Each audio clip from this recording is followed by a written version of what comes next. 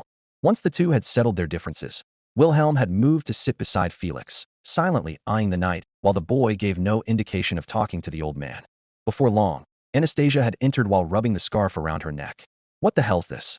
It was at this moment that Priscilla's eyes moved from the screen to look at the scene below. Problem, Anastasia-sama? Crush blinks innocently while the foxy girl glared death at her. What are you doing sitting there? Anastasia points at Crush blasphemously, but the Duchess simply gave a smirk. Rem was kind enough to share. That's so. Anastasia smiled with gritted teeth. Then you wouldn't mind my company, EY? Not at all. Please join us. Crush spoke in a pleased tone that seemed to irritate Anastasia on purpose. I already have a good seat myself. Anastasia clenched her scarf tightly and shook her head. She took the seat right beside the smug Duchess with a begrudging attitude. Mind if I join you, my lady? Anastasia looked up to find a freshly clothed Julius smiling down at her with eloquence. Of course. Anastasia giggles and pats the last seat on the left side of the first row. As soon as Julius had taken the seat beside his lady, a shrieking Felt demanded the attention of the entire room. To hell with ya? Felt points at the line of Crush, Anastasia, and Julius. Those were ours. She rages, scrapping Reinhard's hand and trying to wiggle out of his grip so she could unleash absolute fury on the girls. Finders keepers, kiddo. Anastasia winks while Crush makes no move to change seats. I am sure there are other seats available in the back. Crush nods her head to Reinhard, instilling a way out for the night. One he was grateful to take. Why yes. Let's go to the seats where Anastasia-sama and Julius left behind. It's the best view in the room.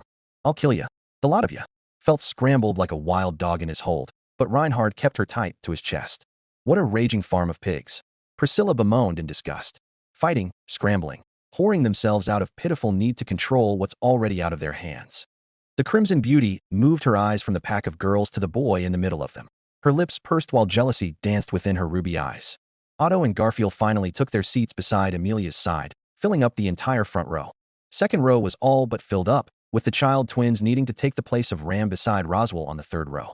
The Magic Lord had slipped into the back without anyone noticing him while the commotion was happening. Oi sis, sit down will ya? Garfield shouts to his sister. Frederica was the only one in the room to remain standing, looking into the hallway 1 foot into the theater room. I don't see Petra-chan.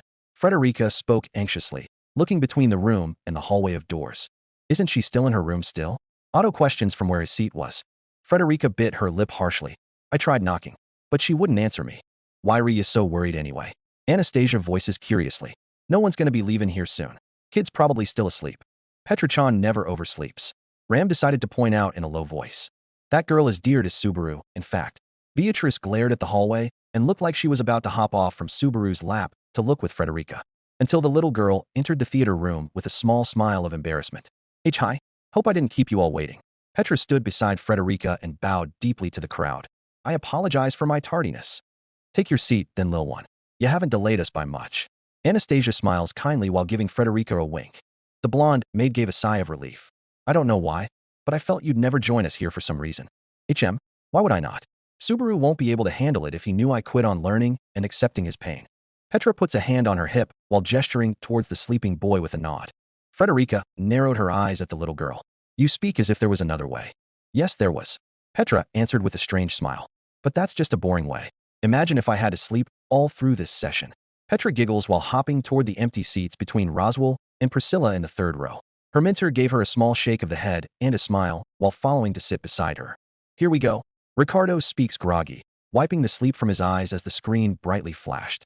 We haven't even discussed what we might see. Rem says in realization. That is correct. Julius nods with her, frowning with discontent. Most of you had feelings workout. Anastasia tells while focusing on the screen. This one's not going to be fun after that nasty fight, Al shakes his head. Nobody answered him as the screen stopped and went dark, lighting up again to begin playing a tone. Opening theme 2, Paradise's Paradoxum. A flock of birds is shown flying around one another in a circle across an orange sky. A new opening? The merchant wonders to himself, making Ram scoff from above. Obviously from the weird chants in the background. It's ominous. Tivy whispers in distress while his sister displays excitement for the upcoming song. The screen slowly pans down as the sounds of whales could be heard and water bubbles could be seen flying up towards the orange bright sky from the deep dark sea. These just keep getting weirder and weirder. Emilia shivers at the sight of the water effects and realistic sound of water waves. I do agree that these sequences are kind of unneeded. Crush pipes, earning a small glare from Anastasia. Subaru is laying at the very bottom of the dark sea with his eyes closed and bubbles are all around him. What's this? Felt distressed over Subaru's body being in the water. I think this is a metaphor for something. Tivy expresses while playing with his monocle. These musical sections kinda have themes and images to foreshadow whatever is going to happen in a couple of viewing sessions. What if the water holding Subaru down when he's trying to swim up means that he can't get away from his fears in life? Petra states, wondering what the scene was about. Maybe it's guilt, said Rem with a sour expression. He opens his eyes to reveal tears at the corners as flashbacks to Emilia yelling at him play and make him flinch in guilt and embarrassment. Oof, you may have been right. Ricardo puckers his lips in agony at the memory of the nasty fight replaying. Emilia looks saddened by it and how Subaru is depicted to be held down just because of a fight he had with her. It could be anything from his embarrassment to his guilt for treating you like a prize to be won that made him sink, Emilia-sama. Crush forces Emilia to look at her by the firm tone she was using. The half-elf finds herself unable to look away from Crush's appraising amber orbs. Thank you, even though Puck was right about this all. All right. Crush's gaze moved from Emilia to the candidate sitting to her side. Anastasia had the same look of distrust as Crush when Puck was mentioned by Emilia. The screen pans from the laying Subaru to the demented red sky above the sea that he was in as the title card appears. Emilia and Subaru could be seen smiling at one another with the world around them bright and delightful. They pass each other, and suddenly the world goes dark, and both have exhausted and sad faces. It's no puzzle what this means to tell us, I suppose. Beatrice dryly says while Emilia purses her lips from beside her. You'd think it would be put in a more subtle way. Rem bites angrily, surprising Emilia that she was mad for her. The screen is only showing Emilia-sama what doesn't need to be said. She's in a rough patch with Subaru, as he would say it. Rem speaks using a term from Subaru's strange language. Besides, Emilia and Rem look over to Garfield, who was smirking at the silver-haired lady with confidence. Yeah, and Captain fixed your differences before you met with me. Keep that in mind, will ya? Emilia blinks rapidly, unwilling to let her tears flow down at the strange support she seemed to be getting. She only nodded to Rem and Garfield. Scene changes to show Emilia with her back to the door of the room Subaru was in when she left him. It shows Subaru hugging her coat from the other side of the room. The screen flickers between the two scenes and changes. Have you noticed anything other than the fight between these two in the flashes? Tivy asked his sister, but Mimi only shook her head. I don't think anything else was there. Roswell suddenly voices himself, scaring the young boy. Thanks, Tivy said, trying not to look at the clown-dressed man much. Subaru is walking through a snowing dark road with Rem slowly following him. This is showing that Rim-san will be playing a bigger part again. Otto theorizes while glancing at the maid. Rim only frowned towards the way Subaru was aimlessly walking towards the darkness and cold. Emilia seemed to dislike the specific emphasis of the snow too. I'd rather this be explained rather than be showcased in such a way. Priscilla snarked spitefully, her eyes full of interest as the musical charms fully engrossed her. Subaru slowly holds his head in frustration as images of a smiling Rim and a smiling Emilia play, making him more manic and frustrated. He's going to be in for a rough time. Ricardo shakes his head at the dark path foreshadowed here. That's my sister, sleazy man. Sorry. Humph. Priscilla laughs cruelly at the sight of her traitor knight getting abused so soon by the very maid he chose to sit next to. The screen changes to show the many characters in the area. Crush, Felix, and Wilhelm. Al feeding Priscilla. Anastasia eating with Mimi. Emilia, resting her head on her desk with a sad look while Puck rubs his head with his paw. Julius is shown holding a wooden sword with a determined face as Subaru stands behind him with his own sword on the dueling grounds. Julius. Reinhard calls from behind the front row, trying to see if his friend is seeing this. We will have to see the consequences of the fight anyways, Reinhard. I'm okay with that. Julius calmly reassured without turning to face the sword saint. The screen flickers and suddenly, a huge eye and a man with dark black hands are shown staring at Subaru. Who the hell's that? Garfield shouts once he sees the eyes of the man and what's inside of them. That's... Julius tries to speak, but Anastasia closes his mouth, shaking her head. I knew that he would appear to me. Beatrice speaks cryptically, glaring at the screen. I wouldn't have to give a warning here not to dwell on this.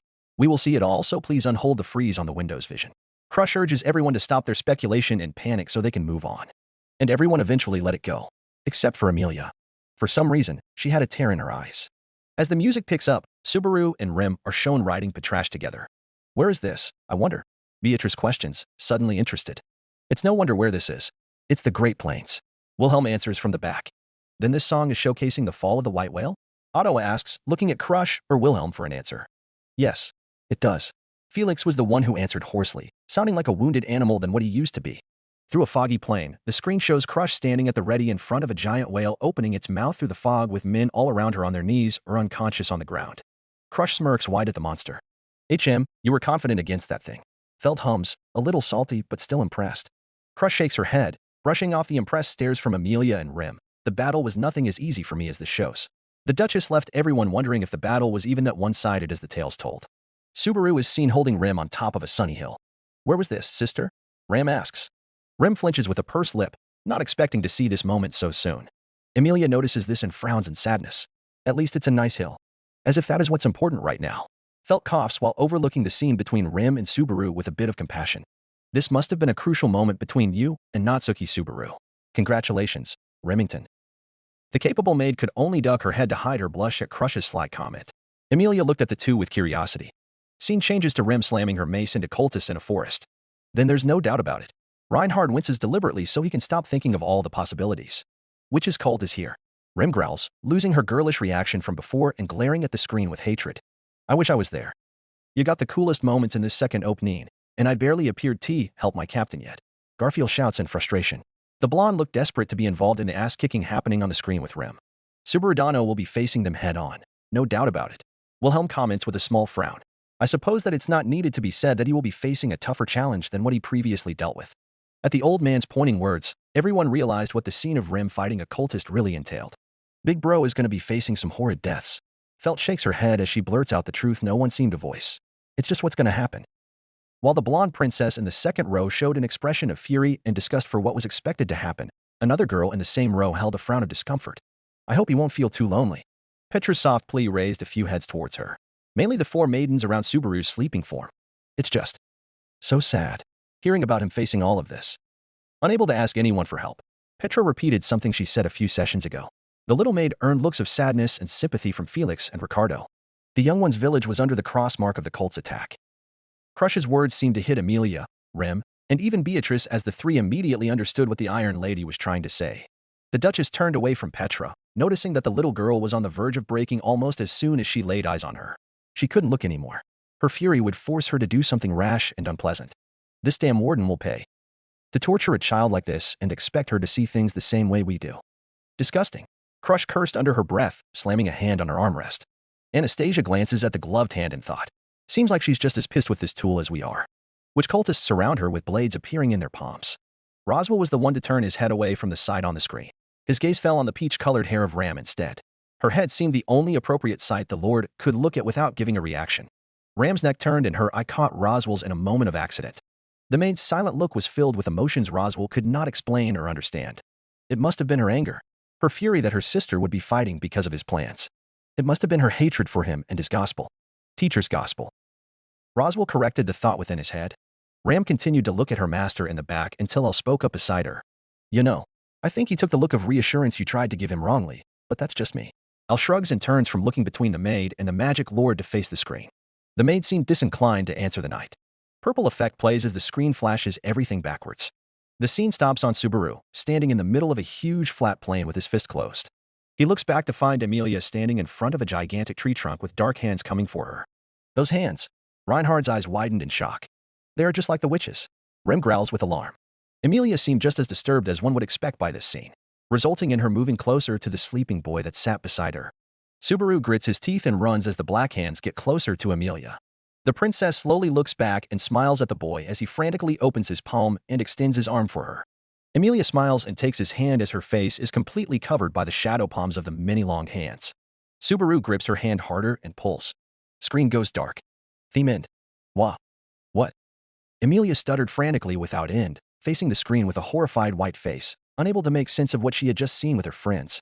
Nearly everyone was staring at the static screen in absolute curiosity and or excitement in the case of Garfield and Anastasia. I don't suppose we have to remind you that these sequences are not important to our viewing, Amelia-sama? Crush questions curiously. But. Amelia looked at her side to find that Beatrice and Rem were staring at her with pity. She swallows nervously, not able to take the stairs without feeling great amounts of shame. Subaru will be saving you, I suppose. Beatrice sighs with annoyance. Amelia assumes it to be an attempt to cheer her up from the spirit. Will Subaru-kun be able to handle the witch? Rem's soft whispered question made Amelia flinch with guilt. Yet again, the maid proved to be more compassionate about her knight than Amelia could ever be. I'm sure he'll be fine, the merchant to Amelia's side interjected. Amelia-sama and Natsuki-san both made it out happier than ever after all. Even though Otto's words were filled with hope and determination, Amelia's gaze couldn't bother to look at the boy. She wouldn't want to notice how fake his smile was. It was clear that this was another tactic from the minister of her camp to cheer her up. Getting coddled like a broken house pet that can't walk on its legs. How fitting a sight for a girl that can barely sink a thought into her brains. Priscilla insulted from above with a dry, uninterested voice. As if the insult itself was an act unimportant and insignificant to her. All while Amelia's pride and heart got crushed thoroughly from Priscilla's cruel words. Oi, keep your mouth shut. Garfield was put down by Otto's hand clamping his mouth shut. Don't get involved. Are you crazy? Otto hisses at the blonde ludicrously. I won't let her insult Princess for nothing. We can't insult a candidate. Didn't you see what happened to Felix? Otto was promptly cut off by Garfield shrugging his hand off of him, looking more enraged. You want to stand by that asshole knight? Stop it, please. Amelia's voice cut through the argument and made the tension hang in the air instead of leading to an explosive climax. I would rather we watch for now. No need for anyone to cheer me up or get involved on my behalf. Amelia didn't look anyone in the eye as she said this. Even though the half-elf noticed the nod of approval from Crush and the look of apprehension from Rem, she still looked toward her white robes for comfort. Priscilla's words had hit her right and true in the heart. The Crimson Baroness sitting above them all didn't even need validation to know that she had affected Amelia.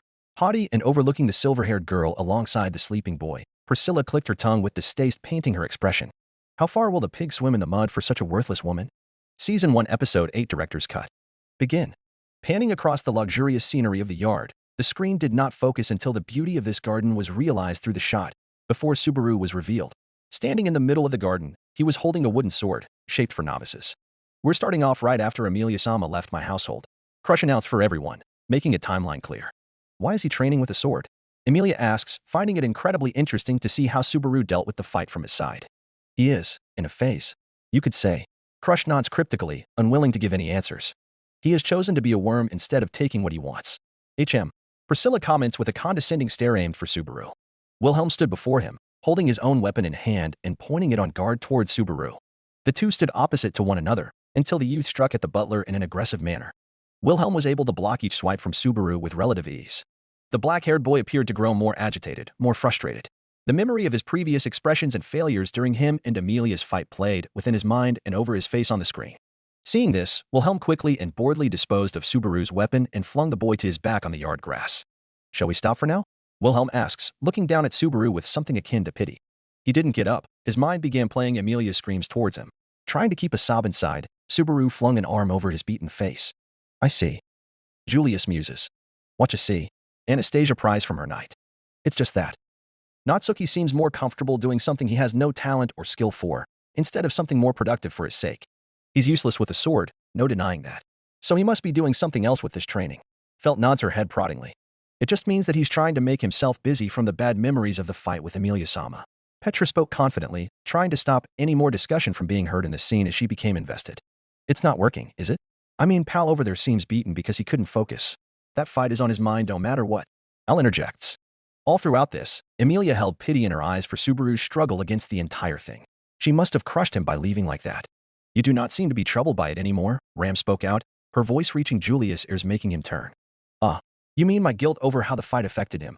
He found himself stared at by a curious Ram and a concerned Reinhardt. I wouldn't rather say that. He is trying. Otto cuts in, smirking from his seat. Julius rolled his eyes but tried to hide his own perking of the lips by looking away. The window pans the scene away from Subaru's beaten form in the garden and upwards to the person watching over him from a window. I swear, Julius, your good nature is going to waste, playing the villain for someone like him. Felix sighed with disappointment. His ears shuffled into staste as he continued to stare down at the black-haired boy. What's with you?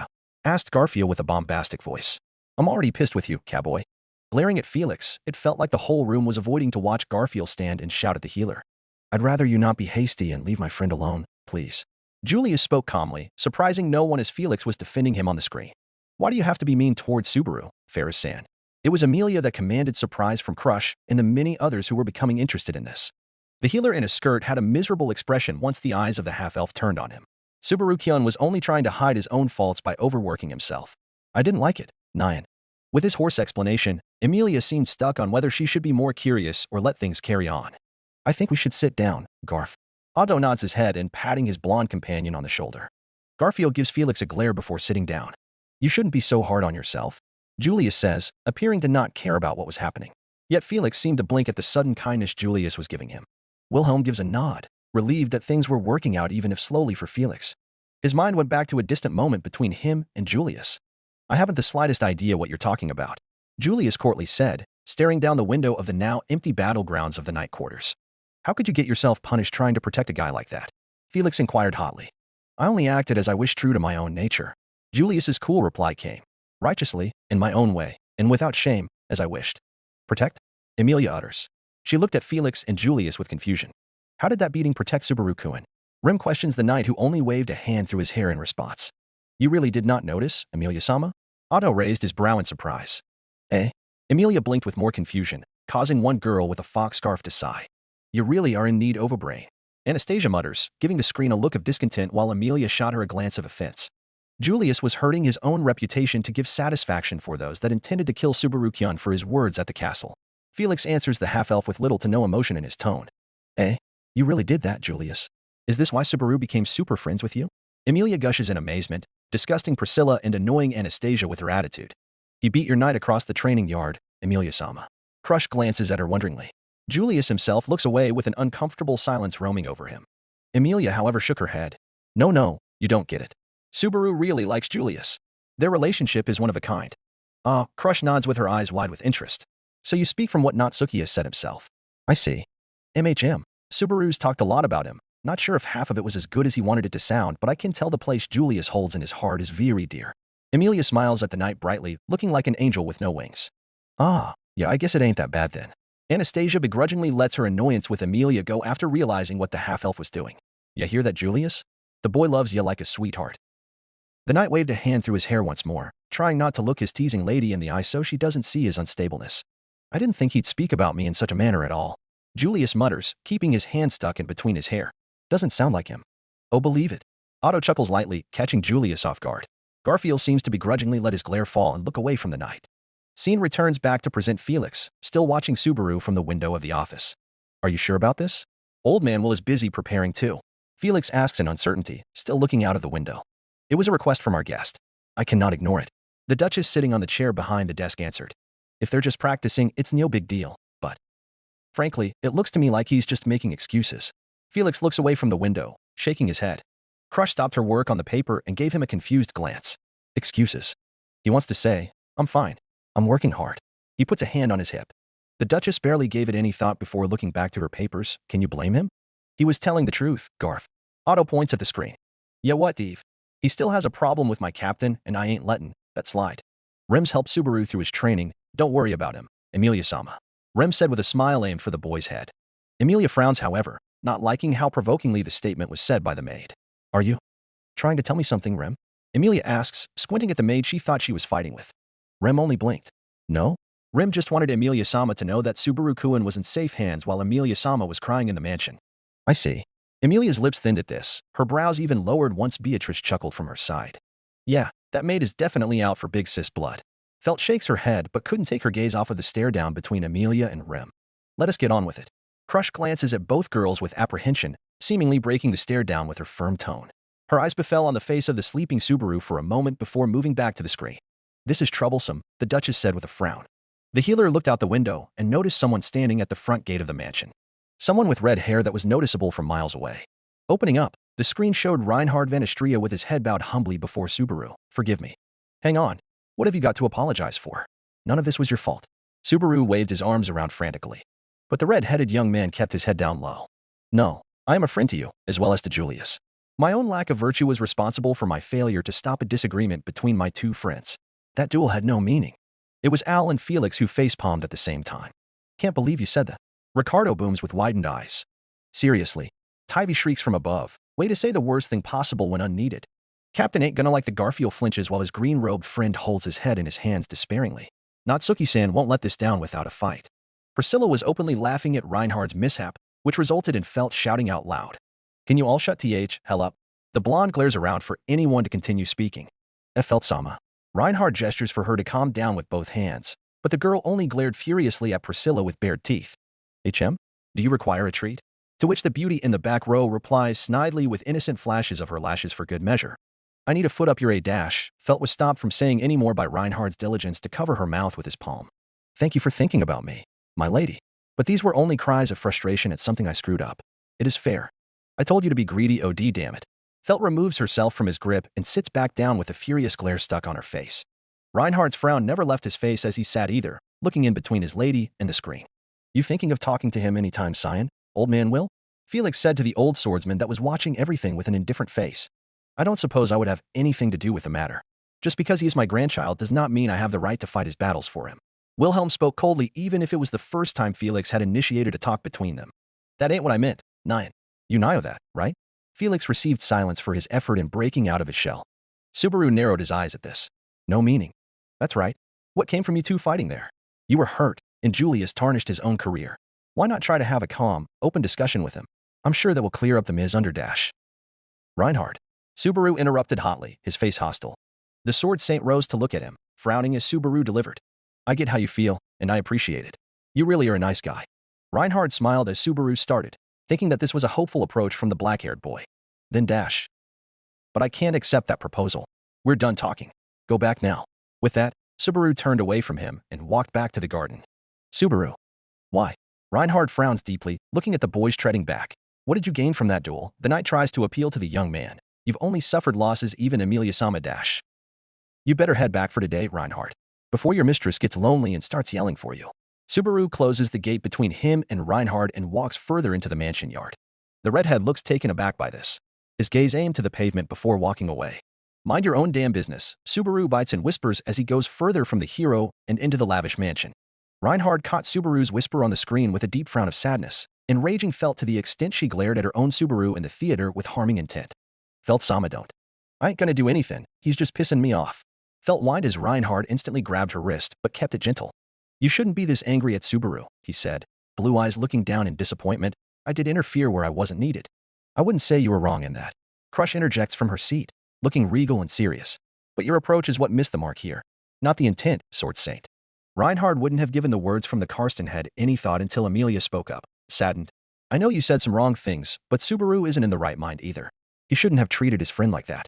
Ram called from above, earning her sister's attention. Has Barusu's mentality degraded any further than this? What do you mean? I wonder. Beatrice asks before Rem's answer could come. The spirit turned to look at the pink-haired maid with a look of conviction. You wouldn't happen to know something about Betty's contractor, would you? Ram seems to ignore the maid's provocation with a shake of her head. Barusu's attitude was very different from when I had met with him once he came back. She points to the screen, lips thinned. That is a very drastic change in his behavior than what I was subject to upon his return. What you saying is, Anastasia hummed while toying with her scarf dangerously. There's a chance Big Bro might be dying? Felt barks. I mean, yeah. Everyone looked back to the man that said that so casually that it might have been a crime to so many in the room. What? Al shrugs. You didn't expect to see him dying again? This entire prison we have going on around us is to make us watch his suffering. You should have expected this from the moment you entered here. I'd rather say you've grown irritatingly accurate, Aldebaran. Priscilla gives her night words of agreement while still staring at the screen with boredom encompassing her expression and body language. I wouldn't doubt that. Tybee decides to speak his turn to the crowd. Mr. Over there will be the one to help us on the White Whale and the Sloth expeditions. And this happened 1 week after the royal selection was initiated. Emilia bites her lip from quivering. Yes. Rem captures everyone's attention by whispering. Subaru Kuin gets much worse than this shows. The maid does not have a pinpointed expression or emotion on her face once she says this, however. Emilia and almost everyone who cares for Subaru in the theater showcases faces of dread and denial at Rem's merciless statement. Ram nods her head to her sister before turning to Emilia. Think that Barusu must have gotten better from his mindset even with the pain that came from his death. You should be optimistic. Don't even dare to make her feel better about this, I suppose. Beatrice suddenly cuts in, glaring daggers towards Ram. Beatrice-sama, please calm down. Frederica shouts from the back, trying to step in and help Ram. I dislike the way you speak about his death like it's some currency. In fact, the blonde great spirit seethed at Ram. I don't want you to talk about my contractor, neither with your sister or anyone else, I suppose. Beatrice-sama. Otto yells while the rest of the Emilia camp, including Emilia and Roz, will watch this with surprised faces. My apologies, Beatrice-sama. Ram bows her head and goes emotionless and silent, giving Emilia one final look before turning back to the screen. Beatrice said nothing to the people around her and sat back down on the boy's lap like nothing happened. This is a bad time to be fighting. Let's please not disturb ourselves more than we need to for what's to come. The Duchess beside Beatrice moves things along once more with a forlorn statement that reached even Priscilla in the back. Before we continue, I must say something. Julius earns a nod from Crush to carry forward his request. He looked back at Reinhard and bowed his head in respect. Thank you for defending me in Subaru's honor, as well as trying to get us to reconcile our fight more peacefully. Reinhard receives this with pleasant surprise. Of course, Julius. I was still apologizing for myself, however. It doesn't affect your intent to show Natsuki the bigger picture in your own way. I thank you. Julius informs diligently. Reinhard smiles brightly, willing to enjoy that Julius was giving him such a special moment between them, only for it to be ruined as the Violet Knight spoke again. But please never do it on my behalf again. In the end, the Sword Saint's expression felt a disappointment as Julius turned his back around and nodded to Crush in gratitude. The Duchess only received him with a head shake of disappointment, which Julius ignores as he sits back down. Felt seeds in her seat, trying to burn the back of Julius' head via her glare if she could. Scene changed to the freshened garden that had clashing noises filling its air. Asterisk clank. Asterisk clank. GHK. Swiping tiredly towards Wilhelm, Subaru is parried with relative ease by the older swordsman. He falls to his knees from exhaustion. Shall we stop for now? The butler asks, waiting with patience above the exhausted Subaru. The boy remained on the floor of the grass, gasping for dear life. Before he could tell what was happening, Subaru's legs charged towards the steeled butler in an attempt to surprise the old knight with a jab, but he was easily knocked down to his back from a single strike of the man's wooden weapon. Once he hits the ground, Subaru feels lightheaded enough to be overwhelmed by darkness. Ain't that just dirty? Anastasia chuckles lightly. I'm disappointed he'd be so rash, the Duchess beside her comments, lightly glancing at the boy himself beside her. Nah, it's a good move, the Western matriarch shakes her head. He's about as greedy as they come. Any chance to seize the day is not impossible for him. That's kinda my style. Surely. Crush raises a brow. You see Natsuki Subaru in such a way? Shrewd and without code. Not to that extent, but I could see him growing into a fine merchant one day. Yes. At Anastasia's prompting, Emilia found herself listening into the conversation while everyone else talked about Subaru's dirty tricks and if they were disappointed or appreciative that he failed to knock down Wilhelm. She didn't have time for that now. Her focus was pulled by these two ladies that talked as if Subaru belonged to them already. Without a doubt you are wrong, Anastasia-sama. Crush rejects the words spouted from Anastasia firmly. Natsuki is underhanded and cunning when he wants to be, but that's as far as he gets in terms of morality. I wouldn't have taken Yati, be a woman of hopeless beliefs. Anastasia sighs with a shake of her head. Crush narrows her eyes with suspicion. Why are you so fixated on making him out to be some grand puzzle piece? You were vying to keep him safe just like the rest of us all throughout these viewings. Emilia pursed a lip as she waited for the answer along with Crush. Her eyes were on the Western girl like a hawk's. You seem to have taken me for a ride in that head of yours, Crush-san, she replies hotly with a pout. I ain't saying that kid's a bad fella. I'm saying that I respect the potential within him. As Anastasia explained herself to the Duchess, Emilia couldn't help but feel ashamed with herself for thinking so badly of the girl. Crush herself seemed to be taken aback by the sincere words from the reclusive woman. Ah, my apologies. No need. Anastasia says with a shake of her head, giving the Duchess a small grin. I know you would be impressed with dirty tricks and gray players as well. They're the best opponents to crush if you're the one playing with honor and dignity as you think. Understanding the gesture of respect from Anastasia, Crush chuckles earnestly, her sternness washing away now that the merchant's position was clear. I'm supposed to thank you for the compliment. You're welcome, Crush-san. The screen lights up and shows Rim from a downward perspective. She was smiling warmly as if the thing she looked down on was dear to her. The half-elf moved her eyes away from both Crush and Anastasia, feeling bad that she spied on a conversation between these two yet feeling left out since they seemed to be more close to each other than she was. Only to be greeted by the sight of Rim and Subaru bonding together in his favorite position. Emilia took Subaru's hand in hers tightly, trying to stop the thoughts about which lap he preferred to which girl he liked more. Quashing the jealousy within her was absolutely essential if she wanted to stand on an equal ground with Rim from now on. It was still hard with the threat of Rim giving her a smug smile as the screen played out intimate moments with the maid and Subaru constantly. I'm sorry to take your place, Emilia-sama. Rim spoke honestly from behind, but Emilia didn't want to look back and find a teasing smile or a knowing look. She couldn't handle any of the angry girl's jabs toward her. You must be tired after your practice, Subaru-kun. Resting his head on her lap, Subaru looks away gradually towards one of the garden's walls. Rim, do you think I'm pathetic? His voice was hoarse as he asked. I do, came the maid's instant reply. You do? Seriously? Then why are you still here with a pathetic loser like me? Because you were told to? He clenches his fist upon his chest, unable to keep a chuckle from emerging. The fact that I think you're pathetic and my staying with you are not contradictory. Besides, even if I hadn't been ordered to, I'm certain I would have stayed. Rem softly replied as she flicked his hair. Why? He chokes, quietly and almost childishly. Because I want to. The girl's voice is warm as she stares towards the sunset. Shall we go out tomorrow, Subaru-kun? You haven't gone anywhere in the 3 days since we came here. The boy offered no answer, turning his head away from the sunset in silent anguish. You have a beautiful relationship with Natsuki Subaru, Remington. Crush gives a warm smile that was uncharacteristic of her militarist outlook. Only Rim knew how special that smile was, and the maid could only return generous words with a smile of her own. Emilia found herself deeply bothered by the two's interaction, feeling left out yet again, as if everyone was growing closer on a personal level while she remained the sad girl that needed comfort for no reason other than her need to be guilty of something. I can't believe Rim's grown to be so open, and I never got to see it for myself. Frederica gushed, finding the whole interaction to be sweet and noteworthy. Even the apprehensive and silent Petra was giving Rim a small nod of appreciation, showing the willingness to enjoy the fact that Subaru has someone with him during this harsh time instead of being jealous. Something that a glaring Priscilla noticed as she glanced between Emilia to Petra more than 2 times before her disgust compelled her to open up her fan and exceed some energy in cooling her face rather than watch the boring and disappointing interactions below. Beside her, a tired Roswell visibly brightened at the opportunities Rim seemed to be taking so she can enjoy herself with a depressed Subaru. I'm glad you're staying respectful. Adage IRL. Scene changed to a marketplace filled with crowds. The center of the capital, Subaru was shown walking towards a group of common people, huddling around a big board with papers stuck on it. They were posters of the 5 candidates. You interested in the royal selection too? A man asked from behind, startling Subaru enough to make him turn. The Apple salesman smiled down at him, giving the boy a warm welcoming nod for seeing him again. Is it bad if I said that I don't like seeing this guy now? Mimi questions the crowd below her nervously, earning nods of agreement. We've all grown accustomed to being weary when this man shows up in Natsuki's life. Julia spoke forlornly. At least last time wasn't too bad, right? Otto shrugs, trying to be the optimist.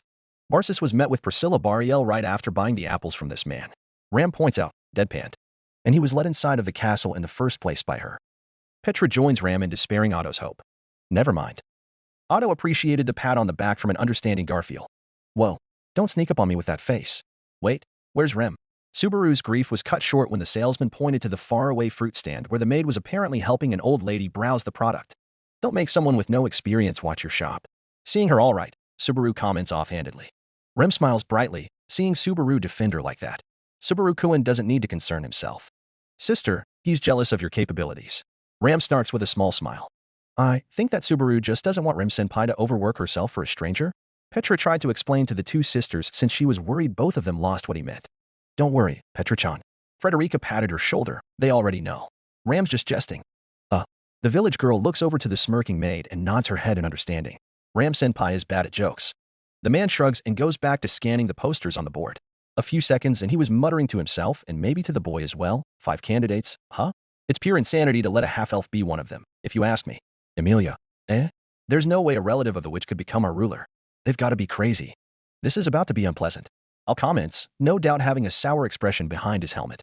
His reaction was tamer than most of the Emilia camp that outright showed rage on their faces, even Otto and Rem that hadn't been in Emilia's good graces recently. Emilia-sama is going to be the best queen. Petra felt like she needed to encourage the silver-haired girl. giving her support and compassion that the outside world never will. Garfield hollers his own agreement with Petra by yelling a yeah and slamming a fist on his armrest. The half-elf herself was glad for the support even though she expected it. It was one less thing to be saddened about when thinking she was alone facing this prejudice. Of course commoners would try to appeal their eyes away from reality. Priscilla comments offhandedly, earning irked looks from Garfield and Petra. Before the unsure salesman could continue, Subaru's frustration explodes into a furious exclamation. Why does everyone say that? It doesn't mean she has anything to do with the witch. Huh. Subaru's glare intensifies with the man's confusion. People in the crowd start glancing over towards him. Don't lump them together and brush her off just because she's a half-elf. Subaru shouts, making the salesman look around nervously. Hey. That Amelia girl. I mean, she might really care about this kingdom's people, too. People around the marketplace start to really hover over the pair now, but Subaru looks more calm than nervous, unlike the older man he's talking with. Hang on, why are you getting so worked up? The Apple salesman finds his nerve back and counters Subaru's glare with his own firm one. Subaru's answer pauses as another person speaks in his head. It was for you, wasn't it? Amelia's voice made him close his eyes in frustration, before his lips began to move once again. Why is it? Because of the Witch of Envy. You think all half-elves are dangerous just because the witch was one? The man's eyes seemed to harden on Subaru. His features turned more firm and sour once he proclaimed the answer to Subaru's shouts. That's right. He met Subaru's eyes with his and glared straight inside. Everyone's scared of the witch. That's common knowledge. As long as the people see her that way, she can't win. The crowd around them starts to whisper and murmur amongst themselves. Subaru looks down without a clear answer for his frustration. Sheesh. The scar-faced man whispers, who would actually choose to support her. To Subaru's surprise, he felt a pat on the shoulder from the man's hand. Try not to say the word witch too loudly in public. You never know who's listening or where. The boy held a look of confusion as the man walked away. Never imagined someone would be fighting for you this hard, Amelia-sama? Amelia's watery eyes moved to glance at the sympathetic Crush and the understanding Anastasia. Never let them see that reaction, Amelia-sama. Crush advises firmly. The weakened half-elf could feel the different reactions of distaste not just from her own camp, but from the knights of the other camps as well. I didn't know he would still care, she whispered, wondering why her throat felt so hoarse suddenly. I thought he would stop obsessing over me right as soon as I left him. I never expected him to come back to me himself. But now I see that he's been fighting for my name all this time, even if he was doing it for his own reasons. Amelia tried to comment more on the complex feeling of happiness and shame overwhelming her, but she couldn't say more due to her promise to be more hard and reliable to Beatrice a few viewings ago. At least he's got that loyalty of a knight, the violet-haired man beside Anastasia jests, giving an aura of compassion with the entire scene of Subaru protecting Amelia's name. His sword skills need some work though, Felix timidly jokes along with Julius, perking up once the knight gave an amused nod. This earns a frown from Reinhard. Suddenly, the crowd began huddling closer towards the board, not caring for pushing and bumping into Subaru until he fell. Subaru doesn't get up but stares at the ground with anger in his eyes. You didn't tell me everyone felt that way about you. I can't understand if you don't tell me, Subaru. I can't understand if you don't tell me, either. He huffs and stands up again. Whale sounds played as the screen flashed over many moments of his time in the Karsten mansion. Looking over the city from the mansion at night. Getting beaten by Wilhelm in sword training. Getting his gate healed by Felix. How unfortunate. The half-wit's leash is stronger than I had thought. Priscilla clicked her teeth in disgust, unable to stop herself after seeing this entire montage. Don't call it a leash. Felt retorts heatedly. Big bro's got the right to be pissed. He's not pissed, Felt San. Anastasia cuts in, making the small blonde turn from Priscilla to the merchant queen. He's not even punishing himself. This is just an excuse for him to blame others other than his own weakness, she explains in a matter-of-fact tone that doesn't show any hint of disappointment or interest. I assume that's why Amelia-sama and Barriel could not look at this scene without agreeing that he was in the wrong. Crush makes Amelia perk up in surprise. How did you? It's written all over your face, Amelia-sama. Crush nods her head with a sly smirk. The half-elf only frowns in contemplation before settling on holding Subaru's hand tighter than before. I feel sorry that I left him, but I dislike how he's treating himself in my name. Correct, I suppose. Beatrice nods in approval at Amelia's sad frown. Now you must understand how far he's willing to punish himself just to please you, in fact. Stop obsessing over what he thinks of you and the blue-haired maid. Amelia looks at the blonde spirit girl with a hung jaw, unable to utter a protest to the way the lowly had read her. Scene change. Subaru is shown walking over some stairs while wiping his wet hair with a towel. He stopped in his tracks by an elegantly dressed Crush. The young woman stood at the top of the steps and looked down at him. I dislike how vulnerable Crush-sama is being shown. She looks nothing like this. Felix shouted his protest. Even through his current depressed state, he was unable to have his lady exposed like this before the men of the other camps. He knew Reinhard and Julius were decent gentlemen that would drive their gaze away, but the looks of that blonde tiger boy, or whatever is leering from within the helmet of Priscilla's knight, he knew no one could be trusted. It's all right, Ferris. Wilhelm pats the healer's shoulder. Our lady is too proud to let something like this affect her. That wasn't what Felix was worried about. The royal lady, for her part, only reacted to the scene with a slight flinch that went unnoticed by most around her. Her lips thinned and her eyes closed for a moment as she regained her bearings. Natsuki Subaru, would you mind joining me for a bit? Crush-san. Right? That's right. Oh, yes. This is the first time you've seen me out of my business attire. The breeze is pleasantly cool tonight. Perfect conditions for sharing a drink as we gaze upon the night sky. She gives a warm smile while Subaru just stares at her, confused. Are ya, I mean, to gain some info from the boy? Anastasia teases Crush from the side, unable to hold her laughter at the way the Duchess seemed enraptured by the scene on the window. I knew it. You were planning to use him all along. At Anastasia's shout of glee, Emilia could only gasp. Is this true, Crush-sama?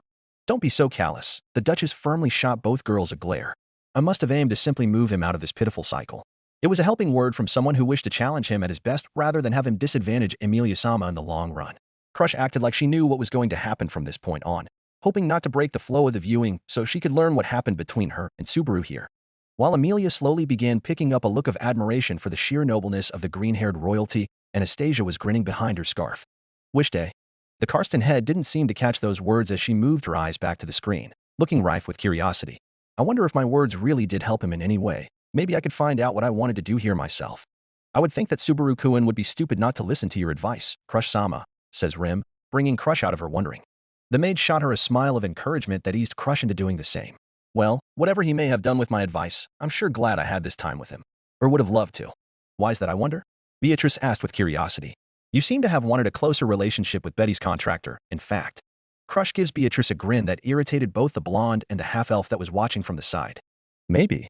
You could say I wanted to be a closer friend when he was by my side on the battlefield.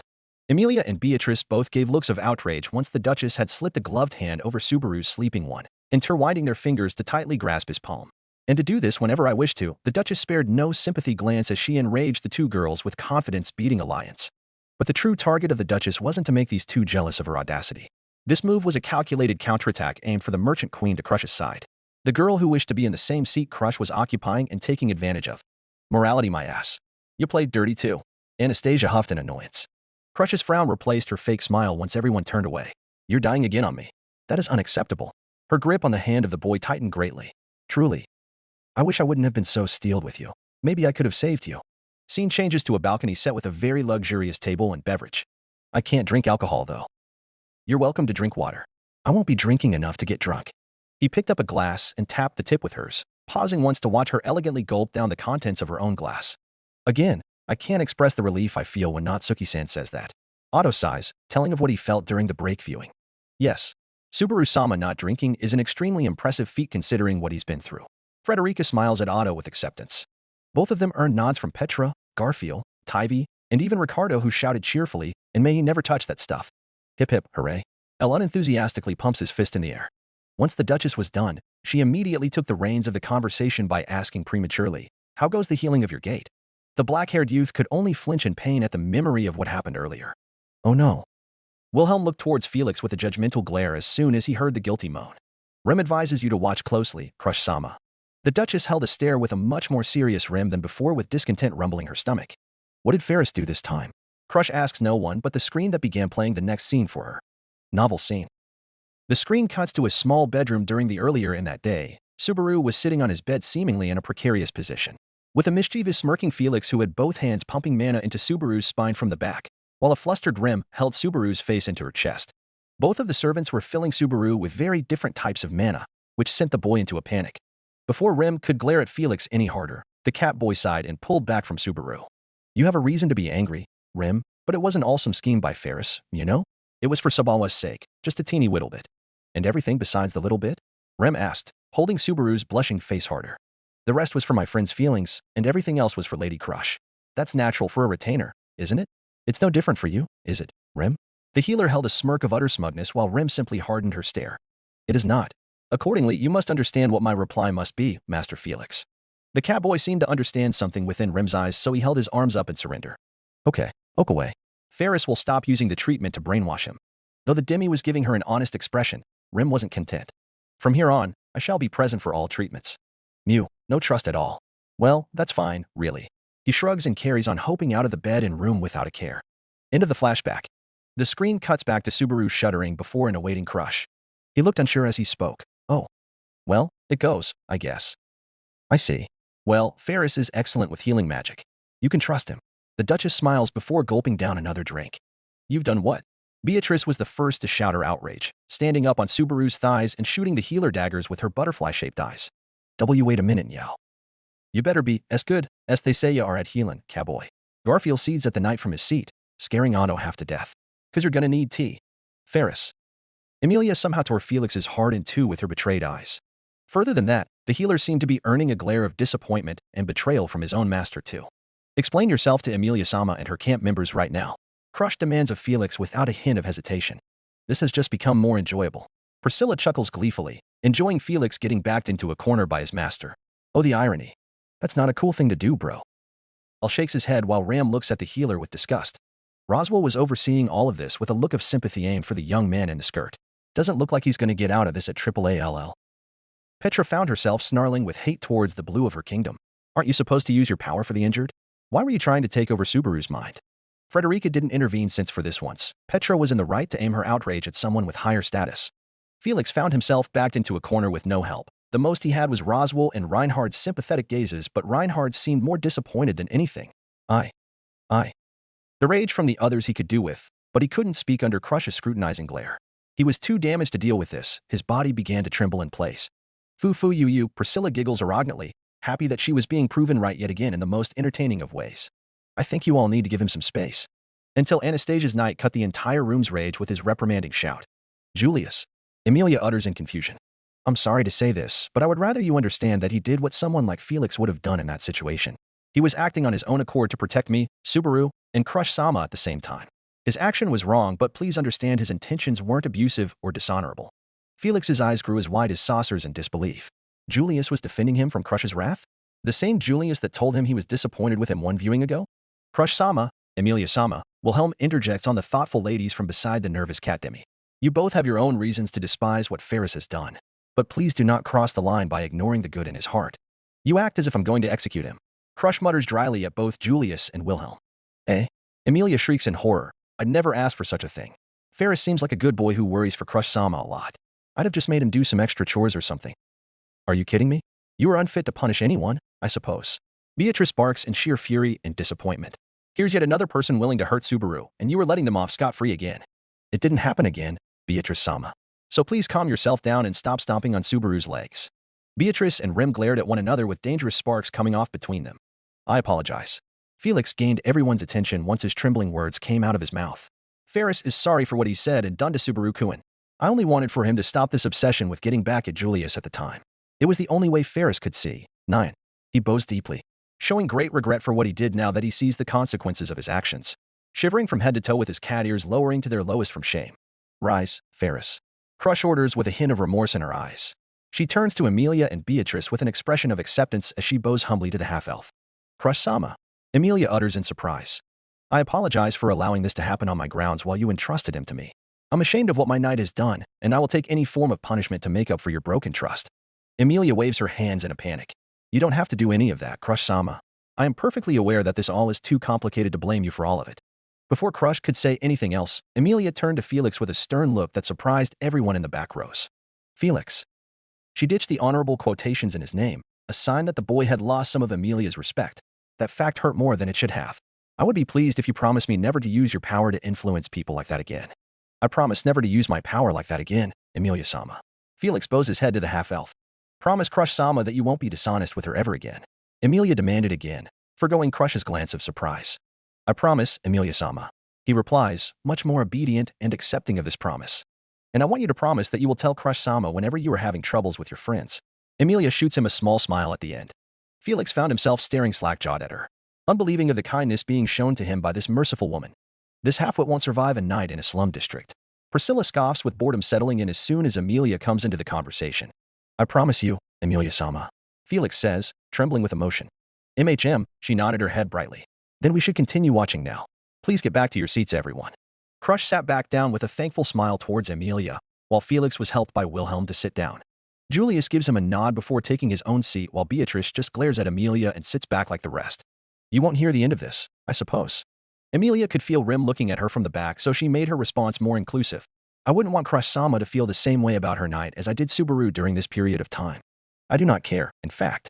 Be kind as much as you like. Just do it on behalf of yourself, not my contractor. Beatrice seethed and ended the conversation by turning away from Amelia. You seem busy all the time, too, Subaru said, wanting to fill the air with conversation. My family is currently gathering people and objects in response to a certain occurrence. Plus, since word of the royal selection spread, I've received proposals every day. I'm sure the other candidates have as well. Subaru did a spit take. Proposals? You mean as in marriage? Oh yeah. I guess they're all single. At once, the green-haired matriarch leans with a look of interest in her eye. Does that bother you? He looks away with an uneasy face. Not really. It's just. Oh, right. Wilhelmsen said he had a beautiful wife. Her eyes turned serious for a moment. Are you aware that Wilhelm serves me? Huh? Why? Subaru asked in confusion. Nadia. All of a sudden, the pair turned towards the shriek of misery emitting from inside the office doors. A cowboy in a blue dress burst out of the doorway and ran to the balcony in panic. What are Naya doing here, Subaru-kyun? Felix yelled, staring at the two with a blasphemous face. And Crush-sama. Whe, are you dressed so vulnerably? Is it strange? It's no different from what I wear when I dine with you. The Duchess speaks in a calm and collected manner, unlike the demi who held his ears in frustration. That's exactly the problem. Men are nothing but wolves, he proclaimed, pouting. You're a man too, Subaru pointed out, looking offended. That's enough joking, Ferris. All who were present at the royal selection know whom Subaru loves. Crush says with a shake, easing Felix into a smirk. Yeah, I heard they had a fight though. GHK. Felix smiles towards Subaru as the black-haired guest turns his scowl to the floor. I apologize for bringing that up. Ferris only wanted to make him accept things as they were by joking around. The healer began apologizing profusely as soon as he noticed Crush and Amelia flinching. It's all right, Amelia mutters unconvinced. Felix sighed with relief as soon as he was off the hook once more. He looked at the screen with a small frown that naturally came with his face of confusion. Now that I think about it, I don't remember this happening. He looked to Wilhelm and then to Crush with his expression growing more fearful by the second. I swear, Subaru Quinn, you're so easy to read. Don't cast your gaze down, not Suki Subaru. A firm statement from the Duchess pulled Subaru out of his agitated stupor. Huh. When your eyes are clouded, your soul darkens. That means your future is closed to you, and you lose sight of your reasons to live. When you do what you know is right, what can you do by looking downward? Lift your head and reach out your hands. I do not want to regard you as an insignificant enemy. Subaru just stares at her with silence. If Crush-sama says so, you have no choice. Before he could know what was happening, Subaru turned to find Felix standing over him with his eyes centered at the center of his own. The point is, Subaru-kyun, you need to hurry and make up with Amelia-sama. Think about what you can do to accomplish that, and do it. You really were trying to help Subaru-kun. Rem whispers to herself about Felix. Thank you for helping him like that, Crush-sama. I'm glad he's become friends with someone like you. Amelia gives the candidate beside her a bright smile, one that Crush did not expect. You're welcome, Amelia-sama. Crush gives a confident grin of her own. She probably wanted to know more about the boy that dared to declare himself a knight without care of the royal court. Tivy whispers to his sister suspiciously. Crush-sama was always known for her keen eye for detail. Roswell replies to the boy's theory without invitation, which creeps the boy out again. Who talked to you, clown? Mimi hugged her brother while pulling her tongue out at Roswell. The magic lord held his hands up in defense. I'm lonely. I do not care. Mimi bravely glares right back at him, making Roswell hold his head down in a sad way. What can I do? Subaru stares away from Felix. His glance falls at the small flame of a single candle on the table before him. The moments of his past deaths could be seen flashing before him. There is something I can do. The pair of master and servant stared at Subaru with bewilderment. The black-haired retainer let out a smirk of confidence as he exclaimed to them. Something only I can do. Yeah, that's right. You don't even have to tell me. Crush stared with uncertainty. The wind is picking up. Looks like the weather will be rough again tomorrow. What the hell? Otto shouts, angry and serious. What was that just now? Don't tell he meant. We won't know if he was in the right mind anyways. Sit down, Otto. Ram suddenly takes charge to calm the situation from the horrific implication, but it was all useless. He's trying to justify using that power because of me? Amelia held her hands on her mouth as it dawned on her just why her knight became so complicit with so many dangers past this point of the viewing. All to protect her or get back to her. These were because of my words, Amelia-sama. Crush tried to intervene, having a look of shame knowing what her words encouraged within the young man. He's not in the right headspace. It was my fault. Amelia-sama. Rem tries her best, but she couldn't form anything to make this better for the half-elf. Even though she may have had a disagreement with Amelia, this type of thinking from Subaru was so vile it disgusted her. Is it really that bad for him to think like that? AL's words interrupted whatever outrage the rest of the crowd had for Subaru's way of thinking. Are you even human? Felt retorts to his question with a furious look along with the rest. Betty's contractor doesn't know when to give up on sacrificing himself. I suppose. The small blonde in Subaru's lap shook her head and accepted the reality of what was happening with elegance. I suggest everyone pipe down from their groveling and accept this as it is.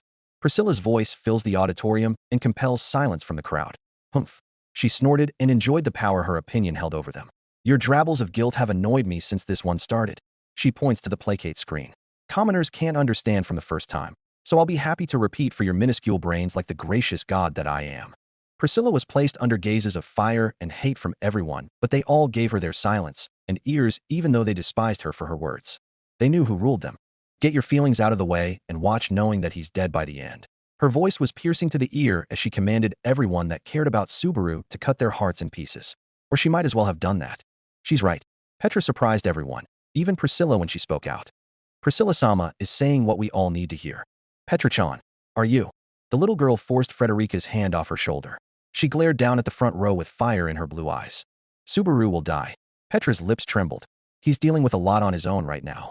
Emilia and Beatrice show different expressions of shame and anger while Petra keeps talking. Please let's just watch without blaming him for the way he deals with this problem. That's a smart way to depict what Buriel-sama is saying. Roswell muses loudly. Well done, Petra-chan. As Roswell gave his little maid small claps of approval, the crowds below settled on what Petra was saying. I knew that little one was more interesting than her adorable face showed. Priscilla cheers to herself, finding it adequate to praise the village girl for her mature attitude. Beatrice holds eye contact with Roswell for a moment, realizing that he's been giving out no reactions this entire time to what was happening. It seems he knows everything already. Or could it be that this was unplanned for him? The spirit could only question with heavy scrutiny as the screen flashed to life. Scene changes back to the garden again. Clank, clank, clank. Subaru is shown falling in the air from Wilhelm's strong swipes, but this time he back rolls and on his feet. Shall we stop for now? The old man asks. Don't be silly. You've seen how far I've come in taking blows. Subaru brightly swipes the air in front of him. Your attitude seems quite different this morning. Wilhelm inquired. Crush-san gave me some good advice last night. Subaru smirks while thinking in his head. If I just get a chance, I can make any problem go away. Then, let us call it a day. Huh? Subaru exclaims in confusion. Wilhelm lowers his sword and lets his stance go. Well, I thought it seemed meaningless to teach one who has abandoned the option to get stronger or how to use a sword that makes him stronger. What do you? Subaru wished to continue his question for the butler, but frantic footfalls stopped him as Rem charged closer. Subaru-kun, we must discuss something important, she said seriously. So I was right. Felix looks on in horror at what was happening. Is he really relying more on his ability to solve his issues from now on? Emilia covers both her ears in a way not to hear the implication of what Subaru decided to hang on to as a solution. It seems that I could already tell that Subaru Dano chose another path for redemption. I won't say it's a better one. Wilhelm shakes his head in disappointment. Scene changes to Subaru and Rem being escorted inside of Crush's office. Has Rem told you what's going on? Crush asks, sitting down in her desk chair with Felix standing beside her. Subaru took the seat opposing her with Rem standing parallel to Felix. What I felt was something like a presence though the sense I share with my sister. My sister could have used her clairvoyance to get a clearer picture, but Rem couldn't continue her words, seemingly unable to recall. So I guess you picked up a nasty sort of synesthesia from her, huh? Subaru asks, alerted. We don't know the details, either. But it came from the Mather's domain, which you know as Margrave Roswell's territory. It seems some troubling movement was seen in the vicinity of his mansion. Parts of the domain are already on high alert. Subaru and Rem stared at Crush with disturbed expressions. What's this emergency? Garfield asks his friend as they both look at the horrified expressions on Emilia and Rem's faces with alertness. This timeline has not happened to me. Crush gestured to the screen with a finger. Therefore, I do not know what may be causing this disturbance. I do have an idea, though. It's Sloth. Julius said with something akin to a growl. The Archbishop? You mean to tell me Big Bro is going to fight M on his own? Felt found herself deliriously wide-eyed and frightened. Rem will be with him too. Emilia whispers while raising her head with a mortified face. She will die too. Subaru's going to die because he's coming back for me. Ram blanched and glanced at her silent, saddened twin. Unable to do anything but look at her dear sister with no words coming out. Al pats her shoulder to keep her calm, giving her the silence she needs to prepare for what is to come. It starts. The eccentric man from above oversees this anger and confusion over Crush's announcement with an expression of guilt.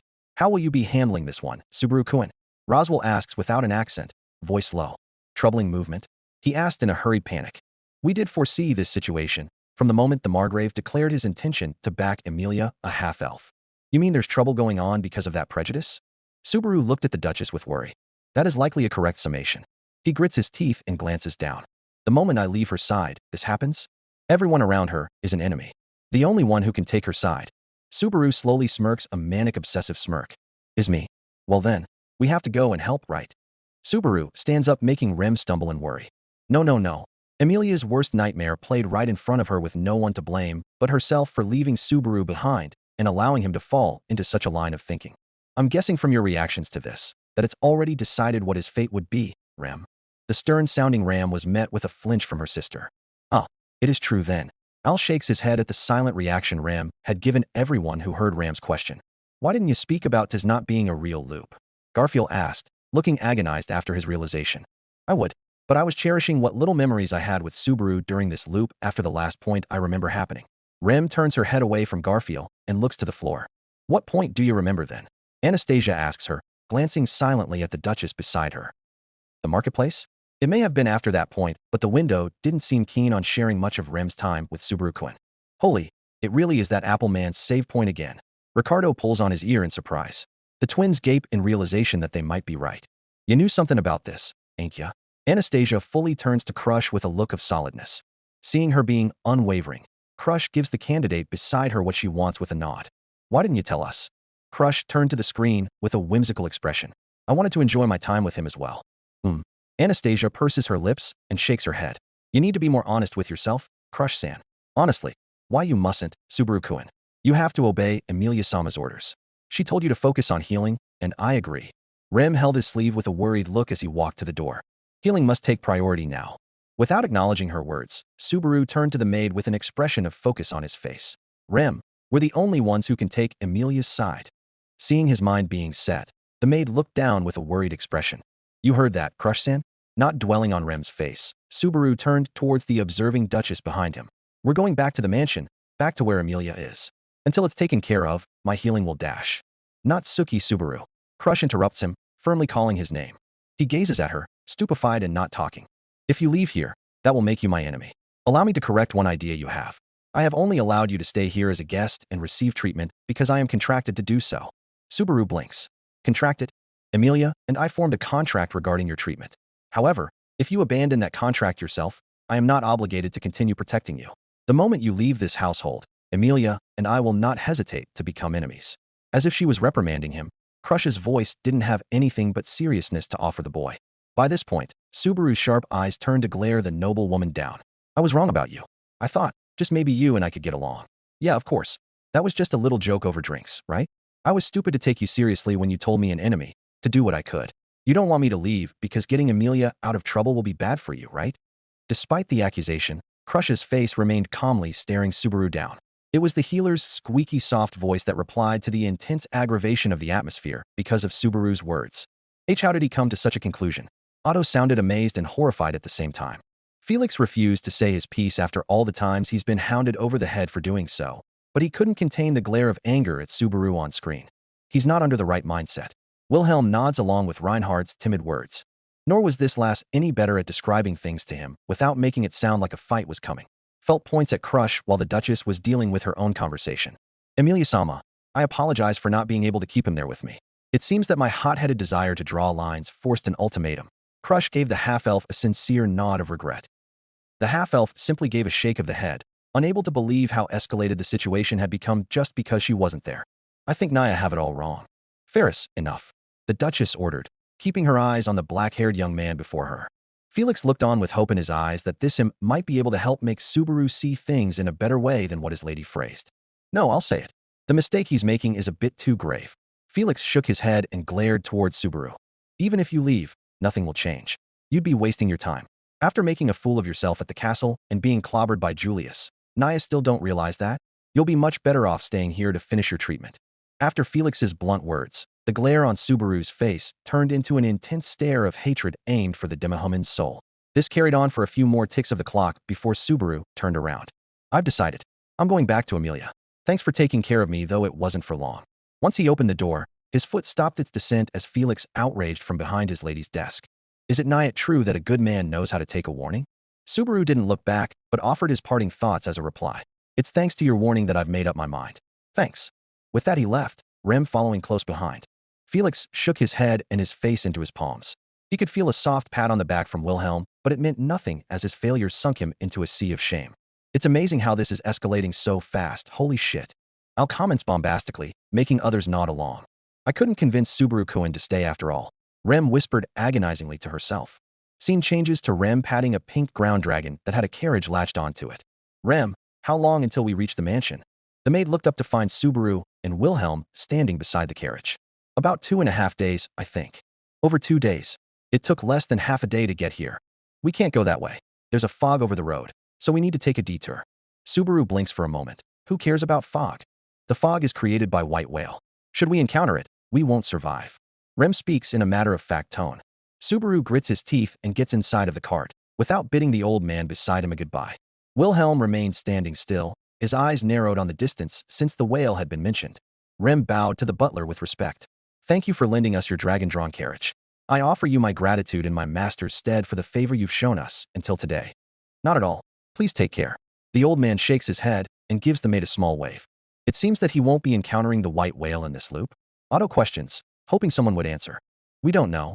Julius shakes his head, glancing towards the Duchess in the same row as him. I haven't the faintest idea. She ends up shaking her head. I do not know what Natsuki Subaru might face. Should Rem continue to lead them to the mansion, I'm sure she will be able to avoid the Life's path altogether. Betty hopes that's what's supposed to happen. In fact, Beatrice sniveled. Scene changes to nighttime. The carriage was driven by Rem towards a small inn situated on the road. With tired eyes, Subaru looks up at the location they've stopped in. Why did we stop? We have to hurry. I'm sorry, Subaru-kun. The ground dragon can't go any farther. Rem turns to him apologetically as the pink dragon is shown huffing, bugging with foam coming out of his mouth. He scowled deeply at the ground. What's wrong, bro Otto? Garfield asked Otto with care. Something's on your mind? Frederica quickly asked from where she was sitting, taking note of the startled look on the merchant's face. Why ya? Otto coughs into a fist and tries to not show any more aghastness. It's just that. I know this inn. I have visited there regularly since it's the only one on this road to the capital. You mean you might meet with Subaru-sama in this loop? Frederica asks. Otto shrugs with an unreadable expression. I do not know, but it's a thought that scares me for some reason. Scene changes to a bedroom inside of the inn. I can't sleep. The black-haired youth was sitting on his bed with the same scowl on his face aiming for the room's ceiling. Subaru-kun, are you awake? He sat up and looked at the room's door, hearing Rem's voice from behind. Yeah. She enters the room. Subaru turns the lamp beside him on. What's happening here? Al whispers teasingly and receives a blow from Rem. I wish I was there. Rem whispered with need. The maid looked at him with a nervous glance. I can't sleep, so I hope we could talk. Oh, you too? Can't help that, I guess. Glancing at her, Subaru noticed her soft expression and a small frown. You're really worried about the mansion after what you felt through your shared sense, right? Rem closed her eyes. It'll be fine. We're not the sort of lovable little kids that get out feelings hurt so easily. We'll get right back there, and I'll fix things. He tried to encourage her by smiling, but the maid only looked more disheartened. Yes, I've put all my faith in you, Subaru-kun. While her sad look was obvious, the small and weak smile she held while looking at him forced a blush to bloom across his cheeks. He had to hide his face by turning away. This is such an adorable scene. Frederica gushes in disbelief that Rem was the one in the window before her. The Rem she knew was reclusive and emotionless. That smile really does suit you, Remington. Crush gives the maid an open grin. Rem blushes a deep hue of red and looks at the screen in jealousy. Rem really likes Subaru, huh? Emilia muttered to herself, seeing this moment between the two and feeling left out and abandoned all the same. Just like always. That commoner is lying to himself now. Priscilla clicks her tongue from atop the rows of seats. This won't do. His surprise showed once Rem had planted herself on his back, resting her head and both her hands on his neck and shoulders. Rem-san, why are you holding on to me? Subaru stuttered due to the intimate position. Because I want to. Rem's answer was soft, but Subaru could feel something else within him stir as her palms grew illuminescent in the dimly candlelit room. I know this feeling. I'm healing your gait, just like Felix-sama did, Subaru-kun. Oh, healing. You're healing me. Of course you are. He chuckles nervously. After some time, his expression grows defeated in the silence. Because you wanna, huh? He whispers, looking down. She'll probably be angry with me at first, won't she? The blue-haired girl had become heavy on his back as she nuzzled the back of his ear with love. If you take the time to properly face her and communicate how you feel with words, I'm sure she'll understand. You are a wonderful person, after all. Her whispers of encouragement seemed to confuse the boy as his eyes became duller. Yeah, I am right. Subaru's head begins to fall. His features become droopy. Emilia is hopeless without me. Because I care about her so much. His whispers slowly become quieter as he loses energy and falls unconscious in Rem's grasp. So save just a tiny bit of that for me, too. Rem's own whisper was unheard as she held the boy's back. Rustling his hair between her fingers, the maid appeared saddened instead of happy for her position with the black-haired retailer. Don't go anywhere. Okay, Subaru-kun? Darkness. Ferris-sama. Why yes, Emilia-sama. The healer perked in the darkness, confusion painting him for being so suddenly called upon by Emilia. What happened there? What kind of magic did Rem use on Subaru? Emilia was unreadable in the dark, both in tone and expression. She forced Subaru-kyun to fall asleep while healing his gait. It's an easy technique. Why did you do it here, Rem? Emilia left the healer confused as she focused her attention on Remington, still unreadable to everyone in the room. Rem didn't have an answer. He was talking about me, about what he thought I was going to feel about him. What he spoke about was. Emilia's voice filled up with something akin to sadness and disappointment. Let's see what Rem has done here, Emilia-sama. Rem was the one that dared to intervene, even under Beatrice's threat. Scene changed to the same room of the inn. Subaru woke up to an empty room and a bright ray of light coming from the window. The morning sun. Rem, wake up. We oversold dash. He quickly ran from his room to the next to his own, a call for the occupant it reserved on his tongue. Rem was not in the room. Neither was there a sign of the room being inhabited for the past hours of time. Figured. Julia scoffs with an unimpressed look. She left him alone in the inn? Wouldn't this be redundant since she has to take him with her? Felt raised an eyebrow, confused about this part of the story. She isn't tasked to bring Subaru back, felt Sama. That is the thing. Reinhard interjects calmly like a teacher. She knows that an emergency is happening in the Mather's domain because of her sister's ability. That's what Rem-chan is focused on. She probably left Natsuki-san to keep him stuck in the inn while she took care of the emergency. Otto looks at Garfield with a weary stare, knowing what that emergency is. It's the sloth archbishop. Garfield nods his head, a seriousness overcoming him suddenly. Subaru will probably die at his hands first then. It was Petra that spoke with a voice so cold Frederica had to pat the girl's back out of pity. And my village could be. Petra trailed off, not sure what to name the thing Sloth would do to her people and Subaru. Julius kept his lips sealed once an impatient Anastasia stared him down for information. Scene change. Well now? Good morning, Dash. The receptionist's smile fell as soon as the frantic black-haired boy slammed both palms on the desk. Where's the blue-haired girl who was here with me? Subaru asks, loud and out of breath. He ran all the way down the stairs. The lady you were with, As the man was trying to think, Subaru grabbed on his collar. I can't hear you. I was saying that she left during the night. Here are your things. The man stuttered, giving the furious kid holding him a backpack with a parchment visible in one of its pockets. Subaru ignored the bag for a moment and immediately unfolded the parchment to read it. His fingers clenched the paper tightly, and it almost tore in his grip. His hand slammed on the desk, startling the man even more. What the hell? What are you thinking, Rem? I thought you would understand me. Rem looked like she would rather be crushed to death than to have heard those words from Subaru. He ran out of the inn with the bag on his back. Rem's voice recited the letter's contents while the screen played scenes of Subaru negotiating with several merchants and carriage drivers around the inn. Dear Subaru-kun, when you read this letter, I'm sure you will be very angry with me. I won't ask you to forgive me for leaving you behind to go to the mansion, but please understand. After spending a few moments trying to negotiate with the seventh merchant, the man shook his head to finalize his answer. That one over there might agree to your offer. Subaru looked where the man pointed and noticed a bar. It would be very dangerous to bring you to the mansion right now. Once inside of the bar, Subaru found a young man in green robes, slumped over the bar table sleeping on his cheek. Seeing this, he dropped the sack of coins right beside the boy's head, waking him up by the sound of the metal jingles of the coins. The sleeper looked up at Subaru with red-eyed, tired confusion. Are you the one called Otto? Subaru questions the drooling merchant who just looked confused. This is his first meeting with me. Otto mutters, glued just like the rest of the cast to the desperate effort Subaru was putting in. Falling asleep, drunk, in a bar. Garfield chuckled and slapped the merchant on the back. So please wait here for me to return. Rem's voice played over the two as they headed out of the bar. I'll accept your payment, but I think this is very reckless, not Suki-san. A nervous Otto warns but gets ignored by Subaru as he enters the small cart. The sun begins setting over Subaru. He was in the moving dragon carriage with Otto at the helm. The letter remained clenched in his palm. So you think I'm a useless good-for-nothing too, Rem? Subaru says with anguish in his voice. I think I've been introduced to someone who could be real trouble. Otto's nervous mutters went unheard from the front of the carriage. Okay, fine. If you won't trust me, then why should I depend on you?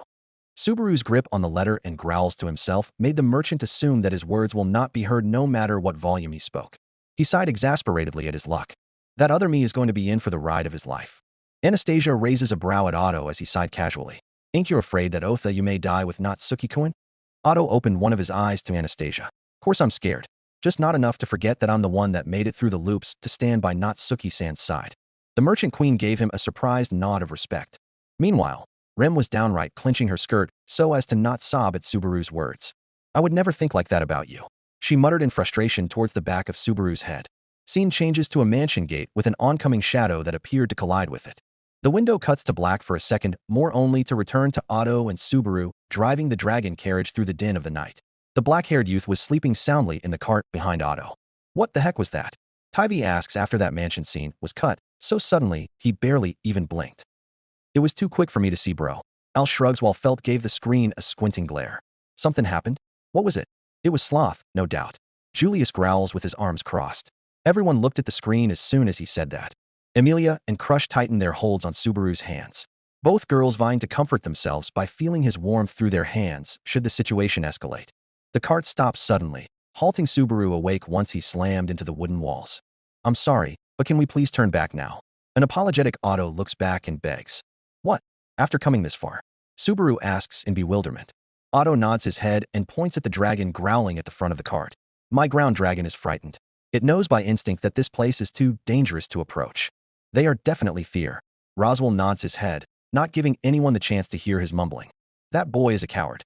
Priscilla mocks Otto with dislike for how he brought the pacing of the scene to a halt just to run. Screw ya. Garfield hotly retorts the flaming princess. My dragon never misses these things. If it's saying things are too dangerous, then it's the truth. Otto shakes his head as alarms begin to settle within the characters and their minds. Where are we now? Subaru questions, looking right into the endless road with trees on each side ahead.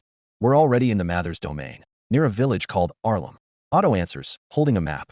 Got it. Subaru jumps out of the carriage, leaving his bag behind. Petra, you are trembling. Frederica looks at the little maid with worry. Close your eyes if you can, Frederica-senpai.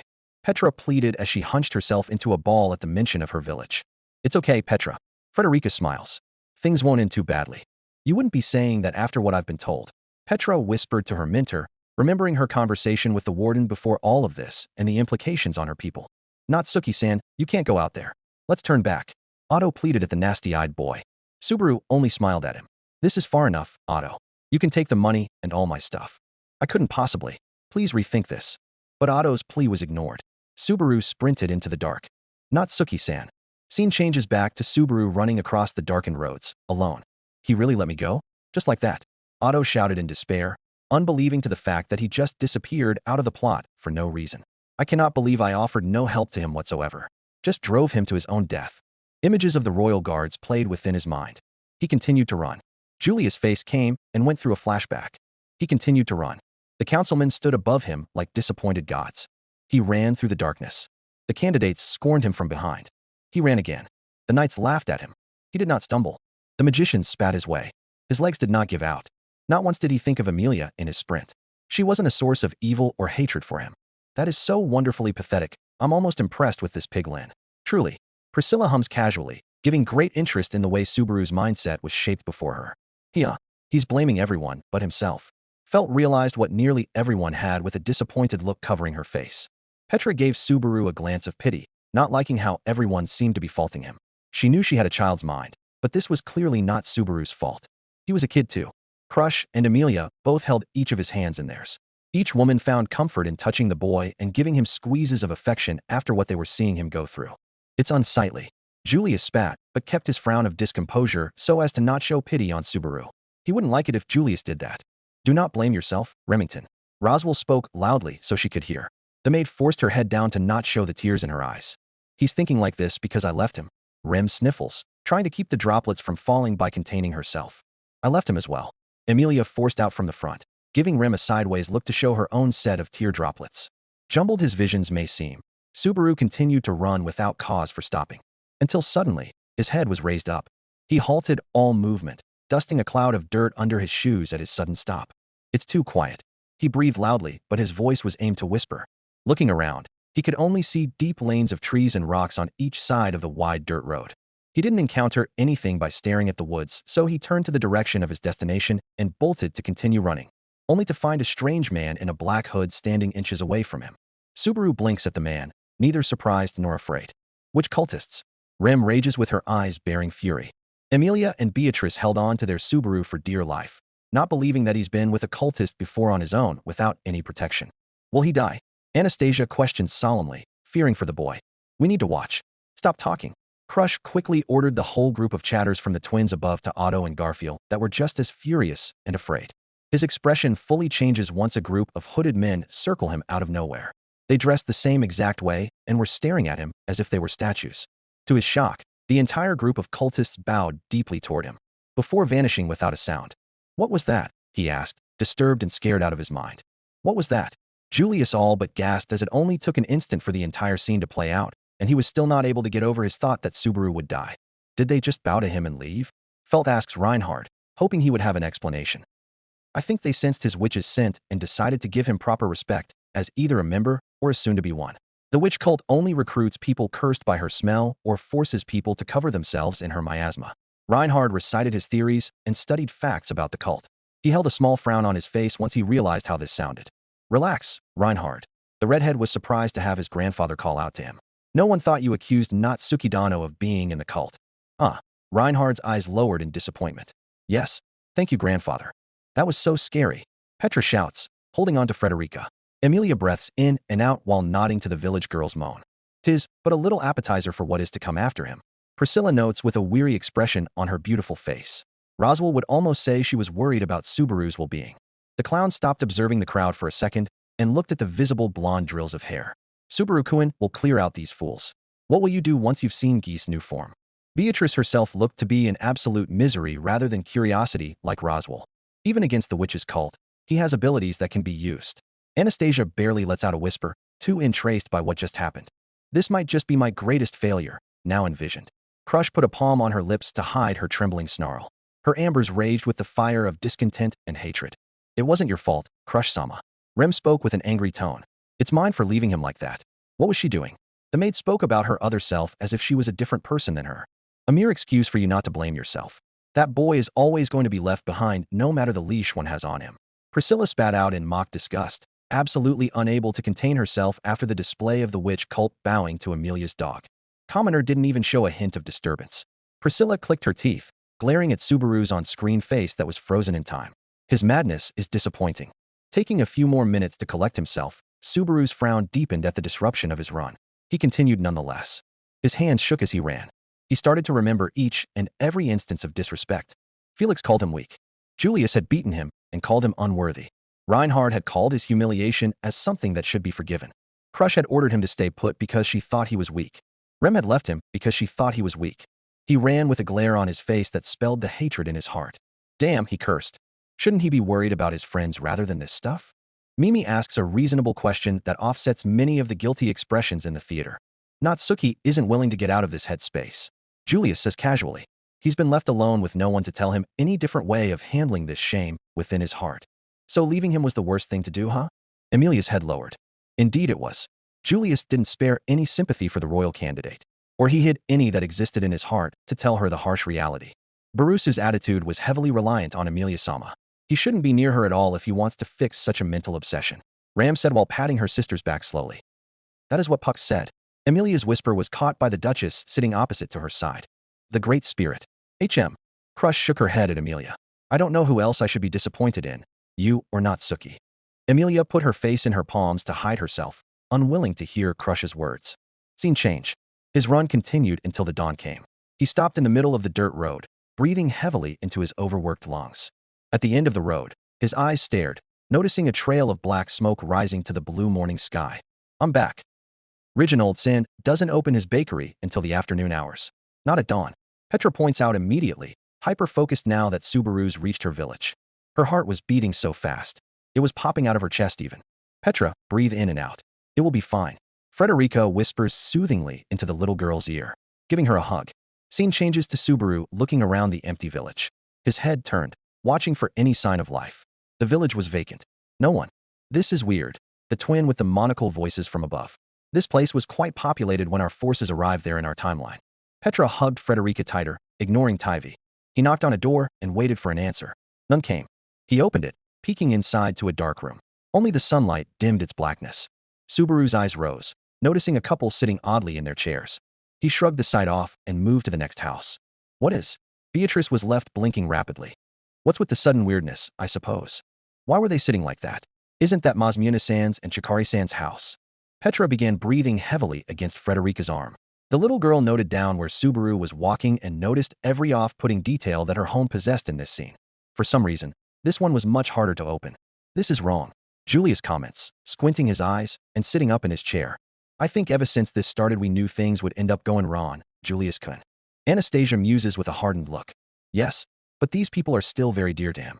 The knight held his head down in shame, unable to stop himself from remembering the way Subaru bowed his head to the dirt just to convince the poor village folk to trust him. Anastasia bit her lip and steeled her eyes to the screen. Trying his best to connect the door with his shoulder, Subaru managed to push through the hidden weight, keeping the door closed. A sludge sound was heard as Subaru pushed the door open. The darkness before him wasn't what he focused on. He looked at whatever was keeping the door closed, and his eyes widened with untold emotion. He slowly turned around from whatever it was, not being shown to the camera as he stepped out of the quiet household. Why can't we see what he's seeing? Felix asks, unable to stop the worming feeling of dread from crawling up his back. It's being told through Subaru's face. Roswell replies timidly, biting his lip. Natsuki Subaru's expression is finally changing. That means he's slowly registering something. Crush analyzed in an agitated manner. Her gaze stuck to the window like glue, unable to look away or blink for a moment. Slowly and meekly, he stepped away from all of the houses. His stunned expression remained the same. Red paint littered a few walls for the houses of the village center. His passive walk towards the court floor of the marketplace was made slowly as he passed by impaled red blades. Subaru's expression grew more disturbed with each step. His pupils were shaking intensely but never moved to scan the scene around him. Is that? Amelia's eyes widened in horror as her breathing grew frantic. No. Petra choked on her words and sobbed. Her eyes remained wide open, registering everything and knowing what the window wasn't showing her. Rem looked at her sister for the first time in a while, showing her older twin how scared she was with a single glance. Ram nodded her head and hugged her sister without hesitation, giving no room for words between them. Oh no. Ricardo found himself incredibly saddened and disheartened. These people were so nice and wholesome as well. The dogman shook his head and steeled his expression to one of anger. Betty should be here, I suppose. Beatrice speaks with anguish in her tone. When he stopped his shaken walk, the window finally moved away from his expression to lay bare the sight he was witnessing. A grotesque pile of charred corpses lay in a sickening orderly way, as if the person who did this massacre had some class about them or experience of killing such a massive group of villagers. Toxic in smell and cruel in sight, Subaru's shock began to wear down and his feet began backing away. He failed to notice another corpse by his legs and tripped on the dead man. The nasty-eyed boy isn't shown yelping in pain or focusing on his body at all. His eyes only blinked to register the man's dead face by his leg. Subaru tried to get up from above the man's corpse, touching something slimy in the process. He takes a moment to stare towards his palm. Who knew such a steep, dirty courtyard could contain such a fresh amount of spilled blood? Theme: Theater D by Myth and Royd. Blood. Trembling like a leaf, his eyes turned wide in horror rather than his usual shocked look.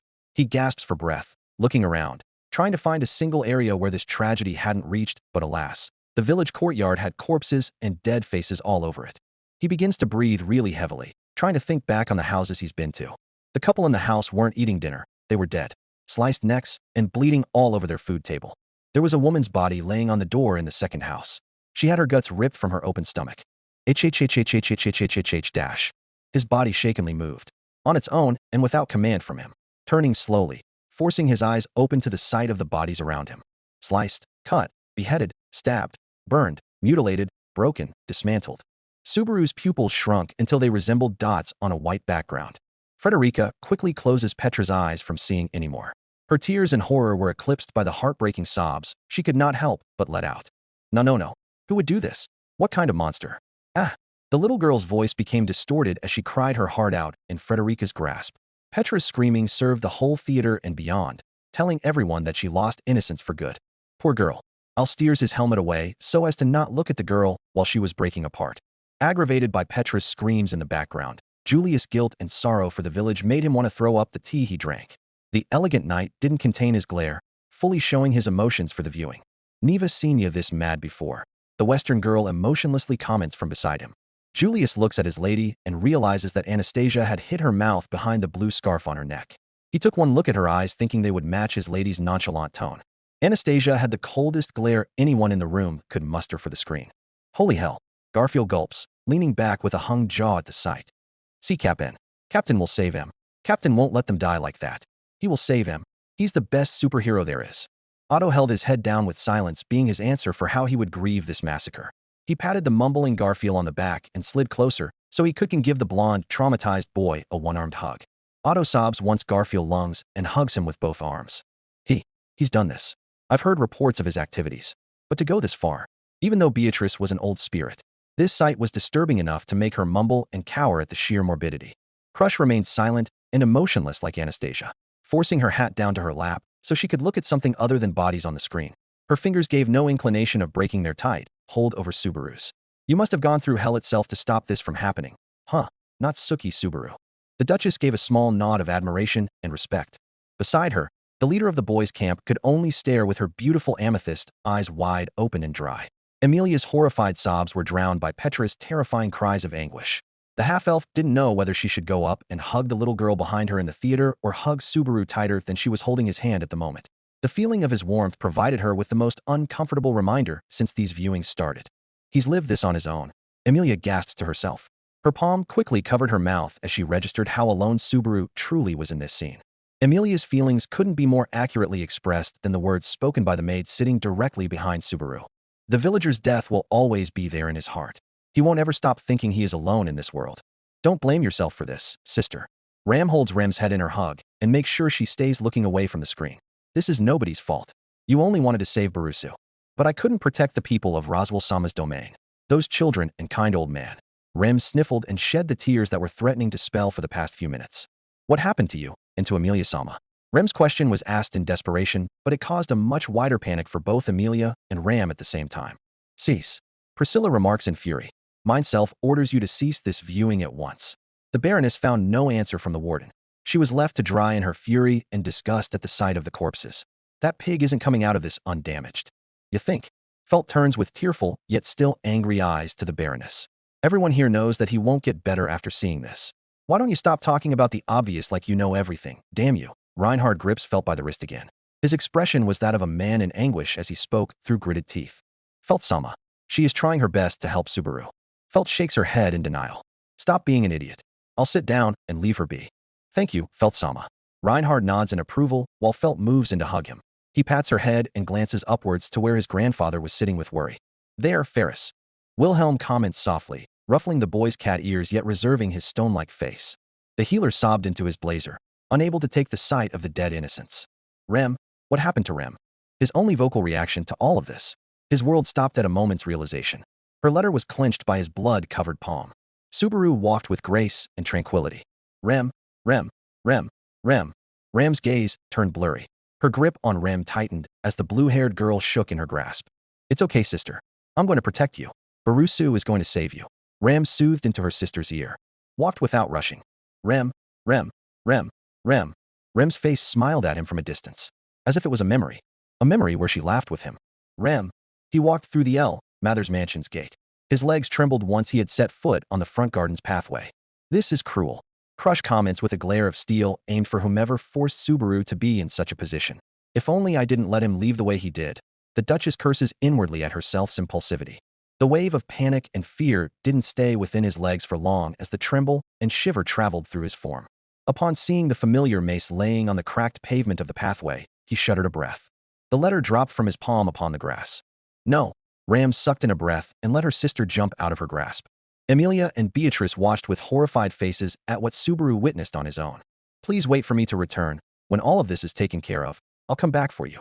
With a ghostly expression, filled with despair and disbelief, he walked down the pathway, strode across the grass on the side. Please take care of yourself. He saw flashes of her smile playing as his legs stopped. And please, I beg you to wait for my return. A moment inside of the mansion, a sliver of hope in her eyes at the inn's hallway, the overbearing smile in the Karsten household, even her glances in the capital's marketplace, she was always there. She was smiling. Please, Subaru-kun. His face staggered to show any other expression. The sight before him was enough to pale his skin whole. From your Remington. Subaru could only gasp in horror, tears falling. The camera spanned across the garden's grass patch where Subaru was kneeling. The dress on the corpse was completely torn in multiple areas, no longer resembling a maid outfit. The gore was visible from the multiple gushing wounds across her stomach as well as her forcibly bent limbs. Worse was, her smile was no longer seen for Subaru. The blade was stabbed into her skull and the dirt below her face. Rem was dead, and all Subaru could do is watch her defiled corpse on the grass. Title card. The sickness called despair. After Petra's sobs had fallen into silence, it was Rem's turn to fill the room with the sounds of anguish.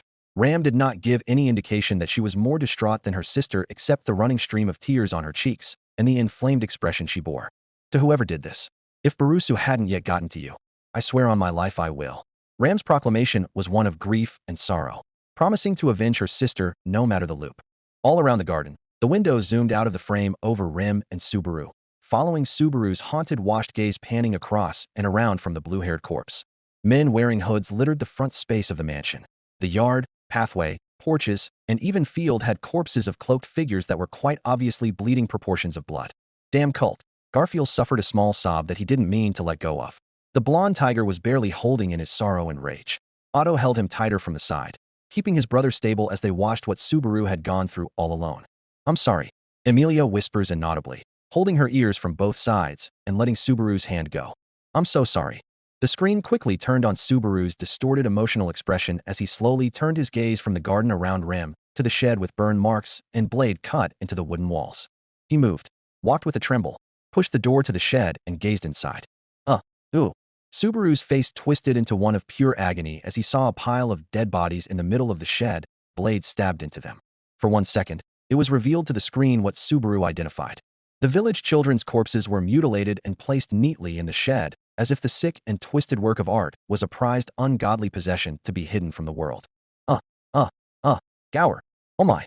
Al couldn't but look away with his hand holding the side of his helmet. The grown man was no better at hiding away from the disgusting side than the rest of the adults in the room. Petra only held on to Frederica, unable to look anymore and invisible to the whole world after what she's seen. The older maid kept her grasp on the little child tighter than ever before, not allowing her to move her head until the scene was over. Petra could feel Frederica violently shaking as if the older woman was holding in all of her sobs and shouts of outrage. The little girl wished she had that kind of discipline. Bastards. I'ma kill these fucking monster-ears. Garfield's beastly roar condemned the theater with a rumble in everyone's heads from how strong the boy's anger was. Emilia couldn't look at the bodies of the children any more than for a second, so she moved to hug both Subaru and Beatrice without a care if the little girl likes her right now or not.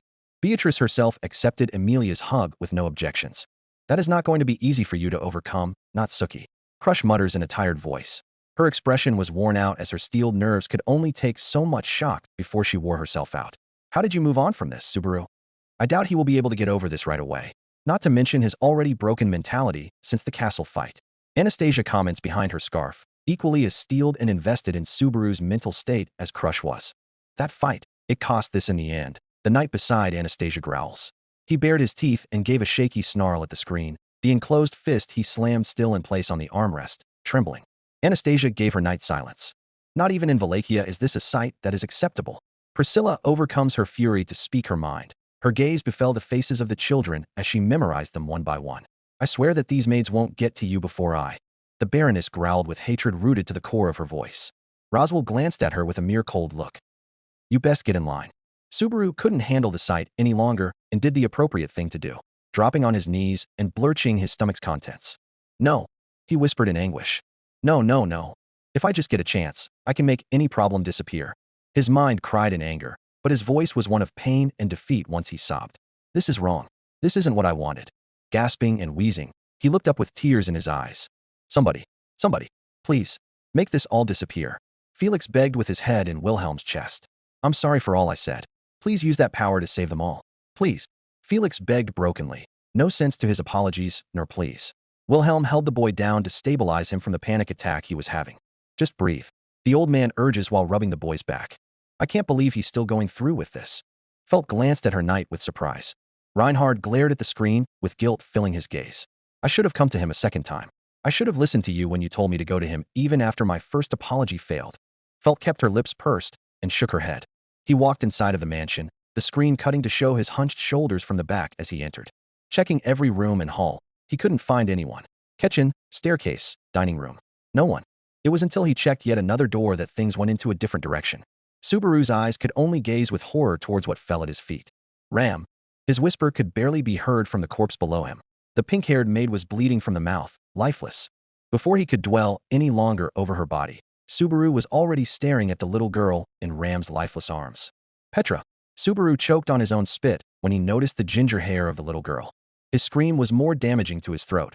Not that it wasn't warranted after he was met face to face with the two crushed eye sockets of the bleeding dead village girl. Aha! Rem, please calm down. The pink-haired girl shook the memory of her own corpse from her mind and kept her sister in a tight hold. I know Barusu will avenge us. Just please. I'll kill this cult one by one. Rem screamed into her sister's arm, her rage vibrating through Ram's cincha. Frederica could barely give a reaction to her pupil's corpse. She only held tight to the mess that became Petra light with shaken arms. No.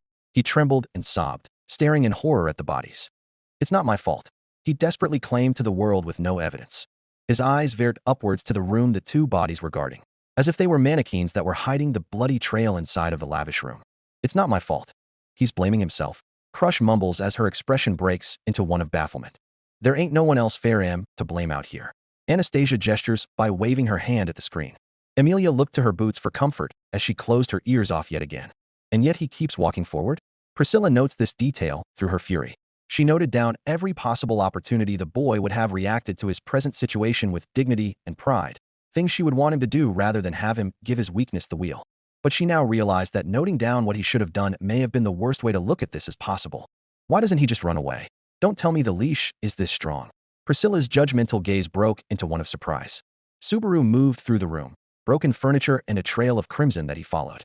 He was able to locate a white flower pin covered in blood, sitting on the floor as if it was a reminder, waiting for him near the end of his path.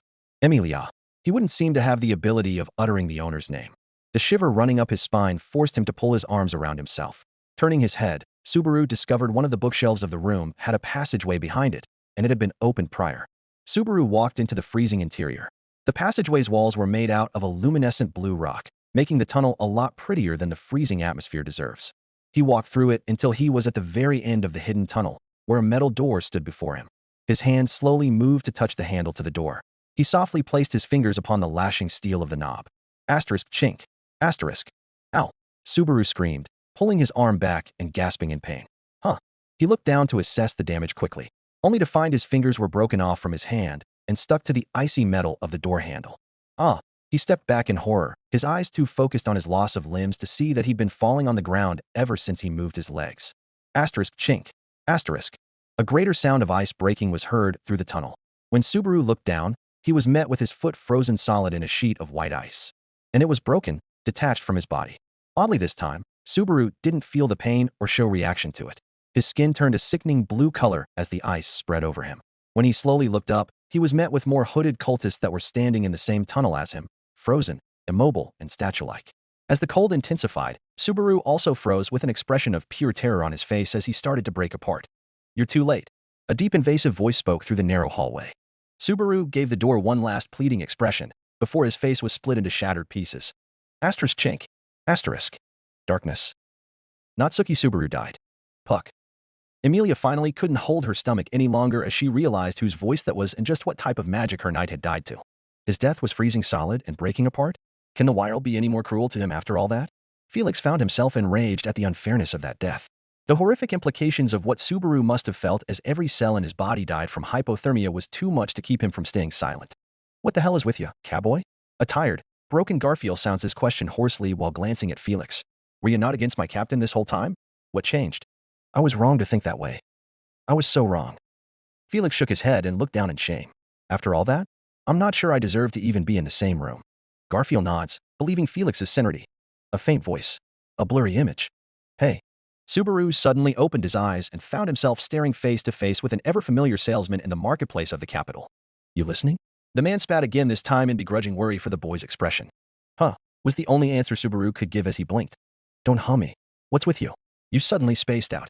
The Apple man couldn't help but look at Subaru up and down. Oh. The boy looked at his hand all of a sudden. His face was that of a disturbed child. Subaru-kun.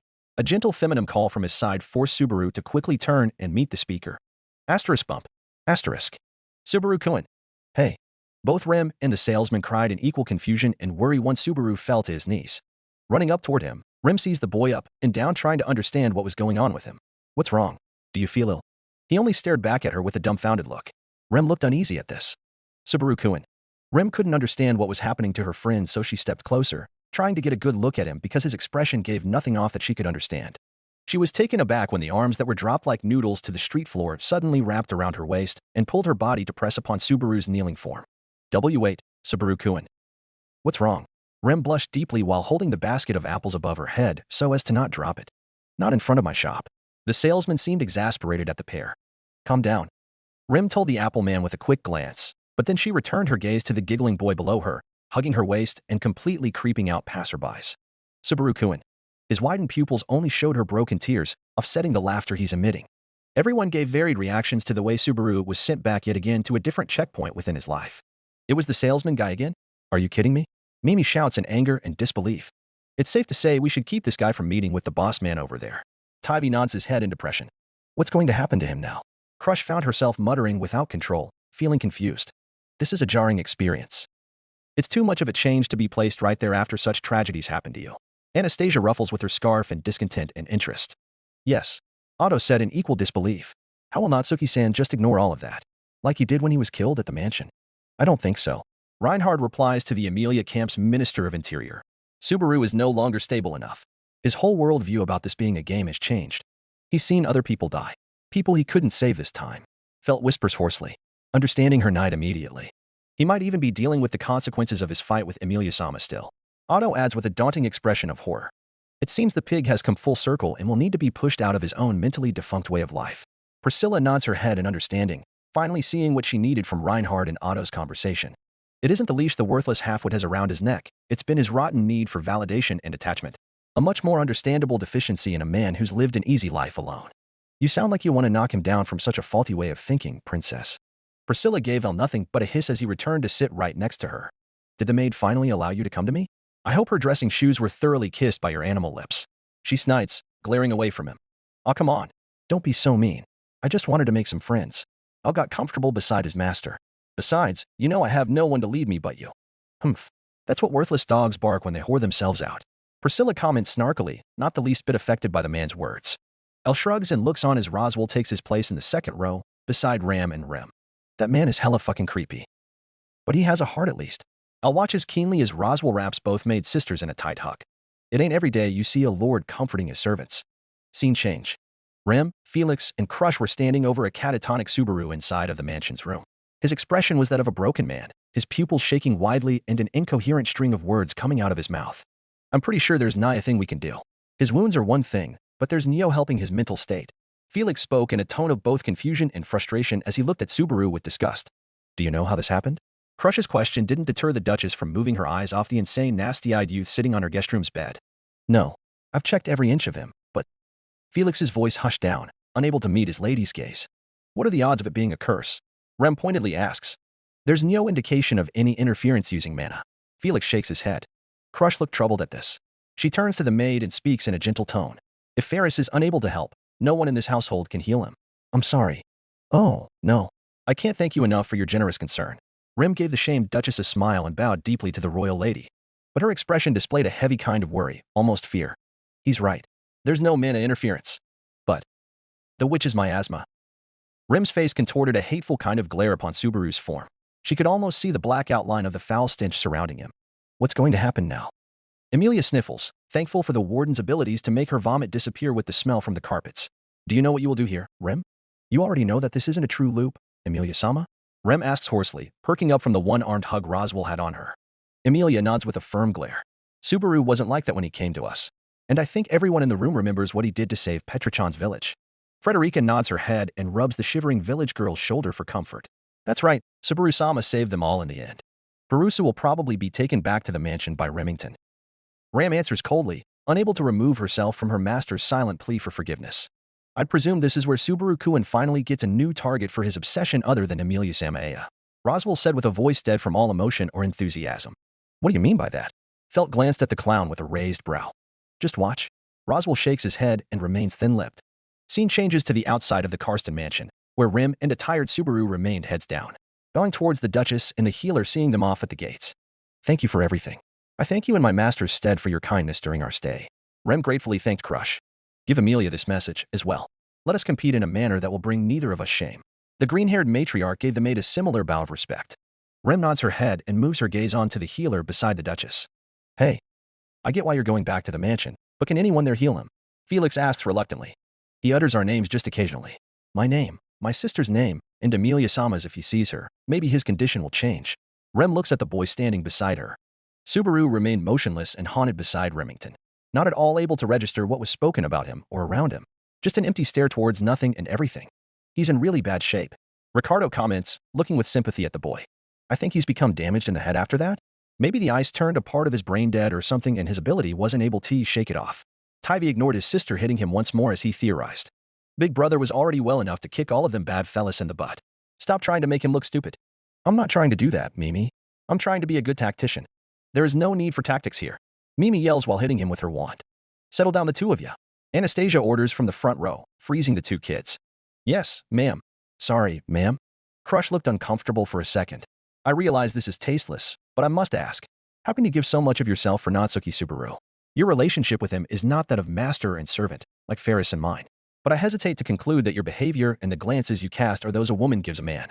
Meeting the royal's honest words with a brave look, Rem showed her passion with one look, making Crush backtrack her statement. I am sorry. Forget I said dash. No, it's not that. It's just. How can I put it? Well, I suppose it's because Subaru-kun is special.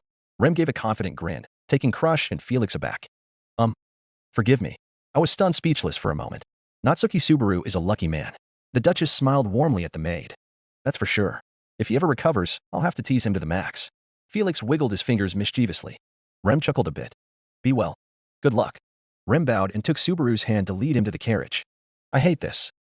Amelia whispers, earning the attention of every girl around her in the first and second rows. I should have been there with him. He wouldn't have ended up like that, and neither would Rem and Crush end up in such a conversation if I was there. What's so bad about their convo, though? Anastasia says in her normal Western way, ruffling her scarf while eyeing Amelia curiously. Nothing. Just that I hated how Rem's feelings were doubted. Amelia shakes her head and looks at her boots again. Ah. Crush gives Amelia a look of understanding. Do excuse my wording in that loop.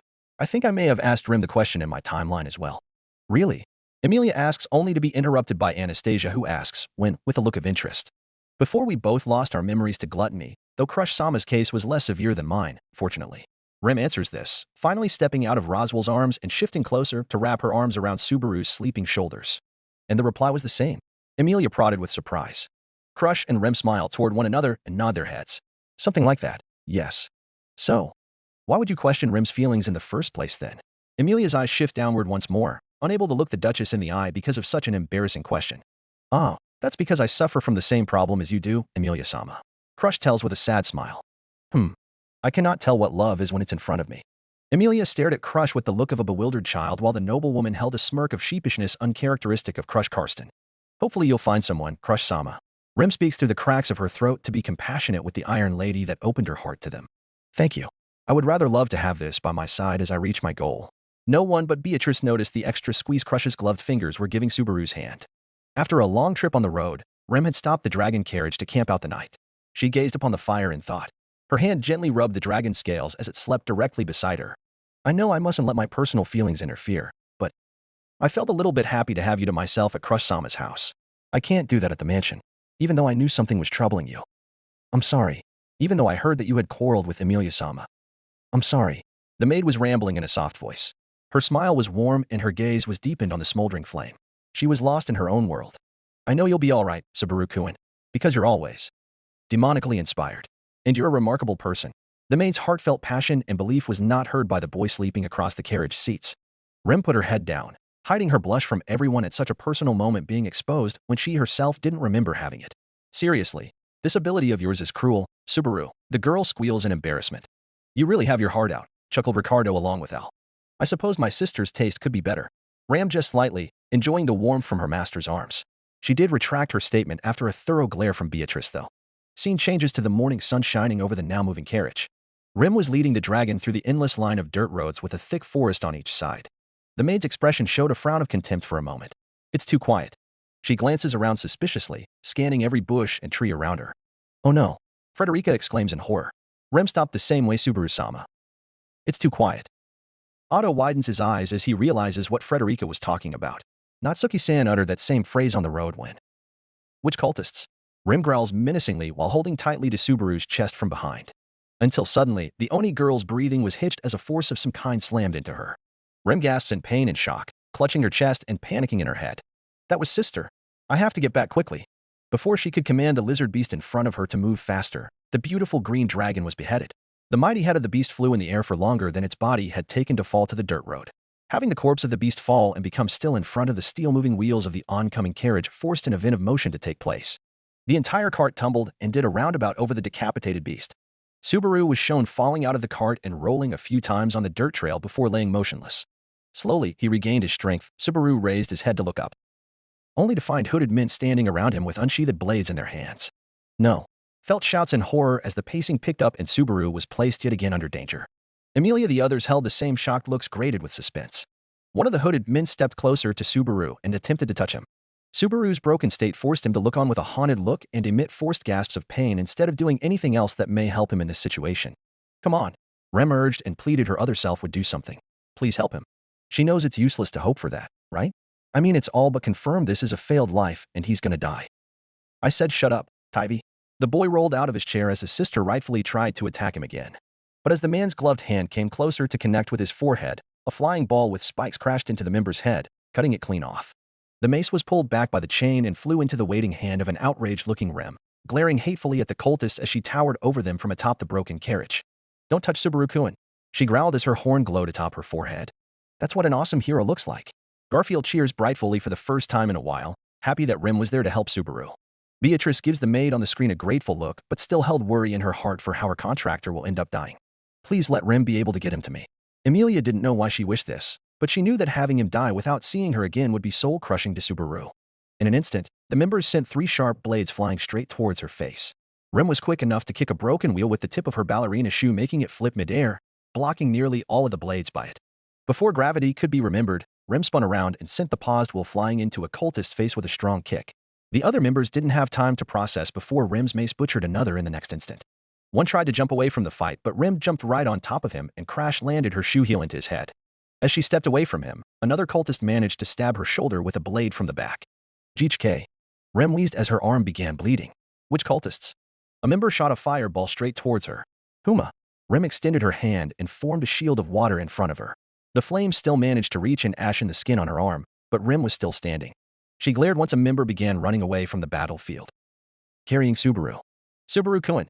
Rem moved to save the boy as the figure ran off with him, but many cultists blocked her path. You bastards. You stole my sister's horn and stole my reason to live, but that wasn't enough? Now you have come here and steal my reason to die too. Rem's screams overturned the sounds of bodies and blood splatter her mace was causing as she tore through the group of cultist men. Many of them prepped their blades and fire magic to start their battle with the enraged Oni. The window cuts to black. You are amazing, Rem-sama. Otto bows his head to the maid in respect. Crush and Wilhelm give nods of respect to the girl's battle prowess, yet held apprehensive glares towards the screen as to what will happen to Subaru. What will happen to Barusu now? Ramses in her master's arms, remembering every single injury her sister had acquired by the cultists and swearing to eradicate them tenfold. They are taking Natsuki to their scum leader. Julius spits in a way that was neither gentle nor mannerly. Yet the knight's look of disgust and anger never ceased. They are taking him to sloth. Beatrice. Roswell's voice was deep and cold at the same time. Ram knew he was hiding a lot of emotions behind it just by those 2 aspects. The drill-haired girl froze in place, her head shot up to glue her eyes on the screen. Darkness. Subaru's eyes couldn't see anything but a deep void. He blinked in a turtle-like manner. When his vision cleared, the window opened on the sight Subaru had been met with upon opening his eyes again. A face cloaked in shadow with wide dilated eyes and pupils shrunk to the point of being a display for insanity. The green lips appeared sour and dry to an absolute gross degree. But the full expression was still shadowed. The horror behind this face that was leaning so close to Subaru's own was not fully realized because of the darkness of the cave. What is that? AL's shout of disgust summarized everyone in the theater's reaction to the man's face. That's the Archbishop of Sloth, Anastasia's knight answers with a tone deep with hatred, remembering the monster's face well. Felix and Reinhard glanced from Julius to the screen with shock coloring their faces as they knew Julius would know better than anyone how that terrorist looks like. That's the leader of those cultists? Ram spits on the carpet as her furious gaze fell on the disgusting abomination of a man. Meanwhile, her master's hands began to tremble in a manner that forced Ram to look up at Roswell. I see. This is certainly interesting. Subaru stared back at the insane-looking person before him with no expression visible. You wouldn't happen to be Pride, would you? The tone this creature before him took was beyond greasy. It was a discordant voice which failed to resemble a calm, soothing one. The imagery of the man's form under the shadows was not doing him any favors to appear approachable. Subaru didn't know if the man was aiming to be That idea was further pressed into Subaru when the corpse-like hand of the green man slowly raised upwards to his mouth. Subaru watched a finger on that hand get bitten. The man was biting on his own hand so hard it had streams of crimson on it. Only after a few more moments did Subaru realize that the weird abomination of a person went unblinking for the entire time since they met. Never blinking, never removing his finger from the grip of his teeth, the man's eyes stayed still looking into Subaru's on from his distance in the darkened cavern. What does he mean by pride? Anastasia asked the most knowledgeable person in the room, but Beatrice remained frozen in both expression and movement. I'm guessing he'd be meaning the Archbishop of Pride, Hashin-sama. Wilhelm answers diligently, making some eyes go wide. Priscilla didn't notice that her own night went rigid for a moment as she spoke to the crowd below. That is an irrelevant point to waste our time dwelling upon. Priscilla snarks from above, urging them to let the screen continue showing what needs to be shown. Is it? Because from what we've seen, Natsuki-kun is stuck in a world that isn't his own, with a power that isn't in his control. Anastasia challenges Priscilla hotly. The witch's power. Crush bravely points out, sending some shudders down the backs of those who believed in the fairy tale. You mustn't mean that Barusu has the chance to become an archbishop, do you? Ram questions the two candidates in the front row with a glare. Anastasia and Crush look away from the maid. It could be possible. Tivy comments unhelpfully from the back. I say we continue watching before one of us ends up blowing this out of proportion. Otto advised as soon as he noticed Priscilla's fire magic swirling around her again. Oi, warden guy. Stop the magic in this room, will you? Garfield screamed to the screen, but all he received was silence. But Priscilla's magic was extinguished suddenly, much to the Baroness' displeasure. I guess you're not going to answer me. Subaru's eyes were wide on the man. No response was given. The dark entity moved away from Subaru and held his hands behind his straightened back. Oh, right? I haven't introduced myself yet. The walking depiction of a demented horror proclaimed pleasantly as if he was brought on with good manners in mind. He trotted towards the group of kneeling robed men and women, stopping just in front of the group and turning towards Subaru. Only once the image was realized far away from him, Subaru realized what was in front of him. A cult. And the leader was standing before him, eyes burning with the glee and cruelty it takes one to become a monster who burns children alive before their parents. With his dilated, haunting pupils shining red inside of the cave, the monster bowed his head theatrically to the chained, nasty-eyed prisoner. I am a Sin Archbishop of the Witches' cult, representing Sloth. His head rose to show the face of the walking corpse. No shadow or darkness covered him as he strode towards Subaru. Beetlejuice Romani Conti. Tess. Disgusting. No one else could have said it better than Petra. The girl surprised everyone by spitting on the floor at the mention of his name and glaring with no small amount of hate towards the screen's frozen image of the madman. You monster. I hope Subaru kills you and never looks back. Petra screamed in outrage, no longer sobbing. Just broken. Even if her innocence died.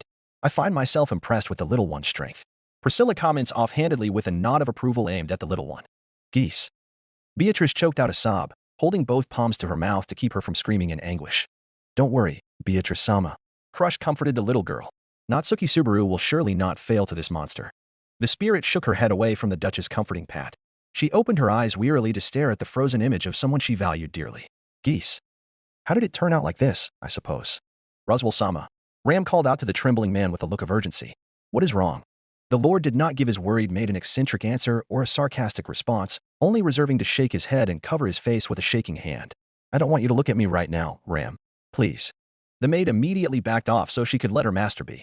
For some reason, she could sense a near murderous intent floating around him right as he saw the look of the Archbishop. This is odd.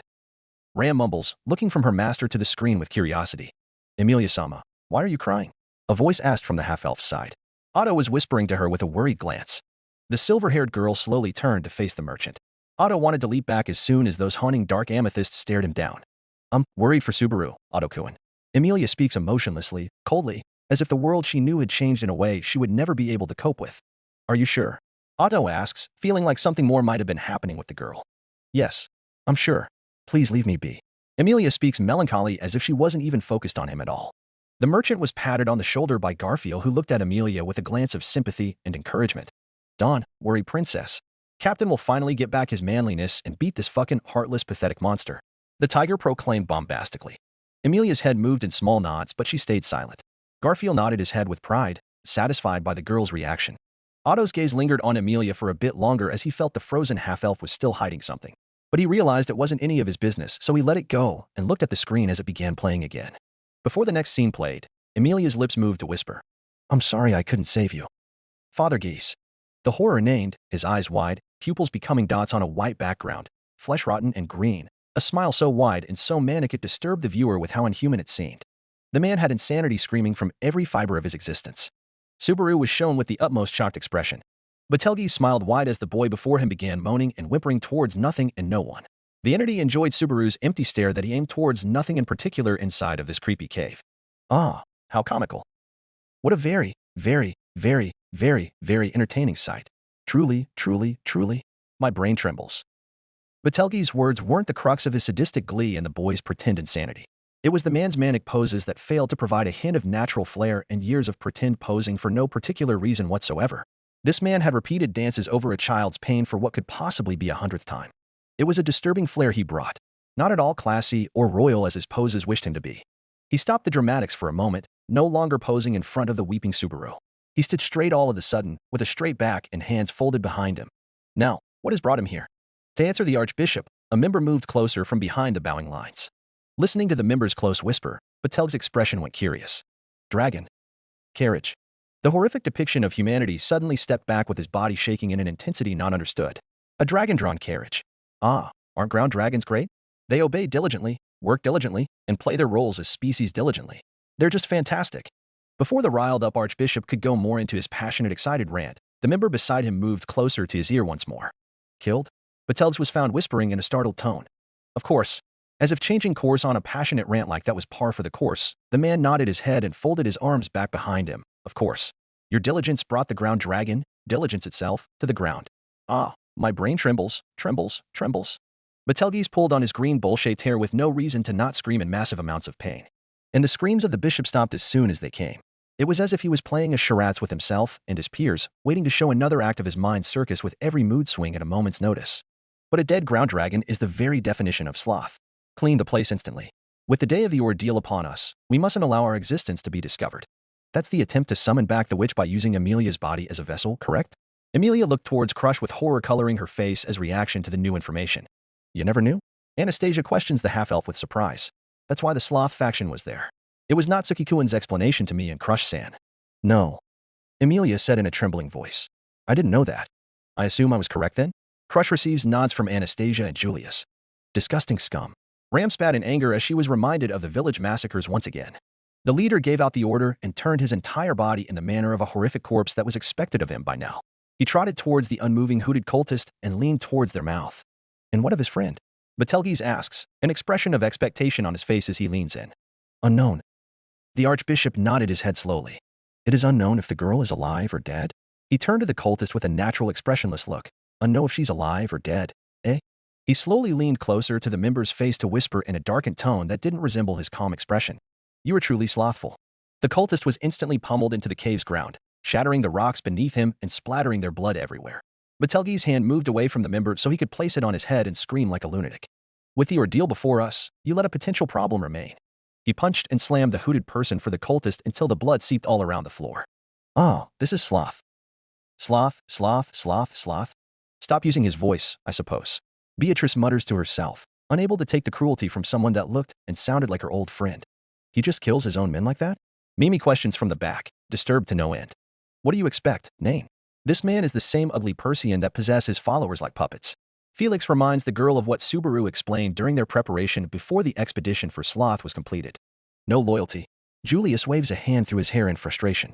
Don't get agitated now, the redhead mutters to his friend. We both couldn't save Subaru. Julius ends up going silent. Betelgeuse dropped to his knees and screamed at the top of his lungs. Please forgive us the sloth that has led us to betray your goodwill. Love. We must repay love with love. Tears began flowing down his morbid eyes. The madman looked upwards towards nothing but the cave's rocks while in his kneeling position. The cultists and ranks of followers kneeling behind him looked toward each other. Bring the girl here. If she lives, kill her. If not, bring me her head. Love. We must repay love with love. The Archbishop ordered his followers, still in the same kneeling posture. All of the members behind the madman disappeared in an instant, minus the bleeding corpse on the floor. They phased out of existence by sinking into the floor and walls of the cavern. He must be talking about my sister. Ram shouts with rage. I must protect him. Rem says as her eyes light up with hope and anger towards the man on the screen. Will Rem make it to Natsuki-san? These catacombs are very complex. The merchant nervously asked anyone who would answer him only to receive a look from the tiger beside him. Eh? How do you know about the cave Captain is stuck in right now? Garfield questions in confusion. Otto rubs the back of his neck with a sheepish, tired smile. I kind of got captured by the cult and brought there as a hostage until Ricardo-san saved me. Garfield's mouth goes thin-lipped and his eyes show a hint of respect and admiration. What's with the look? Otto asks, thoroughly off-put by the strange emotion in Garfield's gaze. Nothing. You're a cool guy, Otto bro. Thanks. Otto shakes his head and watches again, but with an uneasy smile. The deranged madman settled his dead-eyed gaze on the boy shackled to the wall. Now. Betelgeuse slowly turned to Subaru with a smile as wide as his gross cheeks could allow. Now. A green hand gripped Subaru's locks and pulled him up so he could face the madman's gaze. You will look into my eyes. Subaru's reply didn't come. His stare aimed towards nothing. He didn't even acknowledge the frightening corpse-like human holding his hair up. Answer me. Answer me carefully. Why does such dense love hang so abundantly upon your person? The Archbishop's question was spoken in an uncharacteristically light tone, as if he was more curious than overexcited like he used to speak. Before another minute passed, Subaru was faced with another green arm holding a black book, taken from the madman's pocket. Do you not own a copy of the Gospel? He asked the boy before him, some form of excitement present in the man's tone. Subaru's answer was a complete blank stare that delivered not an ounce of attention to the man holding the book. It saddens me to be ignored. I'm treating you so kindly, and yet. The Archbishop let go of Subaru and screamed in frustration. He then changed his pose and leaned closer to the boy. In that case, I will change the order of my questions. Subaru found his chin being raised by Betelgeuse's disgusting finger. His dead pupils met with the man's own. Another empty stare faced with one of anticipation and morbid never-ending glee. Let me ask this. Before Betelgeuse could continue, he found it right to pause and place a trail of slobber all over Subaru's right cheek and even on his eyeball with his tongue. You. Petra looks away while some flinch in disgust at the scene. This is some kind of torture? Felt questions with her tongue out. No. Reinhard shakes his head for his lady. The terrorist wants Natsuki Subaru's cooperation, sincerely. Crush answers what the sword saint was about to say, her ambers piercing the screen as if it was leaking information she must not lose a drop of. This entire thing is beyond interest and dot. Anastasia muses with her own look of interest to the interaction between the man and the boy. Stop bringing love into it. Emilia whispers to herself, voice beyond inaudible so no one could hear her heart breaking. Stop it. Stop tainting Geese's love and loyalty like this. Subaru never blinked, stuck on that empty stare focused on nothing. Why do you? Betelgeuse questioned without a moment's hesitation for what he'd just done. Why do you pretend that your mind is broken? Oh. Priscilla's wrathful snarl dropped to a gaze of shock immediately. Does he read the boy's actions so easily? Interesting. Myself was sure an abomination such as this wouldn't be able to tell its tale from the tongue. Pretend. Rem whispers, unable to understand. Not pretend. Anastasia shakes her head. More likely, unable to see any other way to react to his situation. Crush adds to the Merchant Queen's statement. So he was just sitting there to gain sympathy and pity? Tivy questions curiously, feeling a bit disappointed. Until a small juice box was sent flying into his stomach by one furious Petra. Damn, nice throw. Mimi gave the maid a thumbs up as her brother rubbed his stomach with annoyance, painting his face. Didn't hurt as much as your wand? I firmly believe that Betty's contractor isn't acting. Beatrice speaks in a low, almost dead voice. Captain just needs to find a way back up. He won't stay pathetic for that much longer. Garfield proclaimed with a raised fist and a hungry growl. Silence reigned across the cavern. Nothing could be heard from either the madman or the broken youth before him. Subaru's eyes did give an answer, however. They changed emotion on a scale that pleased the Archbishop, who was vying for the boy's attention since the start. No. I truly have my doubts. Why, for what reason, for what purpose, do you act crazed? The boy began to whimper softly. It was a crazed possibility. He was a deer caught in headlights. Betelgeuse continued his deconstruction. Your insanity is far too sane to behave so cleverly and quietly as if seeking sympathy. It is an insult to true madness. The madman's confusion replaced his genuine glee at Subaru's desperate whimpering. You are a poorly acted madman. If you really meant it, you would pay no heed to the gazes of others. Slowly trembling, Subaru's mouth erupted into jarred hollows of despair while clutching his head by his shackled hands. He rocked back and forth, uncaring for the Archbishop's grandstanding pose as Subaru's insanity was called into question. Adu. How comical. How comical. The revolting man laughs while Subaru's terrified shrieks fill the air. Before he could cry even more, Subaru found himself unable to rock his head into his knees anymore as he was hoisted up by the collar of his shirt to face Betelgeuse. I pity you. I pity your wretched, ugly, lowly, diminutive, sinful being, from the bottom of my heart. Despite all that, you are so loved. The bull-haired monster screamed towards the cave ceiling while holding Subaru in the air. In a moment of what seemed as frustration from the bishop, Subaru's head was slammed into the cave's wall. His chains jiggled loudly across the dark space. You'd rather waste away in stagnation than repay the goodwill shown to you? The man questioned Subaru, moving away from the catatonic, nasty-eyed being. Subaru's head splats against the ground as his body falls from its position. You are truly slothful. The atrocious horror of human misery stared Subaru in the eye, receiving nothing but a blank stare back. Subaru's wide eyes resembled those of the madman currently holding him by the hair, dots on a white background. Even when his forehead bled a trail of dark crimson down his eye, Subaru gave no inclination to protect his eye by closing it, tainting the white background red. Stop it. Emilia couldn't take it any longer and started muttering with her hands on her mouth. Please stop it, Geese. Please don't do this to Subaru. He's a good boy. Please. Geese. Unable to hear Emilia's mumbles accurately, Beatrice focused herself on begging inside of her head for something she knew would never happen. How many years did you spend in this state? How long were you suffering in there before Subaru came along, I suppose? How could you say that?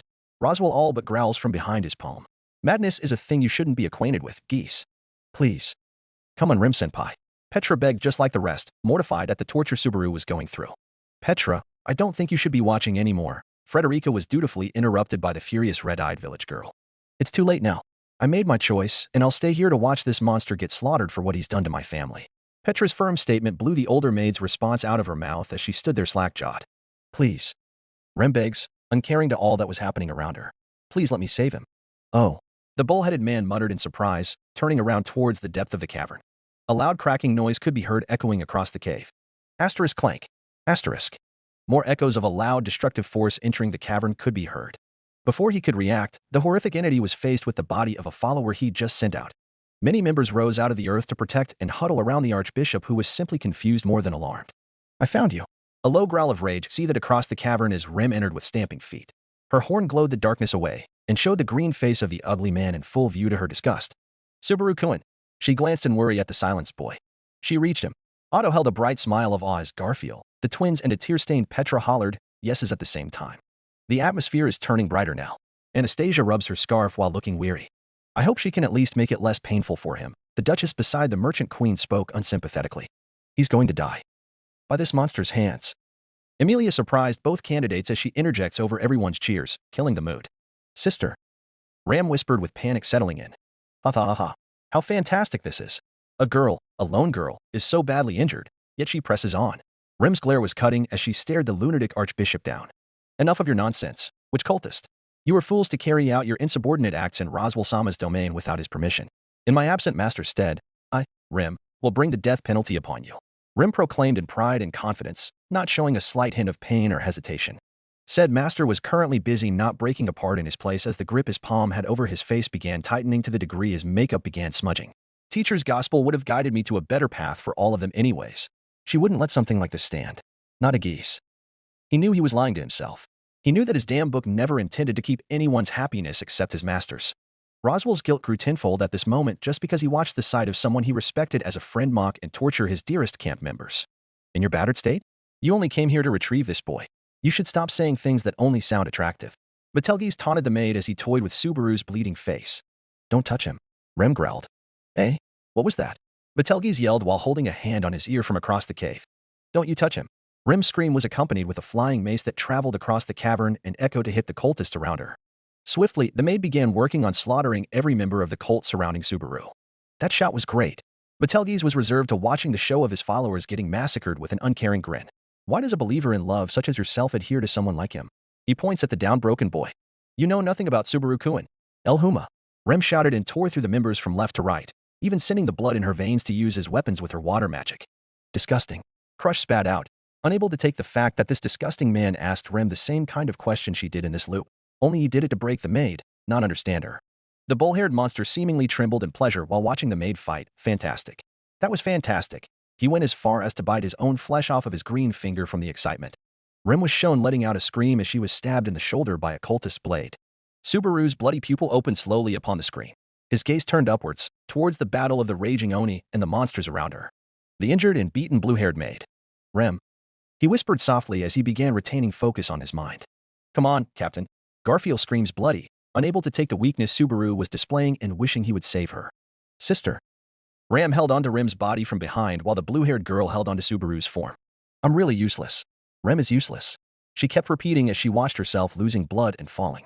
As she fell, the girl smiled towards him with a few words on her lips. My brain trembles. The whisper of the Archbishop was the only noise throughout the darkened world as Subaru watched Rem's body fall towards the dirt in slow motion. But just then, before her body could touch the earth, Rem was held up in the air by an invisible force that caught her limbs. And in an act of brutal inhumanity, every one of her limbs were bent. Erf. Garfield's titan roar forced a rumble throughout the theater as he tore apart his armrest in rage. And no. Petra's blood-red eyes shed some newly forming tears at the brutal sight, forming new sobs and chokes that the little girl's heart couldn't handle. You have done enough, Remington. Reinhard gave her his respect with a nod towards the screen. You're a hero. I failed. I failed. Rem kept repeating even with Ram trying to soothe her sister's mumbling. The pink-haired maid was barely keeping herself afloat and stable. She barely even looked at the screen as her sister's mutilated corpse was shown on the screen. Subaru's eyes widened, silenced by the sight and unable to understand what was happening. Rem became a doll with invisible strings, held in the air by whatever cruel god who chose to bend and malform her body for all in the cave to see. Blood ran down her legs. Authority of sloth. Unseen hand. Betelgeuse whispered as he pointed at Rem's hanging body with a sickening green finger. Subaru's body trembled in place, the sight before him finally registering. HD. Emilia's eyes went as wide as sources as her face morphed to one of complete torment. Geese. He's doing that to Rem on purpose. To hurt Subaru. Beatrice and Roswell watched the decaying image of their friend burn in both their minds as the monster in green replaced the kind priest who once gave them light. Look. You must look. That is the result of your actions. By doing nothing, you practice sloth. And because of that, the girl is dead. You killed her. How awful. How awful. Betelgeuse mocked and reprimanded Subaru from above. The sickening glee in his voice wasn't unheard. You.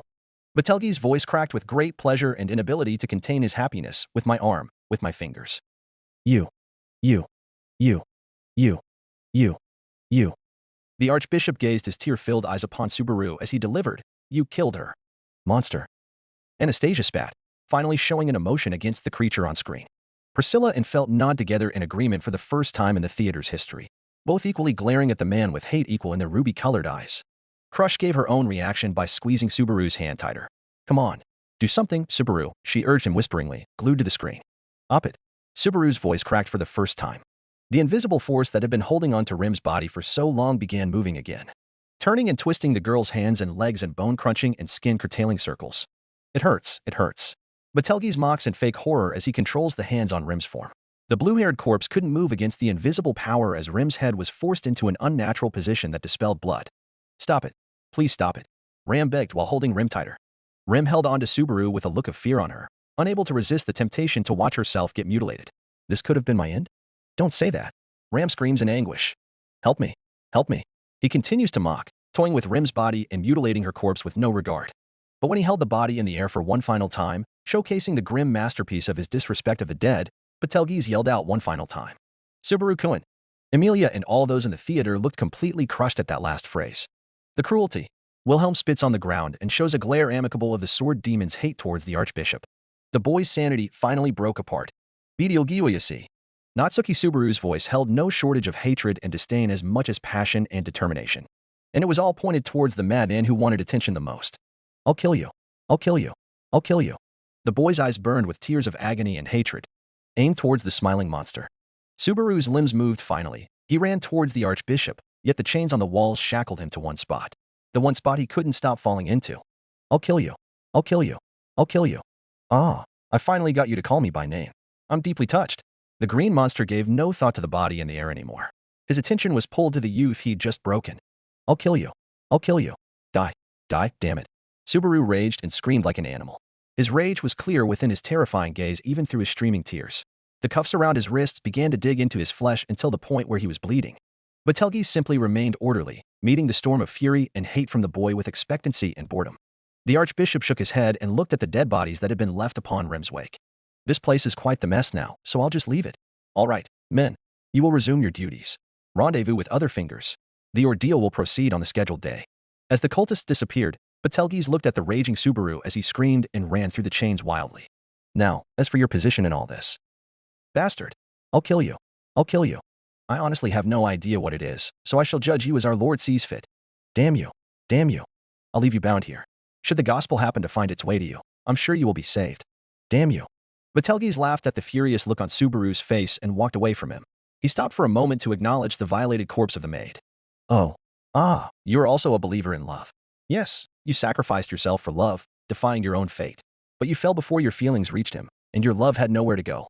Rem's body was suddenly dropped at the monster's feet. He regarded it with a smirk of sick pleasure. You are truly slothful. He laughed out loud as the boy screamed in pure unfiltered rage. I'll kill you. I'll kill you. I'll kill you. I'll kill you. I'll kill you. I'll kill you. I'll kill you. I'll kill you. I'll kill you. I'll kill you. I'll kill you. Ha ha ha ha ha. As the sickening laughter of the corpse-like monster filled the cave, Subaru met him with a primal scream of despair and agony. Oh yeah.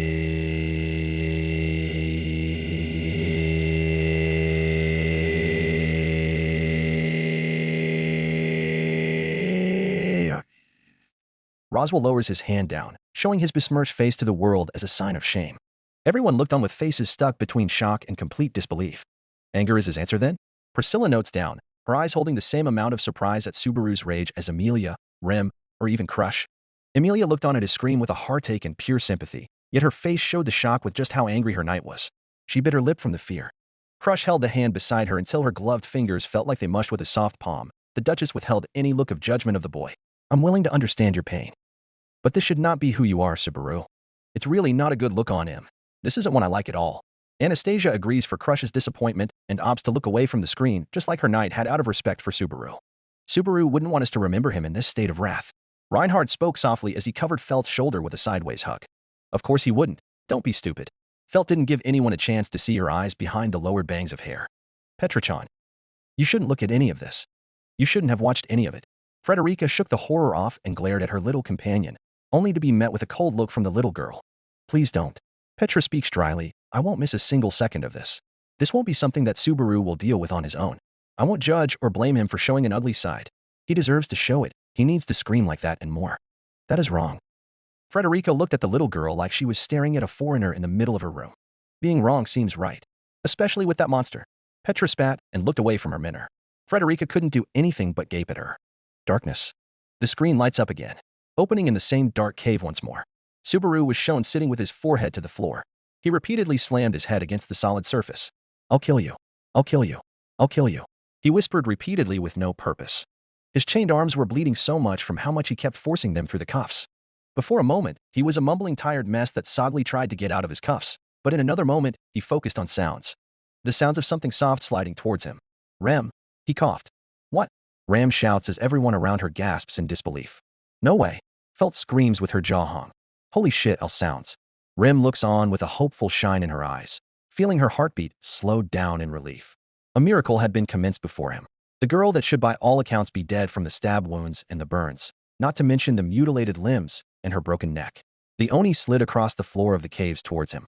Rem, Subaru called out as he watched her body inching closer and closer. Rem, Rem, Rem, Rem. He went on repeating, hoping for an answer that might reassure him of the girl's ability to survive all of this. Once she had quietly wormed her way underneath him, Subaru clenched his teeth around a part of her uniform and pulled her up until the maid was in his lap. He hugged the girl tight as he managed so. Rem, hey Rem, he gasped in desperation. The bloody lips parted, revealing magical gestures of life. Huma. Subaru's eyes widened at the whisper. The blood that had seeped from his grazed wrists was suddenly infused with mana. The water magic used his blood to break the cuffs around his hands. Rem had freed him. Rem, you. He looked down at her, eyes saddened and amazed. Eve. She whispers pleadingly, looking at him with nothing but love and appreciation. Rem, wait, don't. Subaru held her tighter, wiping her blood from her face. Rem slowly held his hand and looked at him with a gaze filled with warmth. Live, love you. Her hand dropped. Rem, Subaru hugged her and cried his heart out in the cave. You saved him. You at least saved him, sister. Ram gives her sister yet another tight hug that eclipsed the grief in her tone towards Rem's death. Rem tries to utter something, but her sobs replaced whatever words that were about to come out of her mouth. The rest watched with tired and anguished frowns. The screen changes on the front of the cave, a hole in a mountain's wall. Subaru is shown coming out of the tunnel, Rem's corpse sitting in his arms bridal style. Let's go, Rem. He smiled at the maid in his arms, looking over the horizon at the setting sun. He walked through the road and the forest until it was nighttime. He strode against the tumultuous terrain with Rem in his arms. His hairstyle was now reserved to a messy, more natural style that made some locks flow down his forehead and into his eyes. I like his hair this way. Felt tried to comment, but all the emotion was drained from her voice. I agree, as odd as it was. Priscilla was amongst the people who voiced their agreement in an equally quiet, mournful atmosphere that the theater now possessed. But he strode forward. He walked through the village, passing all of the stabbed and tortured corpses of the village folk, walking through the cold of a sudden snowfall. Beetlejuice. Subaru passed the piles of burned corpses of the Arlem people. One name remained on his tongue. Beetlejuice. The snowstorm thickened, but he braved through and managed to reach the gate to the front garden of the estate, where white snow covered the entire land. Subaru stopped and looked to the side. He found a shed beside the gates of the garden.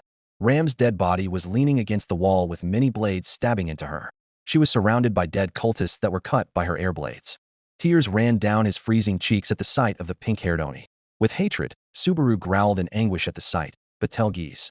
Dropping on his knees before the snow-filled mountain that was the Roswell mansion, Subaru held on to Rem for warmth as the snowstorm raged above him. Beetlejuice. He sobbed in agony as the storm intensified. This is a dead end, Julius says with an anguished gaze down towards his knees. He went through all of that to make his plan. The healer behind Julius spoke in a tone filled with guilt and shame. The things he went through in this one viewing alone. How did I ever doubt someone like him, Nain? As Felix began to shed tears of shame, Wilhelm gave the healer a supporting pat on the back and a shake of the head. This man's cruelty had nothing on Subaru Dano's will to fight. Ferris. Reinhard gave his grandfather's words a small nod. How? Emilia used her tired, broken voice to sound. How will Subaru die then? The half-elf looked on in distraught and disbelief as the screen began playing the final melody. Asterisk Krayacact asterisk. Before the snowstorm could cover him, Subaru's frozen neck sluggishly moved forward to stare at the mansion's front gate. A giant head had sprouted out of the ceiling of the great estate. The monster with cold, empty, yellow shining eyes turned its neck to tilt its head as some sort of parallel to Subaru's own turn. The beast's eyes fell on Subaru across the thick snowstorm and tundra that had spawned around the Roswell lands. Sleep. The same voice that had killed Subaru in the last loop spoke toward him. Sleep. Along with my daughter. Subaru couldn't say anything, as his entire form was frozen solid. And as the wind picked up, the boy's head rolled off of his body with no weight or pushback, and his kneeling corpse remained a frozen statue, holding a dead girl's body. His face would remain discarded into the dirt, buried underneath the layers of falling snow. A frozen land. An ice-turned world. That's how Subaru Natsuki died. What? Emilia couldn't but feel the stares of everyone in the theater to the back of her head, but the half-elf was too busy registering Subaru's cruel death herself. Puck. Puck killed Subaru. Puck. Emilia held her head in her hands and began sobbing like a maiden with a broken heart, unable to believe her father would do such a thing. Crush looked over at Anastasia with a knowing look. This spirit is a problem. Priscilla voiced the exact same thought the two candidates in the front were discussing silently, without words. She clicked her tongue and memorized Subaru's face once he was frozen by the beast's storm. Mind cells will fix that for you. Priscilla sighs to herself. Just prove yourself worthy of all of this attention. Al looks over to his master in distress, unable to understand what she was saying. Bubby, so your contract really is that cruel? Beatrice muttered with a look of hurt, thinking about her brother. This must have been painful for both you and Subaru. I wish I could have done more, in fact. Eulogy for Rem. Darkness. Faint noises, blurry images, purple glow. Hey. Subaru's eyes opened suddenly. His body looked sweaty and his expression was spooked. Back at the capital again. Before the apple salesman, again. He had returned by death again. You listening? The man questions with an angry face. Huh.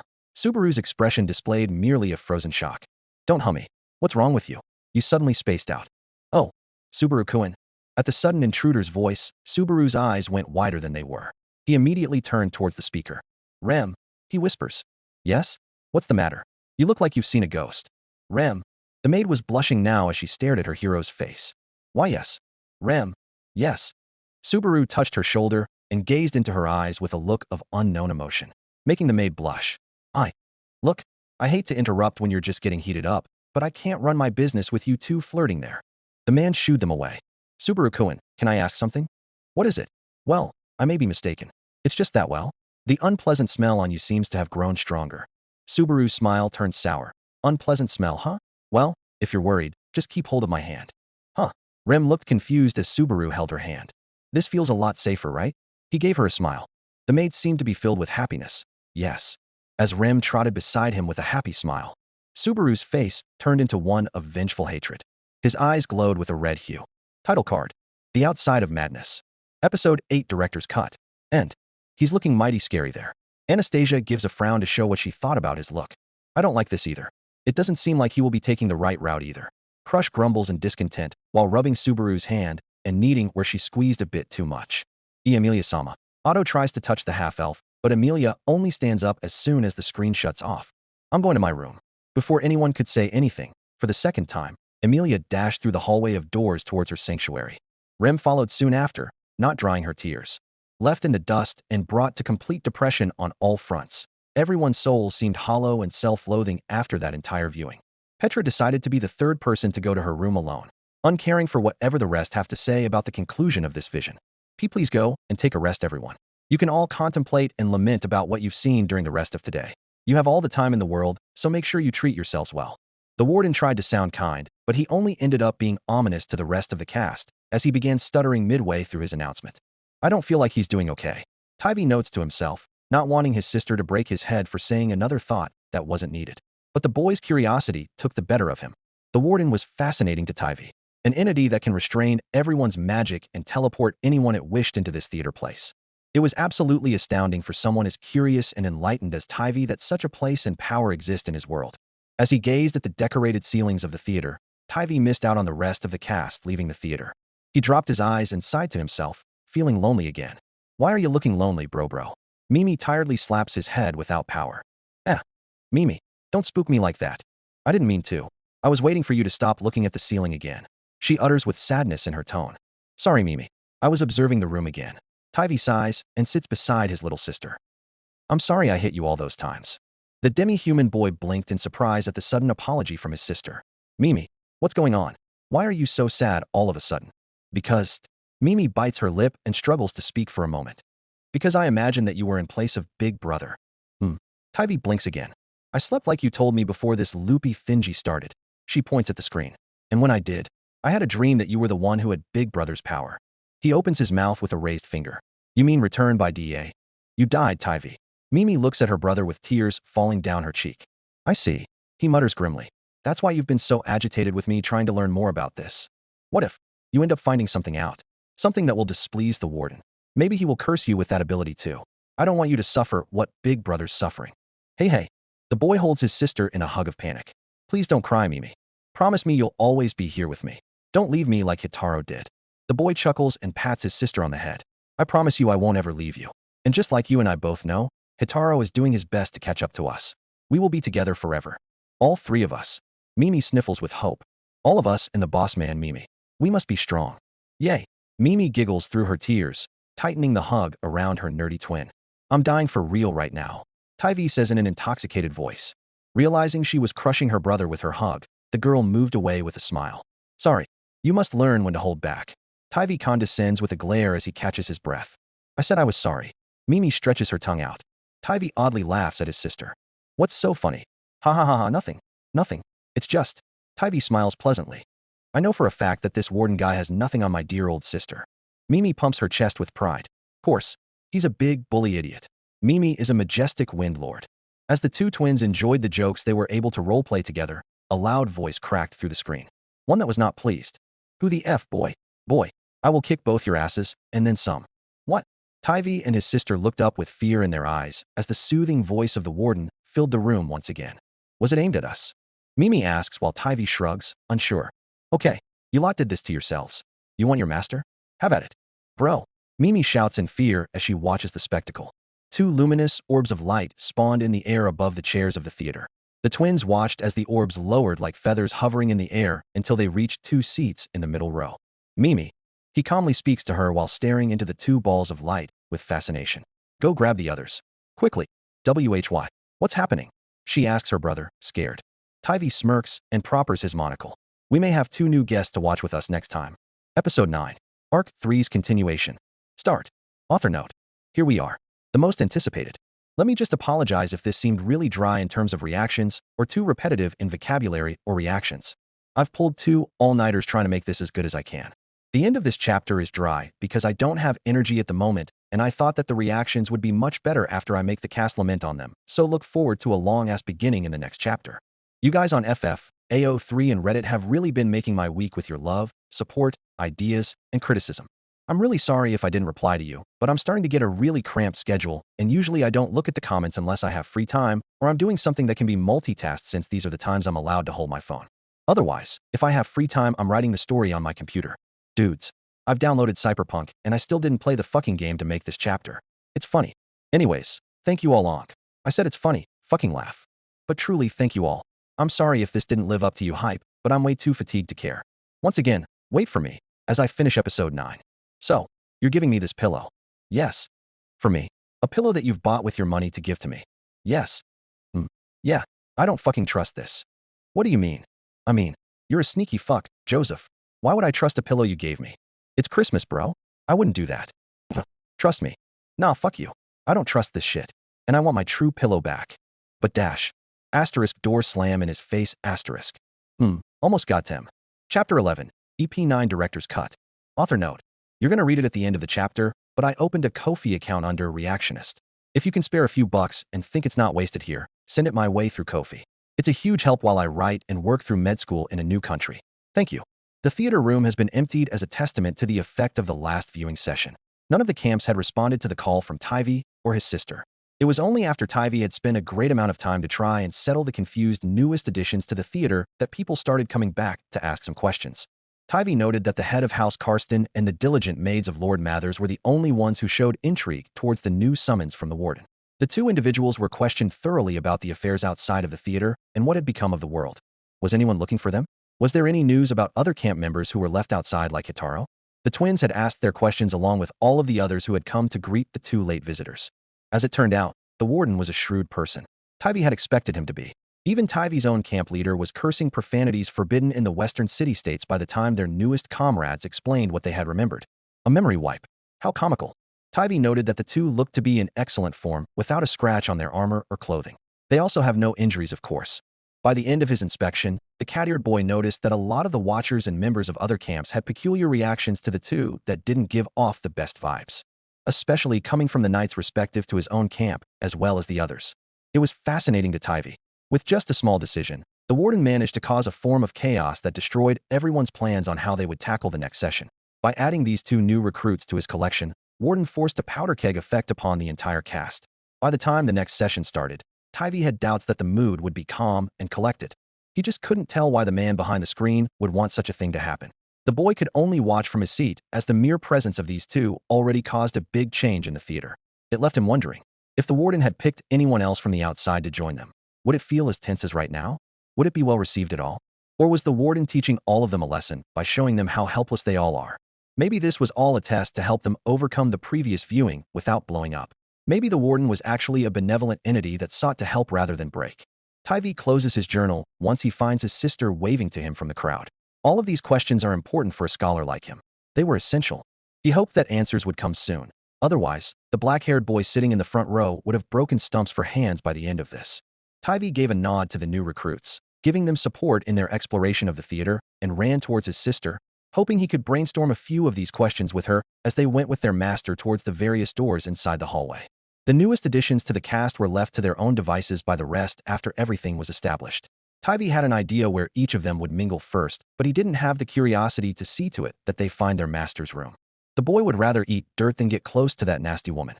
In one of the theater's residential rooms, the contracted Great Spirit sat alone on the bed. Her butterfly irises withheld a glossy look that was pointed at her folded knees. Beatrice glared with such hatred that someone would melt beneath her gaze. That's what she'd imagined. It was so unlucky that her door opened and allowed someone to come inside her room. So unfortunate that her imagination wasn't a reality.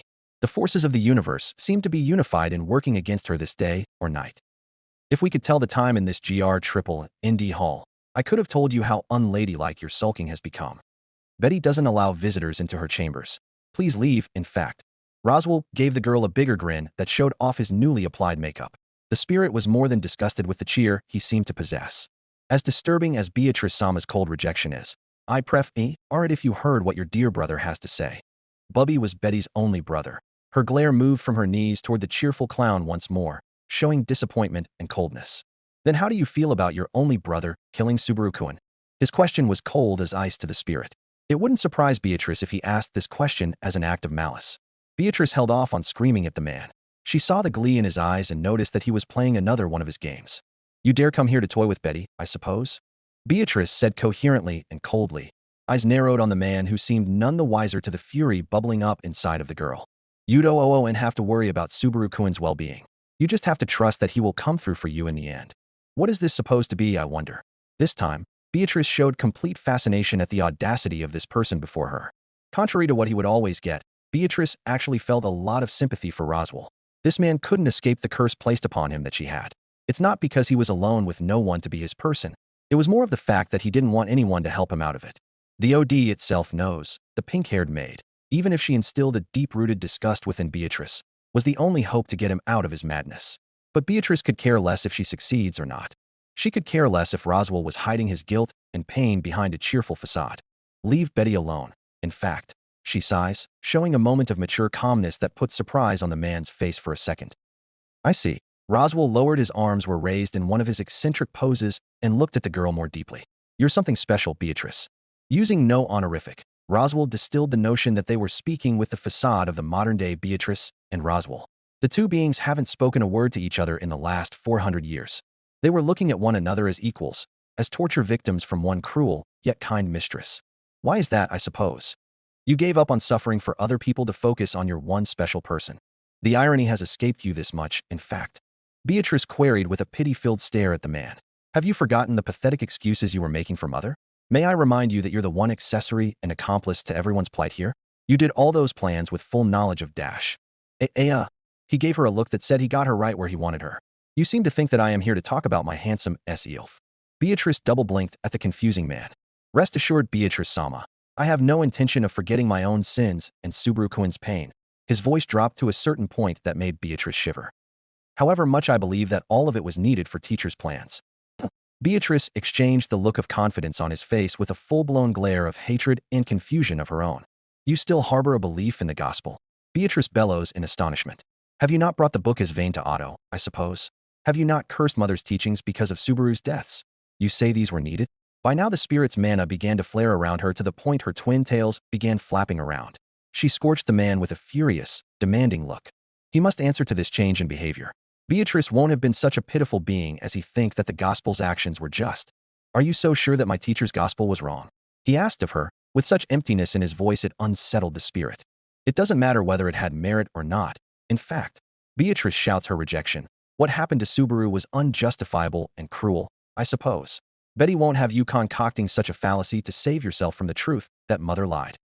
And you know so much about the truth as to judge me or my teacher for following our own desires. Yet here you are ignoring everyone except your own dear contractor. What are you on about, I wonder?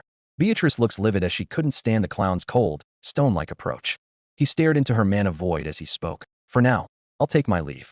But I want you to focus on the fact that you hadn't shown the slightest bit of a reaction when it was someone else dying other than Subaru-kun. Yes, I did, in fact. You must have been too focused on your plans and games coming to fruition while my Subaru got butchered. Roswell simply gives his sister the eccentric, usual smiling facade as always. Had that been the case, and had you truly thought about everyone who suffered inside of Subaru-kun's bubble, then you would have noticed the reason why your mother's teachings are my most justifiable gospel. What? He turned to leave the baffled girl in her room, ignoring her calls. Wait, I suppose. Remember, Beatrice. His tone was cold and heavy, making the spirit freeze in place, but he didn't turn to her. Never forget the effects of my teacher's gospel. Had it not compelled me to make Subaru-kun a part of our lives the way I did, the people of Arlem Village wouldn't be alive today.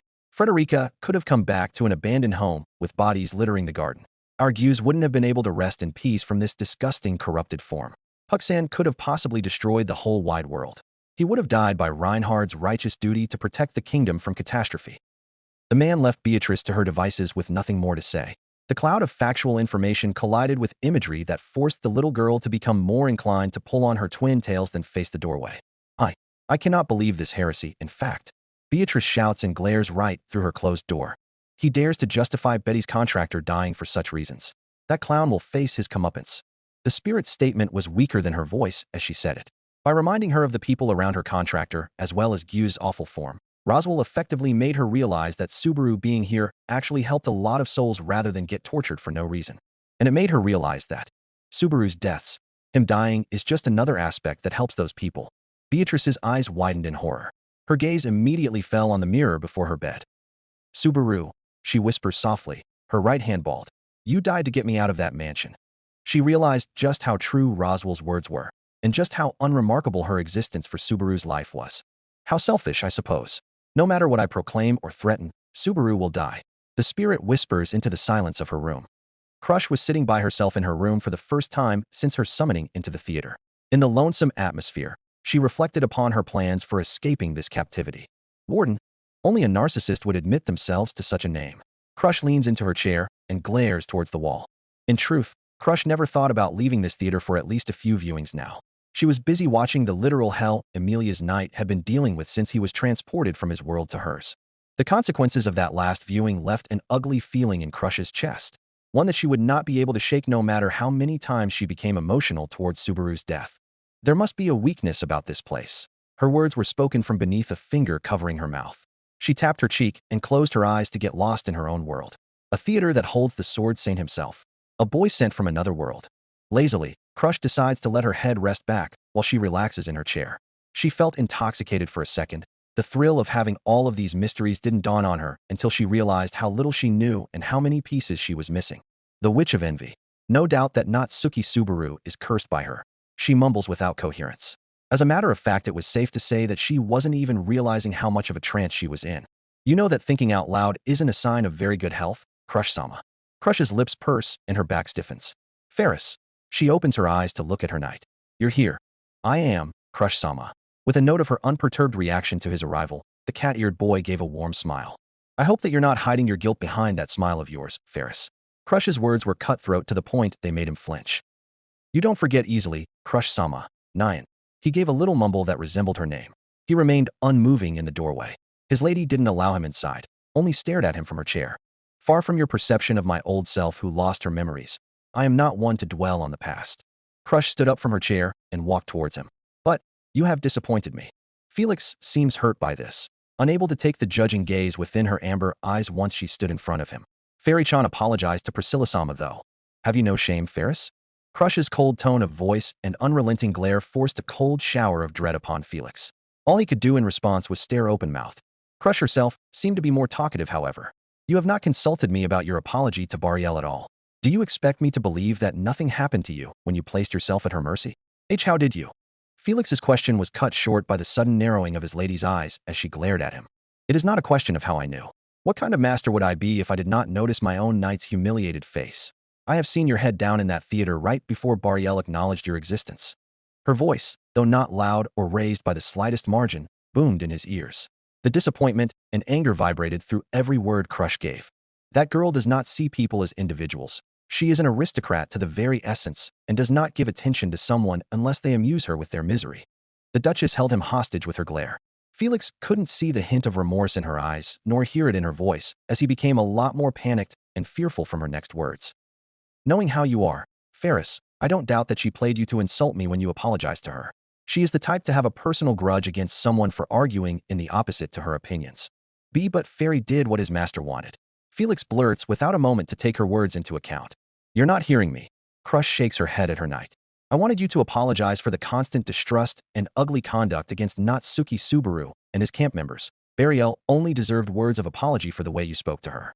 No one said anything about being Priscilla Bariel's plaything. At this, the healer looked dumbfounded by his lady's explanation.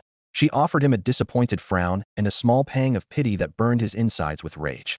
Between each of these two glares, Crush trapped him in a most frustrating hell that rode his soul from defeat to shame and then back like a sick carriage ride. Crush-sama doesn't even know what Fairy did for her. Felix grits his teeth after his outburst, unable but to glare at the girl he would have never in his wildest dreams thought he'd challenge. This didn't surprise Crush the slightest bit as her response was steeled and nonplussed. Never did I ask you for such shameless loyalty, Ferris. What you did inside of Bariel's room is unknown to me, but your reaction can tell me everything I need to know. You chose to shame yourself and your title for what you suppose was my sake. You gave me the order. Felix bellows, face flushed. Crush did not relent. To apologize. I didn't tell you to earn anyone's forgiveness. Felix's fist shook. It was my duty to earn her forgiveness. It was to keep you happy dash. Her fist connected with the door frame instantly, stopping him from finishing that sentence. I do not know what is more disappointing. Crush quickly regained her composure and expression after she gained his silence. A neat trick she learned from her father to quickly gain someone's attention when they are rambling uselessly.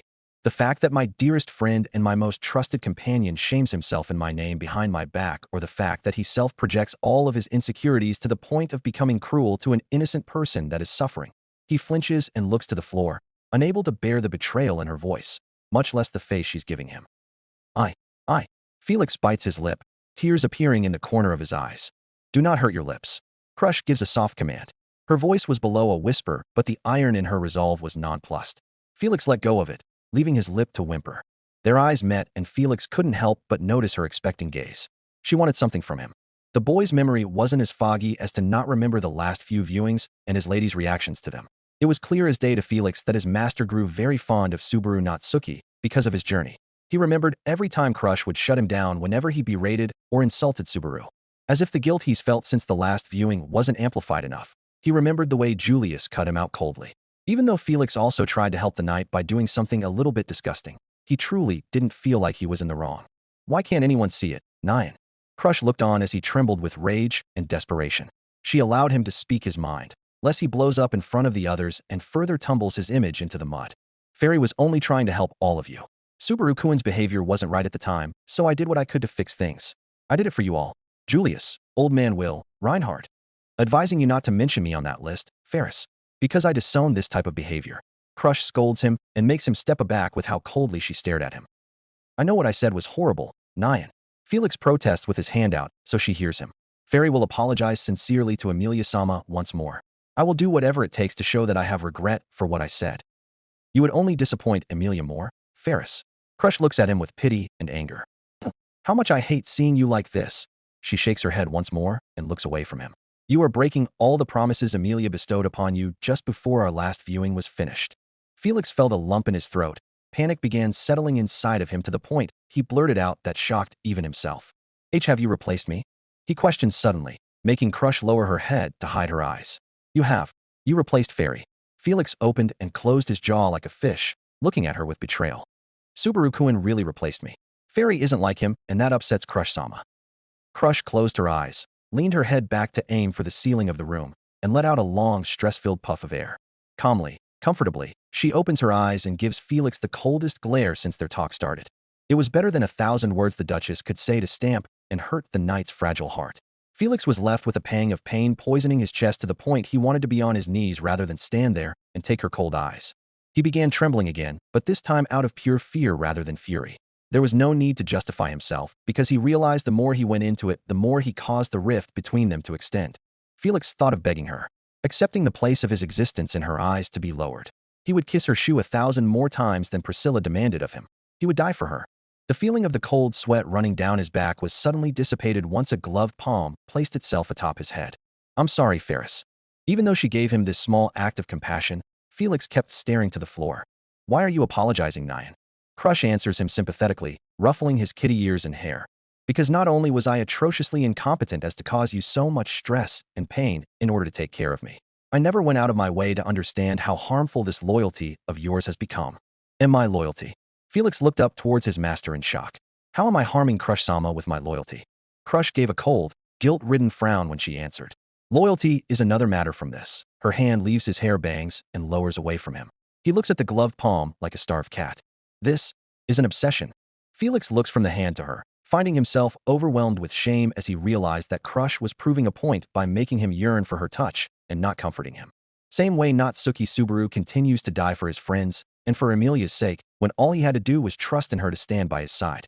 The same way the Archbishop of Sloth continues to carry out these horrific deeds in the name of a witch he's never seen in person. Ferris, you are doing the exact same thing as these two without realizing it. The healer stares at her, stunned. Wordless. Crush couldn't stare at him for long. She seemed more ashamed of herself than disappointed with him. I'd appreciate it if you stay away from me for the next viewing, Ferris. Crush's request didn't hurt as much as he expected it to be. Maybe it was because Felix knew it was coming. Yes, Crush-sama. He whispers back obediently, feeling the sheer weight of how large the rift between them has become. Thank you. And please think of what we talked about here today with an open mind. Without any further acknowledgement from her, Felix was left alone in the room. Crush strode out of the doorway and took wide steps in the hall. I can't help my best friend and loyal knight with this problem. How am I meant to help someone like you, Subaru Natsuki? Crush laments quietly while walking away from the tension-filled room.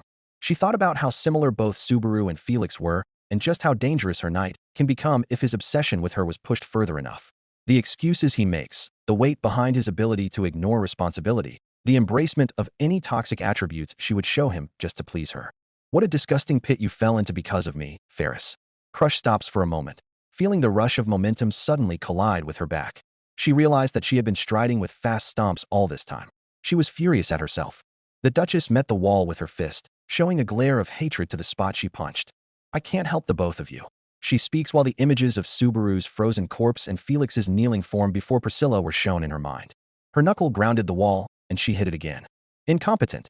She curses as she takes another moment to regain her bearings before anyone comes into the hall. A few minutes before Crush reprimanded her knight, The room next door had a similar sort of tension between its occupants as the Valkyries. The silence reigned supreme between the two sisters. Even though their places showed various hints toward their moods, the silence came from an unexpected rift that was growing between the two Onis. Ram, the pink-haired maid, was sitting on her sister's bed, arms hugging her twin as tightly as possible. No one could deny the passion once they see this overprotective hold. Ram was far more than an older sister at this moment. Her usually stoic expression was replaced with tiredness, depression, and a small hint of relief. After all, what she had seen happen to her sister was more than enough to justify washing her smooginess and snark away. Ram was completely vulnerable. She cared about nothing outside of this room. Sister, you're holding on to me tightly. Apologies. Ram didn't let go of her sister's frail shoulders. Matter of fact, she may have held tighter than before. The soft-voiced Ram didn't protest. The pale shoulders comfortably sank in Ram's grasp, and the legs on her lap adjusted to a new position that let Ram's body lay on her sister's. It was comfortable for both of them. The two twins can meet one another's eyes like this. I don't suppose we can talk about what had happened? Ram voices abruptly. Ram gazed down at her sister with thinned lips. We don't have to do such a thing. Seeing the melancholic aura within her big sister's eyes, Ram knew that this was a lie. Why? This isn't important right now, she whispers to Ram with a hint of emotion breaking through. This is more important to me. When Ram's voice broke, Ram couldn't but stare at the ceiling with guilt painting her expression. You're alive, Ram utters with a shaky voice. My only sister is alive. That's what matters. Ram felt her sister's hands tremble while they held her shoulders. It was an unsightly look for the youngest Oni. Her sister was the epitome of strength and elegance. The sarcasm, the snark, the haughty smile, these were not present on her dear sister right now. Sister. Shoo. Ram shushes the girl laying on her lap. Ram has nothing to say to her sister. The pink-haired Oni speaks as if this was a finality. Ram didn't get any say, so as her sister continues blabbering with a serious look. Roswell-sama chose the right path. You were saved from a terrible fate, and you got back to me. No one will ever harm you again. Not that Archbishop or any of his other kind should they dare come close dash. What are you talking about, sister? Ram questions, puzzled and a little terrified as the fire in Ram's eyes turned visible almost from how hard she was glaring. The eldest Oni paused, moving a hand to toy with her sister's blue flocks of disheveled hair. Sister, I noticed it before with all the other people joining us in this prison. Ram draws out for a moment, leaving the silence to hang in the air between them after she referred to the theater as what it really was. None of the twins could deny the term still had longevity in association with their captivity. Why is it that Roswell-sama is constantly blamed for what happens to Subaru-kun? Even though Rem's eyes demanded honesty, all her sister had to give was dead silence. Rem has heard how Beatrice-sama speaks about our master whenever danger surrounds Subaru-kun. Rem pushes on, looking uncertain but determined for an answer, while Ram only stares thin-lipped. I've heard Emilia-sama talking about Roswell-sama in a bad light. Why would a girl like that talk this way about her own benefactor? You know how people are toward Roswell-sama's eccentricity dash. Emilia-sama isn't like any of the judgmental people around us, sister. And Beatrice-sama has become Subaru's contracted spirit. A lot may have happened while I was gone, but Rem can tell something egregious was exposed about our master. Rem faced her sister with conviction. Ram stared at the girl on her lap with emptiness. Are you diverting the blame of your mistakes towards our master, Rem? What? Ram moves her hand to flick a few strands of blue hair away, wanting her sister to clearly see her when she speaks. Rem, she affirms to her sister. Our master's faults and tactics are in the past now. They have been dealt with by Barusu's resilience, loathsome for me to admit. I will owe him gratitude for this my whole life. Was her sister displaying affection for Subaru? Rem couldn't bring herself to stop the jaw from hanging open at this moment. But Ram merely withheld an unamused frown. But like it or not, Barusu's unforgiving deaths. Both maid girls gave different degrees of flinches at the sentence, having experienced the boy's painful end over and over again. Sometimes directly because of their own foolish actions and intentions toward him. They weren't keen on remembering these experiences. They were both tired enough. They happened for good reason. Sister. Rem's outrage was halted by a finger pushing on her lips firmly. Barusu needed to die to save you. To save all of us. Ram's eyes didn't betray a look of enjoyment when saying this. Even so, Rem had to sit from her sister's grasp and lap to give her a stare. That is ridiculous, sister. Rem bites with a disappointed stare aiming for the first time towards her beloved twin. Subaru-kun didn't have to die. His pain was completely unjustified. Who said I was justifying his suffering, Rem? Ram calmly asks. The blue-haired girl pauses for a second at the weirdness of her sister's answer. You did? Why else would you be giving Subaru-kun's curse a purpose now? Like the time you said the Witch of Envy was protecting Barusu? Ram displays outstanding calmness when speaking about the entity that swallowed half of the world. That fact went unnoticed by Ram, however, as she got busy with flinching from her sister's condemning gaze. Aye. Rem was speaking how she really felt. The older sister cuts her twin off. This happened a few days ago, when the viewing showed Barusu's journey throughout his first week in the mansion, his first week with us. Rem remained silent, looking at the floor forlornly. This is where you realize that had it not been for the curse the witch had placed on him, he wouldn't be alive with us today because he died unfairly from his first week in our household. Heck, he died in an alleyway much earlier than meeting us. Ram continued to explain things as if she was talking to a child. Her sister didn't cut her off or call her out. On the contrary, Rem's frown showed that she was agreeing with Ram more and more. This gave the elder sister an incentive to continue. So this notion that Barusu is cursed is starting to become null to everyone in here. We don't have to justify his pain or the suffering he's been through, but we cannot say that it didn't help us in the end. Him dying. Stop it. Unlike the cold and calculating Ram, Rem voiced her rejection of such a notion almost immediately, even if she's been lectured into silence before. Sister, she calls out to Ram softly. I would rather not have you speak to me as if I don't know how much we owe Subaru-kun. But I refuse to let you come to that conclusion without mentioning the main factor of his torture. What factor is that? Barusu has always been on this path, so helping us was paramount. Ram raises a brow to the point Rem shakes her head. Subaru-kun didn't have to save any of us to be able to live on, sister. Rem frowns in disappointment at her surprised sister. It was his kindness that factored as his main drive to preserve through the pain. Sister, you speak about his hell as if it was always meant to be, when in reality it's his determination to save all of us, even the ones who caused him as much horror and pain as that disgusting archbishop, even me. She gives a little sniffle of overflowing emotion. Ram couldn't but stay silent when faced with such passion from her dear twin. Subaru-kun's a hero, but you shouldn't act like he's always going to be there to save you. I learned how things really are going for him. Rem held pity in her eyes as she remembers her hero's transportation and constant suffering in her world. We don't get to call on him to help us after what we have seen, even if Rem's hero will always come out on top to help everyone. I see. After a few seconds of silence, Ram speaks. Her voice was monotone. I apologize if I seemed too conspicuous with my expectations. Rem smiled at her sister compassionately, happy that this notion about Subaru has been fully fixed in Ram's eyes. But that's just the thing, dear Remington. Ram interrupts her happy thoughts with a determined stare that surprised Ram greatly. You don't get to make that opinion about Barusu's determination or free will. You simply can't. Ram had 100 questions in her head right now about why her older sister was doing this. But Ram continued, uninterrupted. You would rather bask in your knowledge of Barusu's true tragedy now that you've seen everything, but you refuse to see how harmful your own heroics have been to everyone else. Sister, I know you've chosen that boy to love. It pains and completely disappoints Ram that you've chosen him in the end, but there is no denying that your feelings are real.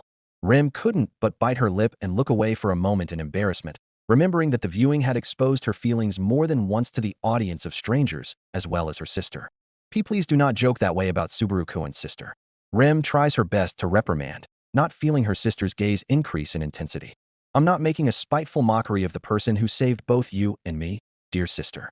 Ram surprises her twin with how compassionate she spoke about Subaru.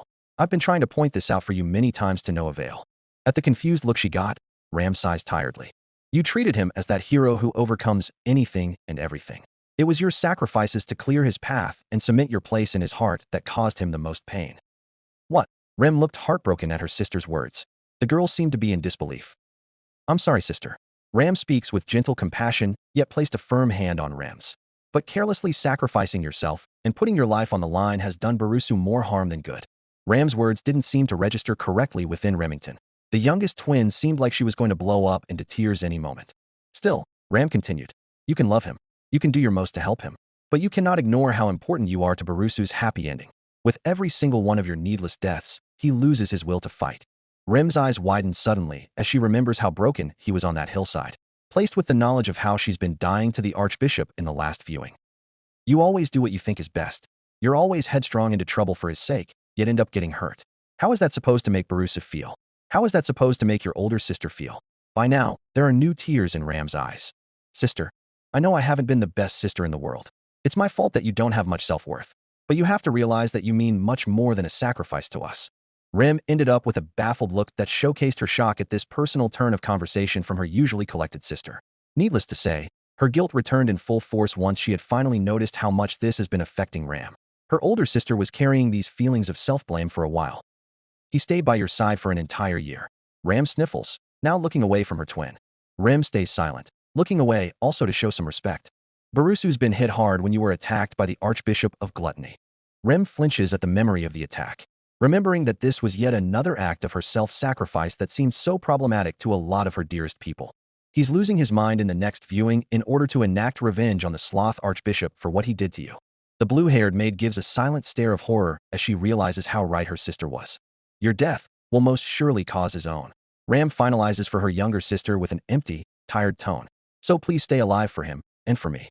Ram leaves her sister to lament on these words. Rem sits by herself without anyone to see her reaction to that. Otto stomped across the hallway of the theater to a specific location. He moved swiftly from one door to another, looking for the target that earned the glare he's been sending for a while now. Damn bastard. He spits quietly and continues to search. Even if Roswell says the book couldn't tell him about Natsuki-san's true situation, he still must have facilitated this all in order to pressure Natsuki-san into taking his hand. Otto breathes heavily as he enters another empty room. Damn it. Otto loses his last remaining coolness and kicks a chair out of frustration. What he said to Natsuki-san back at the sanctuary. It was all his doing to break my friend. Otto's voice was shaky as he remembers the time he and Garfield watched Subaru engage Roswell head first and everything that's been said between them. Natsuki-san had no idea what exactly Roswell knew, and the Margrave was more inclined to believe in his book than care about the suffering this all would cause. He used this pain and suffering to torture Natsuki-san. Otto bites his lip and presses a hand on the burnt book in his pocket. Damn bastard. He bites with hatred seeping in his broken voice. Otto hated how negative he's been the past few days spent in the theater. Luckily, there was no one around to see him breathing heavily while resting his palms on his knees. Otto-sama. The Minister of the Interior Affairs in the Amelia camp immediately stood still and turned around with his best smile plastered on his face. Frederica-san? What a coincidence.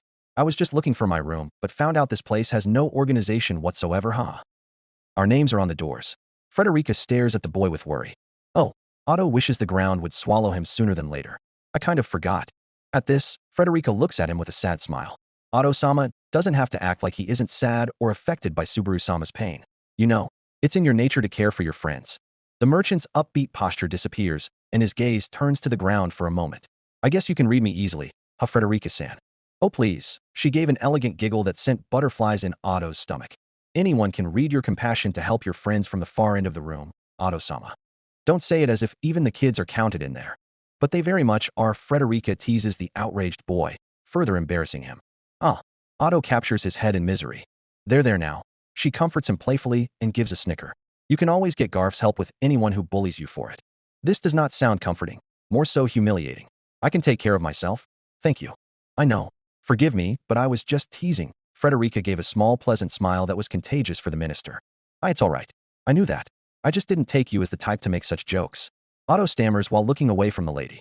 Frederica moved her hand from the doorway and nervously toyed with her dress. Even us maids need some stress relief from time to time, you know? Seems rather cruel for the people on the receiving end. He snorts before going wide-eyed. Wait, this is why Ramsan is so spiteful all the time. Frederica giggled once again. Don't let her hear that. Otto points at her with a panicked expression. I'll be sure to keep it to myself, she promises while looking at him mischievously. Otto lets out a breath of relief before turning to the maid again. He tried to keep the butterflies at bay. Before he noticed the sudden downward turn her lips took.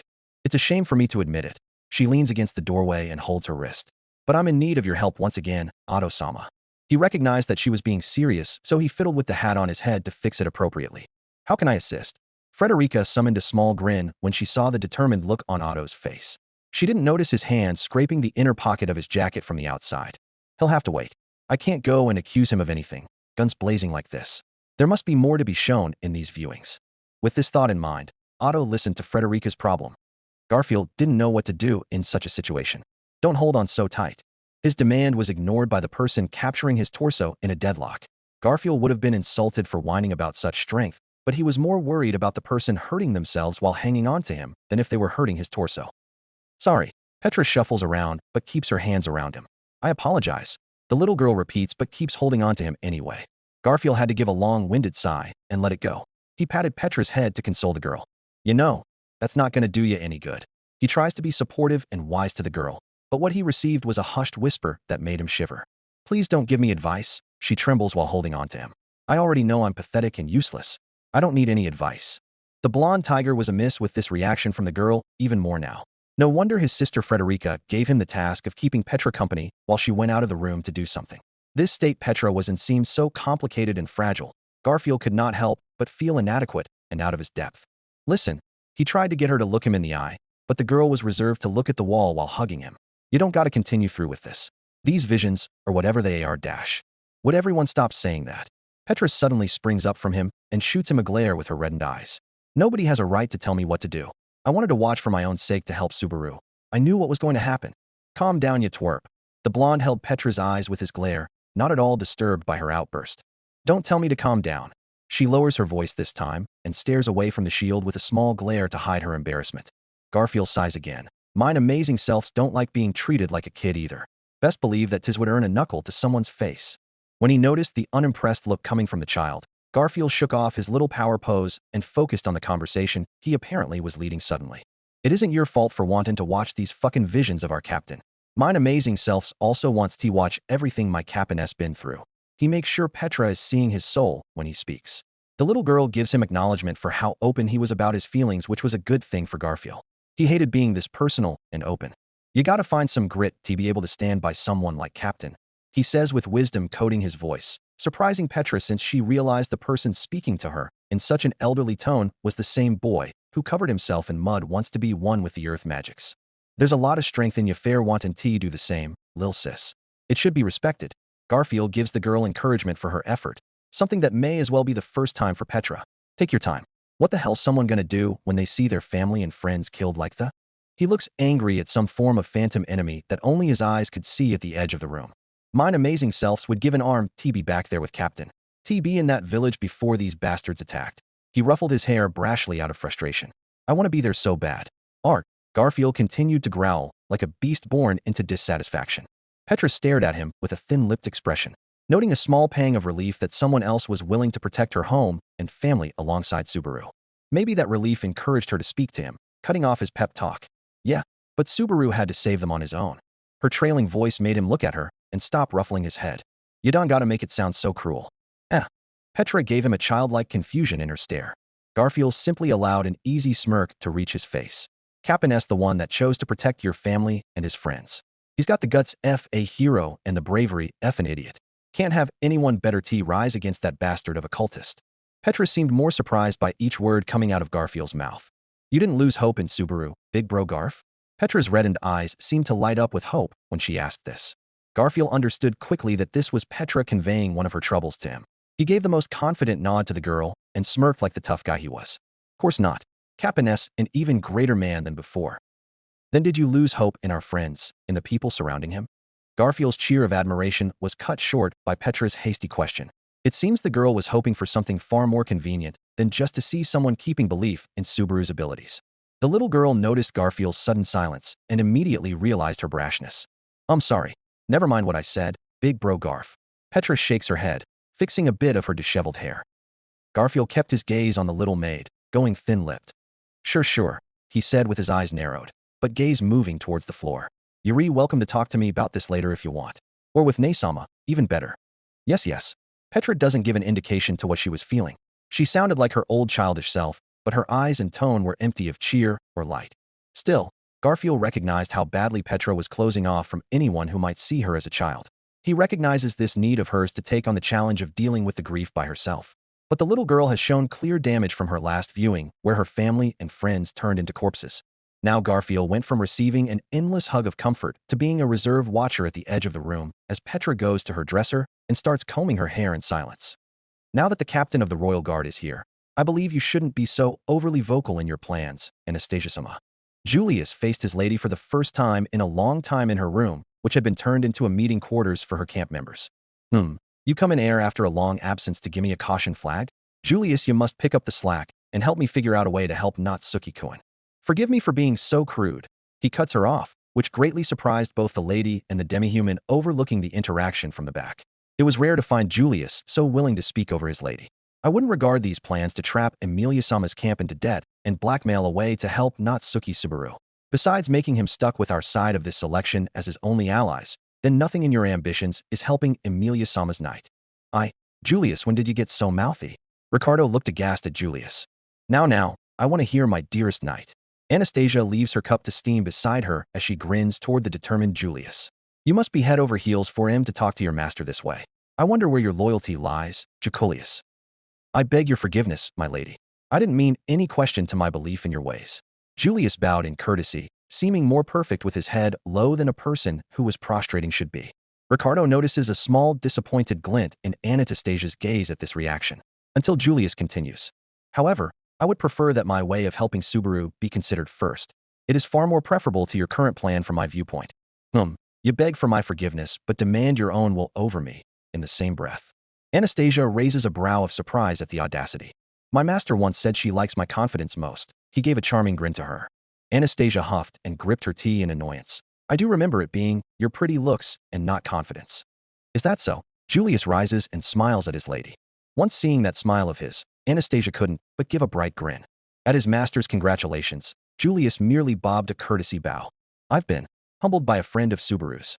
Hard it is for me to admit, but the guy owns a respectable circle of people around him. Anastasia rolls her eyes as Ricardo lets out a laugh at the attitude that never seems to go away from Julius towards Subaru. Well, whatever speeches you've been getting, Julius, I assure you that there will be no harm done to Subaru-kun and his camp members. If you say it, I believe it, milady. Julius sits before the candidate, feeling at home for the first time in a while.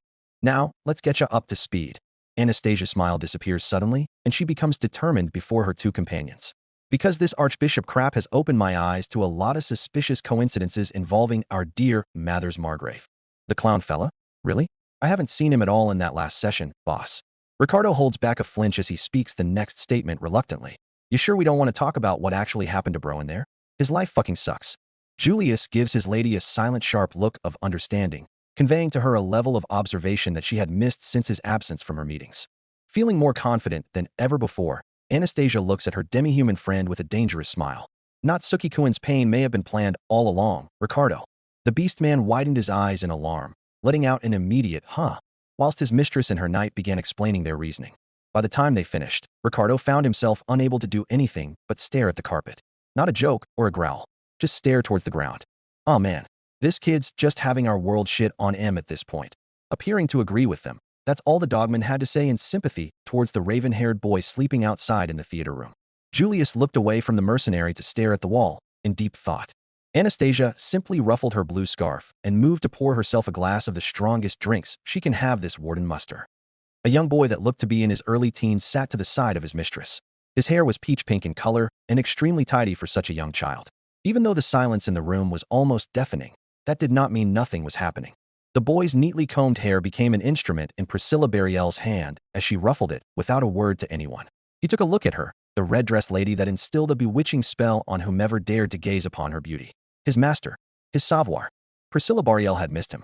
It was clear that even after an hour of time had passed with him stuck in between her arms and bosom, she refused to let him stay away from her side. Bring another drink, Schult. The boy immediately ran to the other side of the room to grasp the chosen bottle of liquor meant to be poured in her awaiting glass. As he scrambled, he thought about how coldly she regarded her order. How can she have the most gentle touch in this world, yet remain as stinging as a spiked vine? The servant boy placed the bottle in his hands, waiting patiently for the princess to drink her glass empty so he could pour into it again. Schult. Yes, Priscilla-sama. Even though he showed her absolute resilience and adoration with his stance, his attitude would falter once he realized that his mistress never took her sight from the dresser mirror. Leave myself be. You shall not be needed for now. Yes, Priscilla-sama. Though it had hurt him, the boy moved out of the room as quickly as he was brought in by her command. The child servant of Priscilla sat outside of her door, not knowing where to go in this weird place. Did I do something wrong? Schult asks himself, a hint of a frown on his face. I tried my best to remember how Heinkel-sama and I got into this weird space. Please forgive me, Priscilla-sama. She ain't mad at you, Schult-kun. The voice tinged with a metal echo was familiar to the wallowing child, who stood up immediately to meet with the knight who stood over him. How you doing, shorty? Missed us the past few days. Al cheerfully ruffled the boy's head and laughed. Wait, I guess you don't remember how long it's been from what you said. Yes, Al-sama.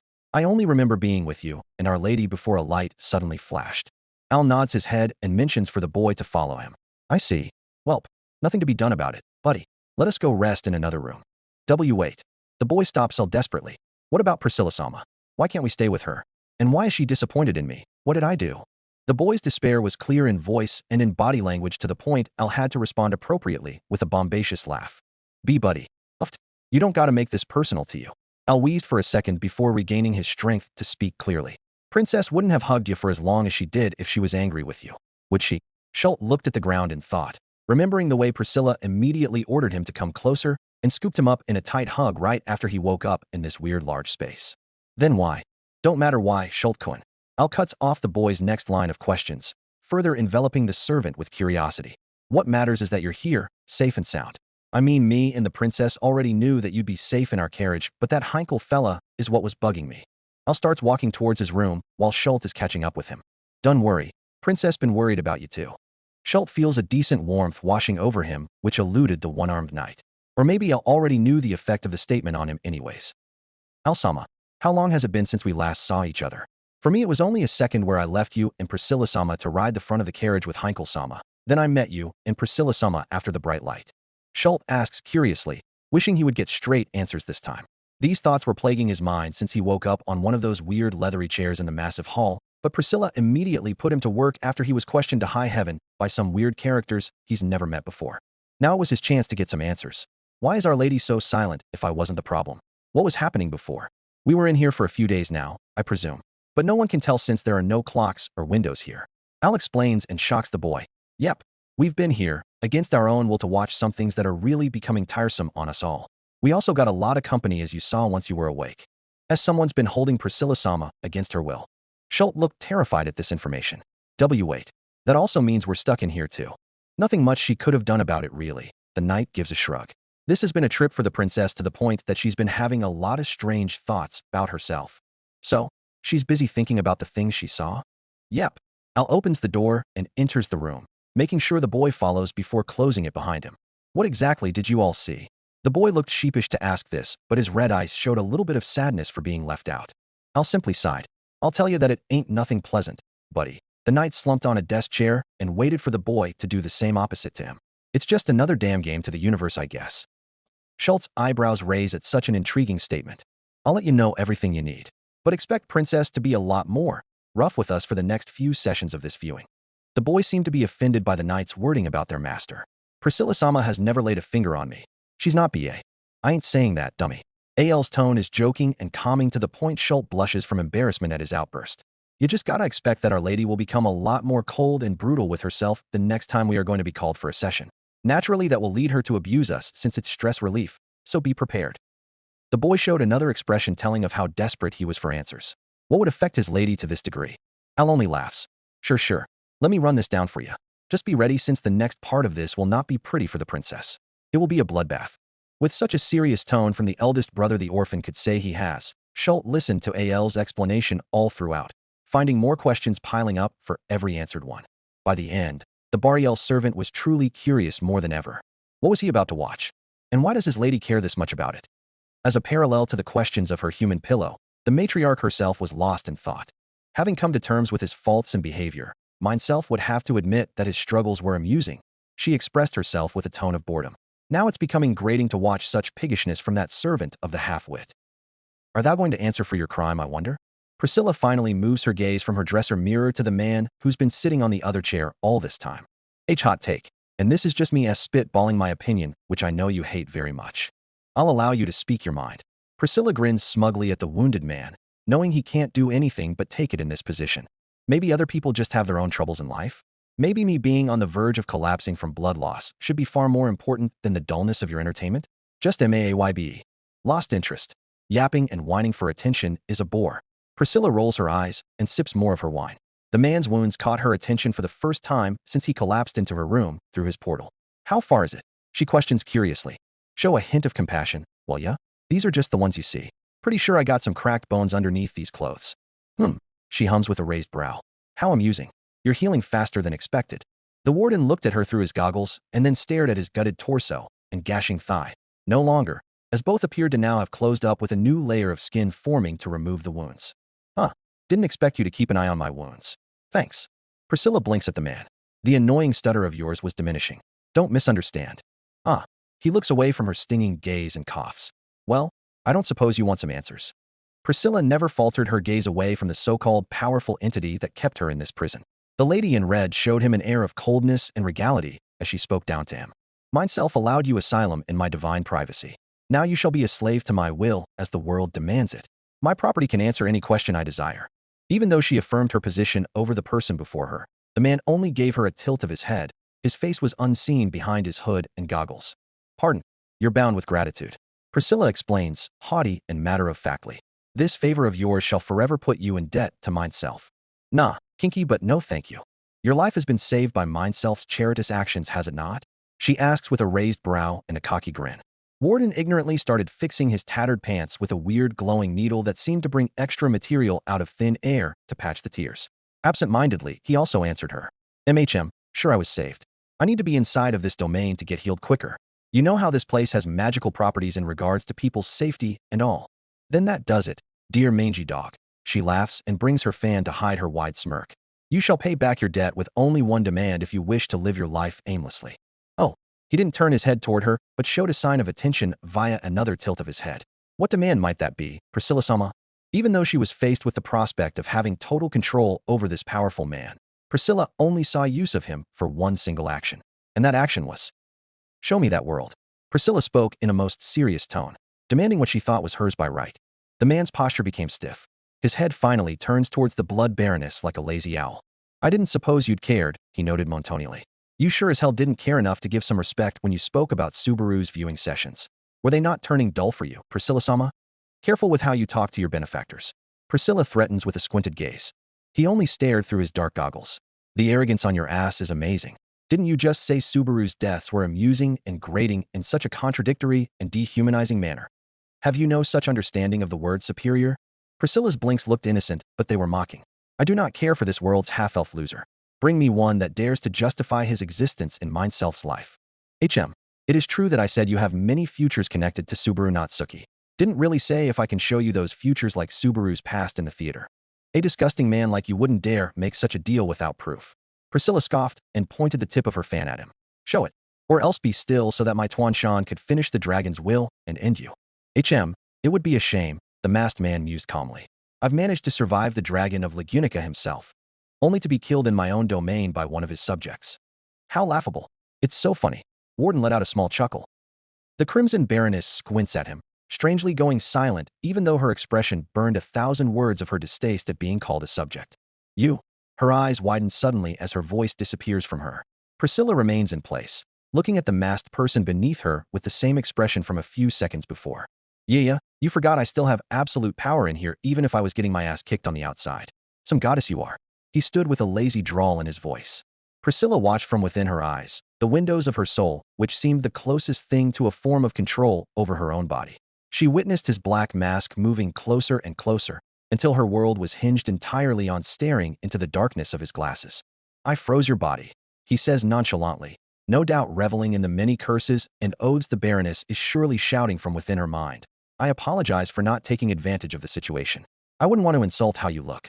Warden's gloved hand moved the floral fan away from his face, along with the delicate hand clenching it that belongs to the Countess. Too bad the person on the inside of this beautiful form is as nasty as they come.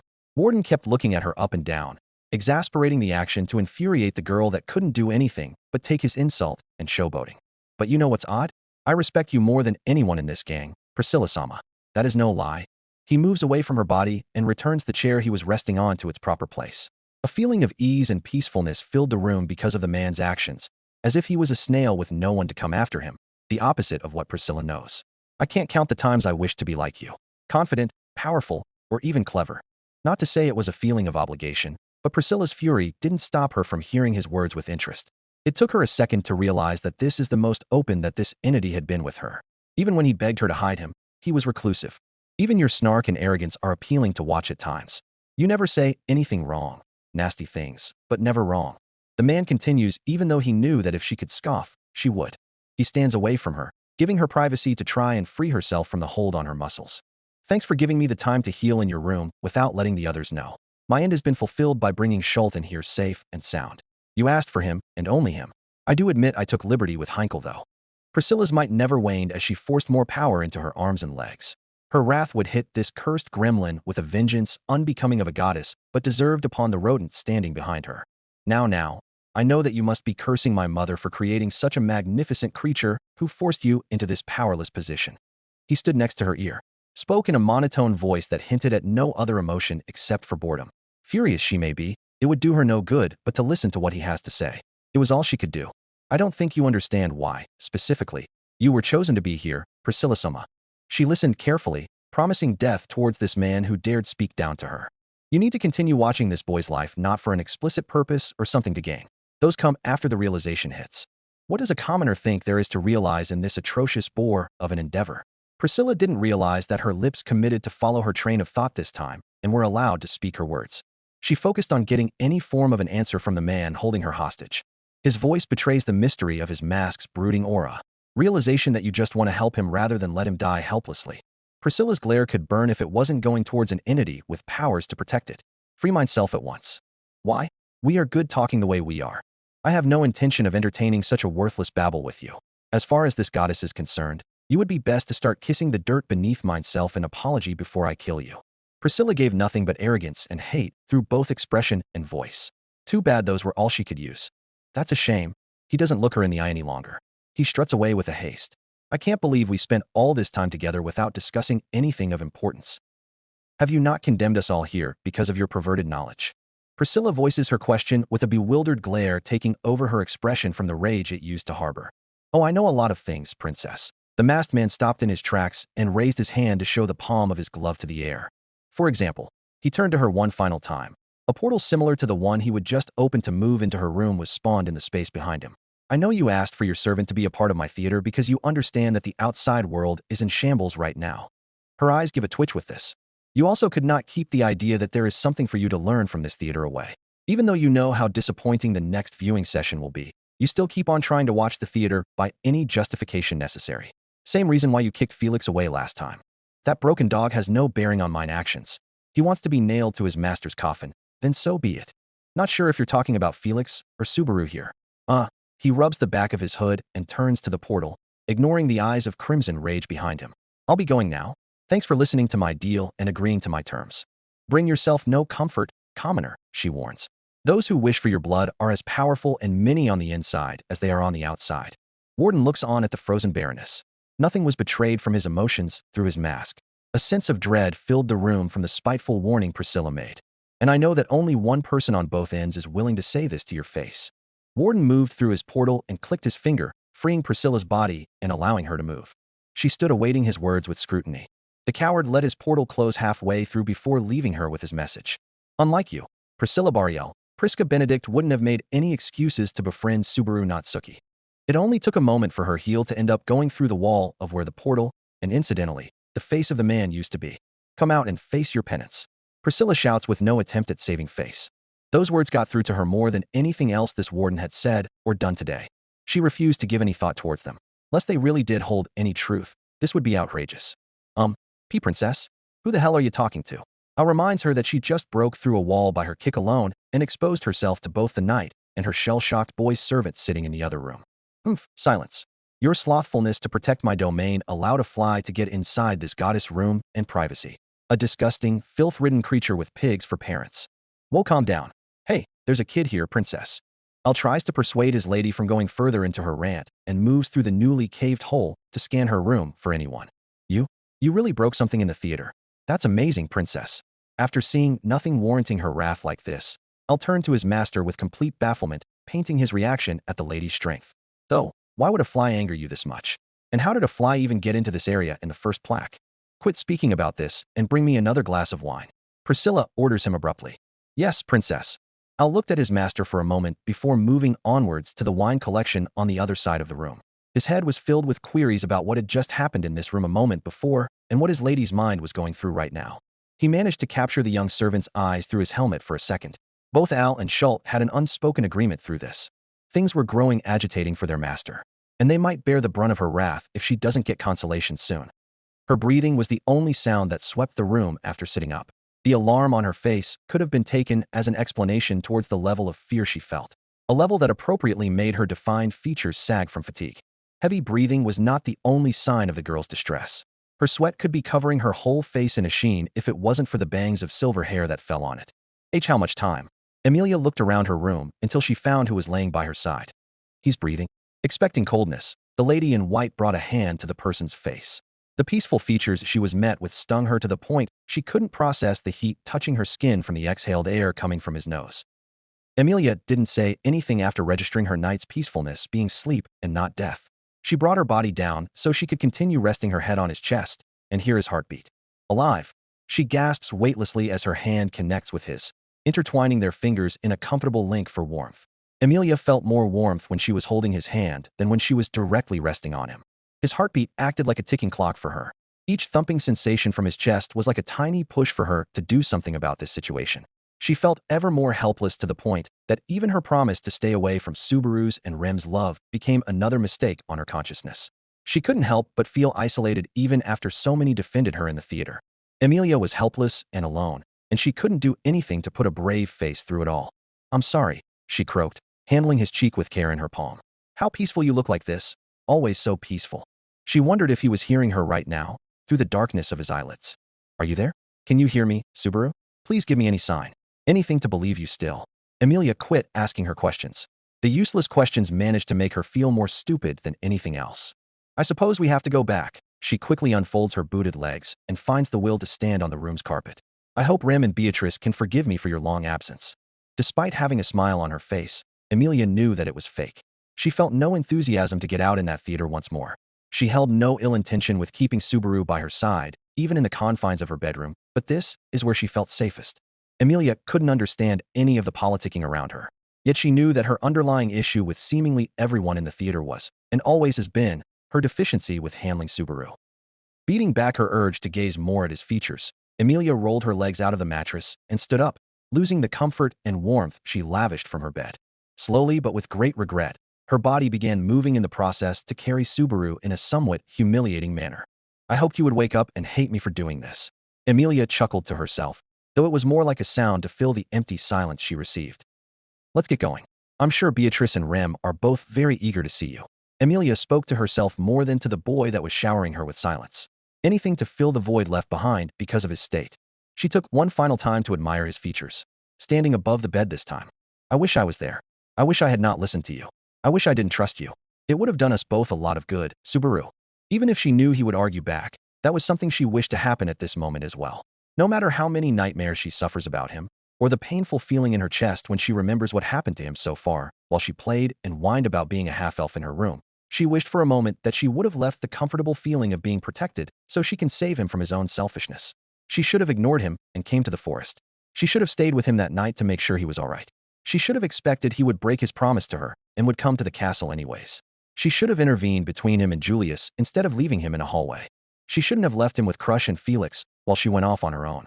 Funny enough, it's only now that she thought about these things. She thought of different solutions to the problems that made her choose all of these poor choices, and it was only after the boy had already received crushing and haunting pains. "Some ruler you're about, Tabi." Anastasia's words rang deep within Amelia's consciousness. "Come on, Subaru, the others must really miss you." Amelia shook off the thought, as she had gotten used to do for the past few viewings and abuses from the other camp leaders like Anastasia and Priscilla, and started to lean down so she can pick the night up. She would honestly laugh at the way he looked in her arms. It was so normal for her to see him as anything but cute when he's so peaceful like this, but he always paid too much attention to how she's carrying him and would demand she put him down. She never figured out why he hated being carried so much. Maybe he didn't want to have her strain herself? He should know that her strength is not to be scoffed at.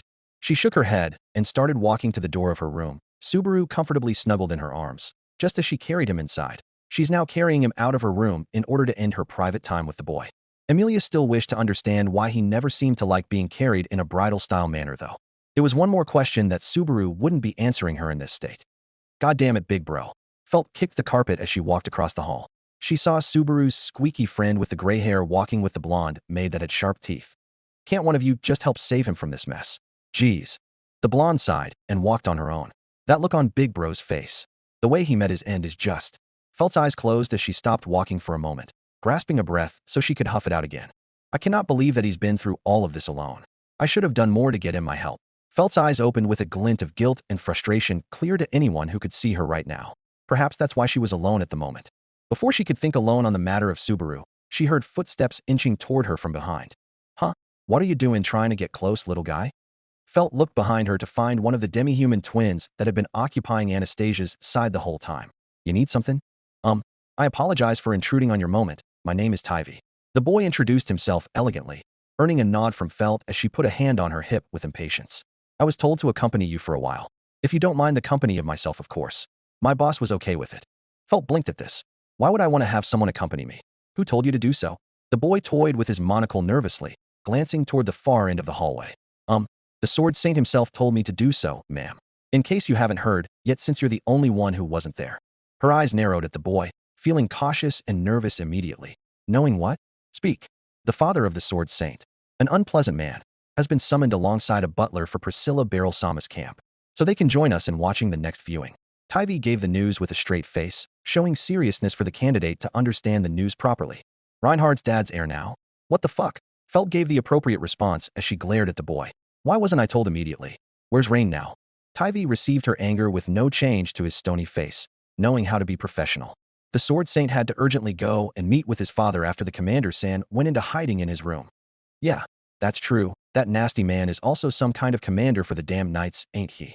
Felt clicked her tongue and scowled down the hallway. Damn it, Rain. Tell me where they are right now.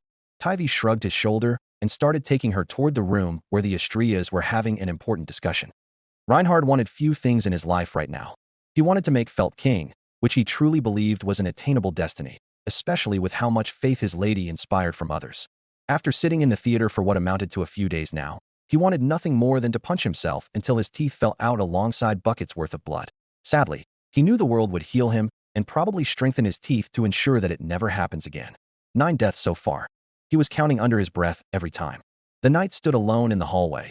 Though it was stretched very far, one couldn't see across the corners of the structure past the theater room. 9 lifetimes I have to make up for, all because I couldn't just take you with me on that night. Reinhard held in a sigh, not willing to dwell on this again, especially with his lady not present. I'm sorry for what may befall you, Subaru. I know you saved them all in the end, but what you lost, your rage, I won't ever forget such a sight. The scream from Subaru replayed again inside of his head to the point of making him wince unconsciously. I'm sorry. Oi, who's the fucker outside my door? An unpleasant voice shouted from beyond the closed door Reinhard faced. It's me, father.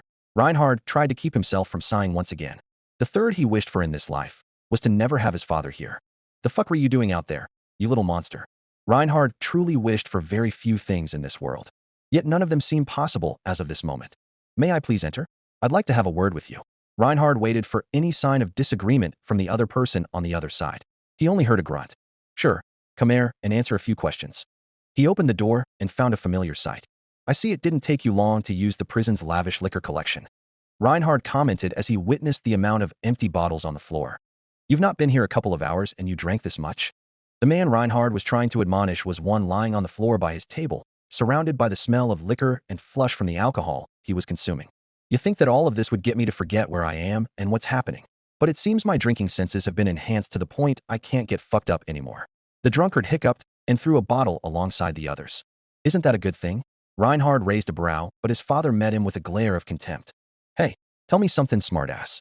How come you haven't been able to get us out of this place yet? Huh? I know that you and the other lot with Jachilius and the Blue have been here longer than most of us. Heinkel asked his son with an effort to stand. I'm surprised you still remember my friends' names in your state. Julius and Felix have been hard at work helping their respective masters. Like me. Reinhard seemed surprised by his own words when he looked at his father. I didn't ask how you were, nor do I give a dragon's ass about the current service you're in. Heinkel growled while wobbling to his feet after another attempt. You should be. As the deputy commander of the Royal Guards. Reinhard mumbled under his breath. Heinkel stopped struggling against his own weight for a moment and glanced back toward the young man before him. Something about you has changed. The drunk man seemed a lot sharper than he previously let on his eyes and scanned his son. Reinhard found himself staring back at those eyes his father stared at him with. Staring to meet his father's hate with something new. Are you determined to piss me off all my life, you monster? Heinkel growled at his son. What's with your self-righteous glance? Do you think that you can afford to have any will to fight for something you want? After everything you've done. Heinkel stepped forward and slammed a fist into his son's chest. I won't allow you to do such a thing. You need to be reminded of the bullshit you've caused others. So stop acting so cocky. The fist didn't hurt Reinhard in any way, just allowed the young man to keep watching his father's eyes from a closer perspective. That's charming of you to say, father. Reinhard gave an unexpected reply that made Heinkel narrow his eyes, but he continued to speak before his father could comment on his sarcasm. To answer your question, I have been stripped of my powers. And my sword. At this, Heinkel's face fell into one of shock. The fuck you mean? Reinhard gave his father a small nod. It appears the entity. No. The person who stuck us into this situation has enough power to negate any of my abilities. Along with all of the others. Fucking hell. What the fuck? Heinkel brought a hand to rub his face. I need a drink. I think you've had plenty already, father. Reinhard tried to sound teasing. You can fuck off. What a useless fucking night. Just exists to terrorize and put my life into the shit instead of finally doing something useful. The drunkard glared at his son with pure rage. Reinhard only met him with a neutral expression. I came to check on you, father. To see if you were all right and adjusting. Reinhard's emotionless voice didn't sound inappropriate to his own father as the man scoffed and moved to open a new bottle. Well, I'm just peachy, fucker. Just fucking great since I got kidnapped, and my useless monster of a son can't get us out of it, even though it was supposed to be the entire fucking reason why the OD choose you over MO. Heinkel growled and held a hand to his forehead. Just get out of air, all right? Fuck off. That would be for the best, father. Reinhard nodded his head and exited the room swiftly, not sparing his parent another glance. Once he was outside, all he could do was sigh to himself. I knew that you would be at the dude's fucking room. An angry voice sounded from behind him. Feldsama, what are you doing? The surprised knight could only block the boot aiming for his face. Fucking jackass. Felt lands on the ground and glares at the knight. Who told you to deal with the guy alone? Huh. I wanted to see him. Reinhard gave his lady a small smile. Even if he remains himself. Felt is taken aback by this. And what about all those things he always says to you? Ain't you gonna go on a moping spree like usual? The knight managed to look a little bit offended. I don't think I mope at this age, my lady. Felt's eyes told him that she saw a different story. I do not, ahem. Reinhard stuttered, but shook his head to stop himself. Anyways, it seems the deputy commander is doing just fine. I won't let his words affect me, I promise. Are you sure, Rain? Felt's eyes stared up at him with rounded seriousness. With these fists crushing themselves? I'd say even the sword saint doesn't know the answer, Felt-sama. Tivy commented from the side, making the two look at Reinhard's hands. I apologize. Reinhard sighed. Stop apologizing. Felt kicked at his calf without any power to it. It's annoying, but I'm proud of you. Reinhard gave her a small smile, bringing himself to forget what just happened with his father for a moment. Felt gave him a grin that told him she saw something different within, something she encouraged steadfastly. You don't have to apologize for being yourself. Not to me, not to anyone, especially for someone like that guy. Felt sounded the most serious she ever had been since he met her. I live by your words, Felt-sama. Reinhard's voice made it clear that it wasn't just her order he followed, but his heart commanded the same thing as his lady. Hey guys. Tivy interrupted the moment to make the two look back toward him. His cat ears twitched in a faraway direction. It's happening again. He looked at the two with dread filling him. It's time to go watch what Natsuki Subaru will do to get out of the horrible nightmare he's in. You don't gotta worry, kid. Felt sighed and glared at the far end of the hallway. Big bro's just as hopeless as Rain here. He's not giving up. I'd like to argue with that statement since Subaru actually is more amazing. Shut up. Felt grumbled and almost aimed another kick at her knight, who only smiled sheepishly. When Amelia finally reached the theater, she found that most of the people had already come to take their seats alongside her. She took Subaru, who was still being carried in her arms, to the front row where Beatrice was already waiting for her with a miffed pout. Sorry, Beatrice. Amelia gave the spirit a small guilty smile as she settled Subaru softly into his seat. The boy fell comfortably into his sleeping position. I didn't mean to take him for so long. It's all right, I suppose. Beatrice sighed to herself, surprising Amelia greatly. Just wipe those tear stains on your cheeks, in fact. Oh, sorry. Amelia blinked and wiped her face, not feeling the heat running upwards to cover her face. Did you at least sleep well, Amelia-sama? Rem came up to sit directly behind Subaru's seat like usual, giving the half-elf the same frown Beatrice gave. It shouldn't matter to you. Amelia muttered under her breath. I'm sorry. I didn't catch that, Amelia-sama. Rem blinked in confusion, but Amelia sighed. I slept as well as I could. Not that it will stop his scream of rage in my dreams.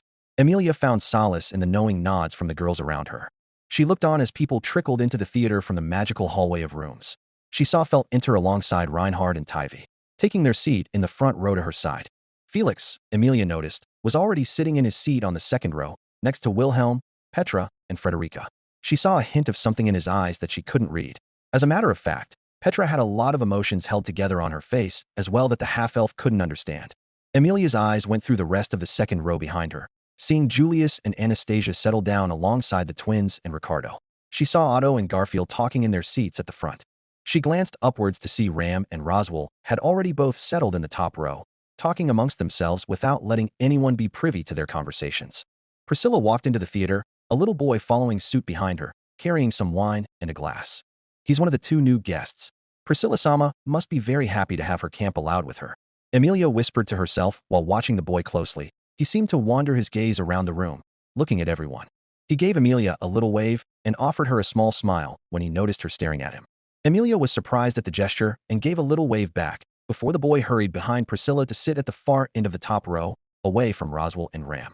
I wouldn't say that he's a bad addition. He's polite, unlike his master, I suppose. Beatrice gave an uncaring shrug, seeing the interaction between Amelia and the small butler. I'm more curious about the other one, the adult, in fact. Heinkel-san, Rem asked, remembering their meeting with the man once they came back to the theater after Tivy informed everyone that some new guests had arrived. He's a drunkard who somehow lucked his way into the commanding post of the Royal Guard. He's also the father of the sword Saint Sama. That's a bit mean of a description about a man we haven't yet gotten to know. Amelia sounded apprehensive, making Rem shrug in place, toying with Subaru's hair. Fuck. A loud voice sounded from the corridor as a new person entered the room finally, showing the man of the hour as he wobbled towards the side rows. Scooch a bit, I need to pass. The man who instilled a smell heavy with alcohol gestured for Reinhard to sit down so he could get through the rows. Have some decorum when you're in the presence of multiple candidates to the throne, Heinkel. It was Wilhelm who voiced his discontent with the way the man treated Reinhard first. And it was Wilhelm who received the rudest of laughs to the face from the drunk. Fuck off from that high stick up your ass, would ya? This shit's already getting on my nerves as it is. I don't want to have to be in the same room as this monster, or you for that matter. Amelia couldn't help but let out a quiet gasp just for herself. Watching something as heartbreaking as Reinhard and Wilhelm's expressions change into something stone-like, completely automatic as if they were used to this kind of abuse from the rude man. Babbling buffoon. A command from the top row sounded, making the drunk man look up with a startled expression. Stop wasting myself's time and sit down. Yes, Priscilla-sama. Showing the Red Baroness enough respect that surprised even Amelia, though she doesn't know the man. He began walking upwards through the theater rows, passing by a glaring Frederica and Reinhard as he walked toward his designated camp. With Priscilla sitting directly in the middle of the last row, she had Al to her left and the pink-haired boy at her right, looking like an elegant angel of death with servants on each side. The man sat down beside the pink-haired boy, keeping close with Priscilla and her camp. With this, the final person entered the room with a question immediately shooting from their mouth. I demand to be told why we have two new people in prison with us here. You cannot keep us in the dark forever. Crush was commanding as ever as she stormed into the room, pointing her order straight at the ceiling above without a second wasted. Amelia and the others looked interested to hear the response as well, allowing the Duchess to easily take the lead in their place and have her fight this battle for them. Tivy remembered what he heard in the last time Warden talked with him during the ending of the last viewing. He looked curious to hear more of the Warden's words. Schult and Heinkel didn't show any particular reactions, only staying silent to not disturb their master, Priscilla, who seemed to take particular interest in what Crush was doing. Let's see how you get out of this one. Priscilla chuckles, knowing how stubborn Crush can be, wanting some discomfort to hit the man as revenge for their last interaction. They were both in my way. The fuck does that mean? Heinkel looked towards the ceiling with a glare on his face. I don't fucking remember anything to do with a voice like yours. They told us that this entity sin has the ability to remove memories from our brains. Schult brought a hand to toy with his tie nervously. Ah, right. Heinkel didn't look sheepish for forgetting, instead keeping his eyes sharp on the ceiling. Why the fuck are we here then? I'd assume you won't tell us how these two got in your way when they were outside? Does this mean something is going on that you don't wish for us to learn about? Crush asked the man with a cross expression. Does this have to do with whoever is trying to capture you? Many eyes looked curious to hear the answer once again. It's amazing to me. The lengths you're going to stop watching what comes next. I am doing no such thing. Even though Crush could feel the various flinches and grimaces of discomfort from the others behind her, especially Felix, Rem, and even Amelia, she didn't let that stop her advance in the conversation. We are rightful to ask questions. You are rightful to get answers, but not from me. Crush's glare intensifies to the point she looks back to Anastasia for a second, receiving a silent shake of the head from her rival to the throne. How many of you are still dealing with your issues because of what you've witnessed? Petra couldn't help but flinch because of how direct the words were for her situation. She looked down and fiddled with her maid dress, before suddenly a chocolate bar appeared on her lap, coated in some foreign paper with a language she didn't understand. It looked like something Subaru would be able to read. The young girl looked up at the ceiling, eyes showing bewilderment and confusion as to why the goggled man she talked to previously was being kind to her specifically. This next one will be harsher on Subaru than most. Why not start watching it, and then you all can figure out what you truly want me to answer? That isn't fair to us. Mimi seemed more inclined to whine for the impatient among them, feeling encouraged to do so after Crush sat in her seat beside Subaru with a seething expression. It's all right, sis. Tivy sighed and patted his sister's shoulder. This was expected. Mimi blew a raspberry towards the ceiling, coating her brother with some spit. Ew. What the fuck's going on? Heinkel growled under his breath, not showing a reaction but glaring upward. Is that normal? Schult asked, looking more nervous than before. Above the entire room, a ginormous screen of glass was attached to the wall of the theater with a comforting distance for the eyes to watch, and see everything playing in it. Various images lit up the darkened features of the flat window. All these people seem to be less shocked than us, kid. Heinkel sighed and put a hand on his face, quickly unimpressed by the theater and its activation. Fucking hell. I need a drink to get through whatever this is. I think you've had enough, Heinkel-sama. The pink-haired boy glanced at the man beside him with a concerned look. Heinkel could only groan into his open palm. Arg. Glad to see nothing much has changed. I'll chuckled formed the other side of Priscilla towards the two's antics. Our camp's a lot more whole with these two, huh, princess? Priscilla didn't give a response, merely hummed with satisfaction as her eyes began scanning the playing dash of memories within the window, before it finished loading. Season 1, Episode 9 Director's Cut. Begin. Note: the following is a small snippet taken from Felchan's Royal Selection side story written by Tappei, translated from Which Cult Translations, and exclusively edited to fit this FIC script by me. The scene lights up on a lavish-looking door with a voice speaking from behind it. Here it is. A man says as the door begins to open. Huh. A female voice companion sounds dryly. Striding through the doorway as Reinhard opened the door, Felt stepped into his room for the first time. She glanced around, surveying the interior of the room, but she was greeted by a dull place. From beside her, the knight sheepishly spoke. It may not appear like anything special, but you're right, it's nothing interesting. Felt cuts off without a moment's hesitation. You are quite critical. Reinhard forced a smile and let the girl continue to inspect his room. Many eyes widened, not anticipating such a change in perspective immediately. Betty wanted to see her contractor's actions after that angry glare he had. In fact, Beatrice voiced her disappointment loud and clear in annoyance. It seems we won't start on Subaru Natsuki immediately. Julius looked increasingly interested. But why these two? Why now? The knight's question earned a small tilt of the head from Otto and Garfield, as both looked increasingly interested as well. Moreover, Otto pointed at the screen thoughtfully, earning a glance from Amelia. When exactly is this happening? Amelia looked from her Minister of Internal Affairs towards the candidate, who centered on the screen above them. Felt, do you remember this? The blonde girl earned some attention that clearly wasn't welcome due to her adopting a silent neutral glare. Yeah, this is a bit after the duel between that merchant bitch's knight and Big Bro happened. Beside her, the red-haired knight held a small frown of his own, leading to some confused glances from Petra and Frederica. I was allowing Felt-sama to get acquainted with my family's mansion, since it will be under her dominion for the rest of her part in the candidacy. Reinhard said gloomily, earning a small snort from Julius. You don't sound enthusiastic or worshipful as you should be about that. Something the matter? Julius was direct and merciless when it came to Reinhard as a fellow knight among knights. Geez, your way o' expressin' worries for your friends is troublesome. Julius can. Anastasia giggled as the charming man tried to clash with the sword saint about what's bothering him. I don't suppose.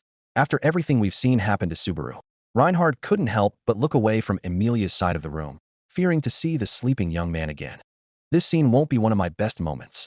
You didn't have the chance to even consider something would happen to him. Wilhelm's voice interjected firmly, giving some support for his grandson's guilt. It was for naught when a third Astrea spoke from above them both. Figures that whatever this is showing us, it's that fucking beast screwing up someone's life. Consider me impressed how quickly this shit escalated. Heinkel actually managed to earn glares from Felix, Julius, and especially Felt as he leaned on his palm and watched the screen without a care for all of them. Letting her gaze travel around with those thoughts in mind, Felt set her eyes upon a part of the wall. Only that place had a subtly different impression compared to the room of a first-class student. There was a sword that hung in a practical way on the wall. Felt observed the object with curious eyes. What's that sword? It looks totally different from the one you're always carrying around. Ah yes, unlike the dragon sword, this is merely a nameless sword. Reinhard looked away from the questioning gazes given to him. Even Wilhelm seemed to be interested in the story of the sword as he was caught whispering to himself by Felix. Now what would such a sword mean to you, Reinhard Donno? Wilhelm looked slightly more interested than he let on. Saying that, Reinhard caressed the hilt of the sword fitted into a white scabbard, hanging by his waist. The sword he carried with him at all times was one that was tied to an anecdote, which rumored that it had slain the witch. Felt continued to look at the knight with encroaching curiosity as to why he would still preserve such a nameless and irrelevant blade when such a legend hung by his waist side at all times. My father had prepared this sword for me, early in my childhood, the knight said, answering her question adequately. Huh. Hearing his words, Felt narrowed her eyes at the polished sword that was neatly tended to. The screen showed the imagery of Felt glaring with scorn as Heinkel met with her personally after her candidacy was announced. It returns to the current day, Felt as the blonde showed the sword placed neatly on the wall the same scorn she did to Reinhard's father. I widened in surprise at the reveal of the dear memory to the sword saint. Crush was the first to voice a hum of approval. I didn't take the sword saint to be of the sentimental type. This is a welcome surprise. Emilia had the courage to nod at Crush's statement, feeling a lot of support within her for the man's cherished memories with his father. Does this mean that Reinhardt's father was a good dad before now? The half-elf looked toward the knight with a small frown on her face. Learning more about the knight the more she looked at him and his broken family. What went wrong? She could see that Wilhelm had settled himself to look away from the sword with guilt writing in his eyes. It was clear that the old man didn't even know about the sword, much less realize how important it is for Reinhardt. And then Emilia's eyes traveled toward the man who created the sword for his son. A man that sounded like he was supportive of his child one day, someone who cared about Reinhardt. But she didn't see that man the second she locked eyes with him. That shitty thing's still not broken? The hell's your problem, T? Keep it on a wall like that. Heinkel looked downright offended at the existence of the sword. Keeping it on a wall as if I did anything to support a beast like you. Fucking take it down once we are out of here. Reinhardt's eyes looked down at the floor, various emotions playing in them that he tried to control. Yes, father. Reinhardt's tone was enraging to Felt and the others around him. Come on, pal. Al was the one who seemed to want a break from the pressure of the extra attention. Are you really that pity? Heinkel scoffed the knight's words away, wishing to sip some booze and get his mind off of everything around him. That wasn't nice at all, Heinkel-sama. Schult looked at the man beside him with a small glare. You have to be a decent dad. Heinkel did what was close to an eye roll for someone his age and looked away from Schult, not wanting to fight with the kid about his behavior. Anyway, you read a lot of books that I can't understand. Felt changed the subject, pulling out several books from the bookshelf before lying down on the bed without being advised to, and then flipping through the pages. Every one of the books were either historical or academic. Witnessing Felt's posture, Reinhardt brought a hand to his own forehead. Your manners are unbecoming for a lady, Felt-sama. Even a real lady wouldn't care about how others would look at her when she's in her mansion and fresh out of the bath. That is not quite true. You must start thinking about it as such. Where did you learn that it's not quite true, huh? Was it written in these excessively long books? Sounds way too fishy. Reinhardt held his tongue at Felt, who had sat up whilst disturbing the sheets. Whether it was because she blamed him for his lack of evidence, or because she had mentioned the credibility of his books, it was uncertain which one had struck home with him. That sounds so different from our Emilia-sama when she started her journey with Master Roswell. Ram found herself contemplating, earning a small surprised nod from the silent lord sitting by her side. Emilia-sama was always the one to push HAARD when it came to her starting studies immediately. The man sounded a little fond for a moment until Ram shuddered beside him. Really, big sis? Felt looked at the half-elf with a little bit of interest, trying to blow off steam from her anger toward Heinkel. Did you start studying only when this shitty king stuff happened to ya? Emilia seemed to flush under the sudden interest from the candidate and the others. Well, I wasn't really living amongst a lot of people growing up. So I needed to study as much as I could when Roswell met with me and told me that I had to become king. A half-wit with no common knowledge, Priscilla huffed, as if to mock myself more by allowing such a commoner to fight for mine throne. Ignore the bitch. Felt shook her head at the arrogant lady's words and looked at Emilia with a bit of familiarity. I'm just glad you're not shoving the fact you enjoy studying in my face. I don't need Rain to have another reason to piss me off. Emilia rubbed her cheek sheepishly, not knowing how to respond to that. Meanwhile, Rem and Ram glanced at one another with a shudder both, reliving the amount of lessons they had to reteach the half-elf because Emilia wouldn't remember most of her studies. Emilia-sama is a hard-working student, but not a bright one, Rem whispered to herself, or the most thinking. What was that, Rem? Emilia looked back curiously. I couldn't understand from you whispering, sorry. It's nothing important, Emilia-sama. Rem gave the warmest smile she could, earning a small frown from Emilia. You can talk to me, you know. I get that I've been pretty hard on you in our previous meeting, but Emilia was cut off by Rem shaking her head with a rough giggle. Don't worry about any of that, Emilia-sama. Water under the bridge, as Subaru-kun would say. The maid's rough smile didn't seem noticed by the half-elf, who gave a small look of joy. Thank you for forgiving me, Rem. You are really the best. Anastasia leaned closer to Rem's ear and whispered casually. I heard you. And seeing this interaction, I don't blame your face for changing colors like that. Anastasia gestured to the clueless half-elf who watched the window with a small smile that proved to brighten her mood. After that, Felt sat cross-legged on the bed, and Reinhard pulled the chair near his desk, sitting down in front of her. And, what do you have to tell me? Allow me to give you a quick report. Today at the castle, I received an official announcement of my appointment. For the next 3 years, until the conclusion of the royal selection, I will be transferred from the post of a royal guard to the position of the knight who will be at your side. What will be of me after that will be determined by the course of the royal selection, but I look forward to being able to work with you, although I am very inexperienced. Quit it with your overly formal stuff. I already heard about it yesterday, as well as after the duel, to the point my ears were starting to itch. Felt rubbed her temple. She recalled yesterday's events, thinking the change in his expression could be tied to a topic related to the castle, another topic related to the royal selection.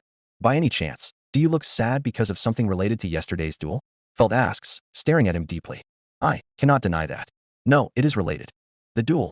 Felt's eyes widened as she remembered the disagreement that had happened in the palace's grand hall. The incident was shown from her perspective, from Subaru's declaration and the anger on every knight's face as they perceived the boy as a disgrace to their order. Huh, isn't that the duel where Jachilius dropped the ball and took his anger out on some stupid kid? Heinkel's voice rang out like a hoarse ground dragon that was trying to give birth in the silent room. Yes, it was between Subaru and Julius, father. Reinhard was the one to respond because he had to remove the questioning as fast as possible. Before Heinkel had decided to enlighten everyone with his ignorance about his knight's conduct, seeing as he was the deputy commander, the room had already been tense due to the mention of the duel. Julius, in particular, seemed the most affected, even though he kept his steeled look hardened on the window above. He ignored the small glares from Rem and Petra that made others around the girls feel awkward and shuffle away. Damn. Heinkel continued unabated by the tension Reinhard tried to dispel. Is that the bum sleeping in the seats over there? He pointed at Subaru with a disgusted expression. Lucky bastard's knocked himself out while we have to watch this shit. He's seriously deserving of that beating, and more if you ask me. No one's asking you, in fact. Beatrice turned on Subaru's lap and glared at the man with heat. Shut your mouth and watch to understand that he's not at all lucky to be here or to be asleep. I suppose. Hey, watch your. Heinkel stopped his statement as soon as the Baroness beside him gave him one look of annoyance. I mean, I apologize, I don't know this guy. Let me be quiet so we all can watch. Reinhard showed surprise at the way his father submissively gave up his anger just because of Priscilla's look. He took a moment to lock eyes with Wilhelm, communicating with his grandfather about the suspiciousness of this alliance between their family member and the Red Princess. Beatrice blinked, so suddenly the winner of the argument without much challenge. Without much to do, she huffed and sat back properly, still seeming confused at the sudden change in the man. Felt focused back on Reinhard once she recalled everything she needed. You're familiar with both of them, right? I only know that boy, though. Felt said. Julius has taken responsibility for the disturbance, and the Knight Commander has given him the order for suspension. Fortunately, he is unscathed, but I believe he is reproaching himself for his dishonorable actions. She gave a blink at this. Huh. And this is about Subaru, who is our mutual friend, but he is currently visiting the mansion of another candidate, Duchess Crush Karsten. Although, I do not know the reason for why he is staying there. Putting aside whether that boy's our friend, why did things turn out like that? He fought for the half-elf girl, right? Felt inquired with a look of curiosity mixed with befuddlement. To be exact, she thought the boy had fought for his self-righteousness because he wanted to believe that. However, though he had been placed in a rather complex position, Subaru was someone identical to his savior to Felt. It was true that the incident with the Bowel Hunter would have gone south if he had been absent. Emilia grimaced immediately when she heard how the fight was portrayed, seemingly noticed by the blonde next to her who sighed. It's all right, big sis. Everyone with a brain knew he wasn't really fighting for your honor or whatever nonsense he spouted back then. Big bro was dealing with a lot. I think he was allowed to have a stupid moment, even if it landed him a beat down. Felt hummed to herself as Emilia looked at her with surprise. It's not that. I don't want Subaru to be hurt just because he couldn't confide with me properly. I just remember the fight that I had with him. Emilia rubbed the hem of her dress nervously. I really don't like the way I left him in the capital like this, and I'm scared of what he will do after that horrible last death with geese. You seem familiar with that monster. Felt wondered, breaking Emilia's guilty thoughts. Both girls looked at one another, remembering the Green Archbishop's laughter as Subaru was broken so thoroughly. Whatever if you don't want me to know, you don't want me to know. Felt shrugged as Emilia kept her lips thin, seemingly avoiding her eyes. You don't gotta push it all into a pile, though. You will have to face these things one day. Thank you, Felt. Emilia didn't give a relieved expression to the blonde candidate. She simply held the empty jewel near her neck as the screen was allowed to continue. As Felt's thoughts reached a certain point, an awful possibility occurred to her. This is just a maybe, but you didn't go to console the boy, right? Felt's curious eyes turned to one of worry. No, you are correct. I believe his physical and mental state has been driven into a corner.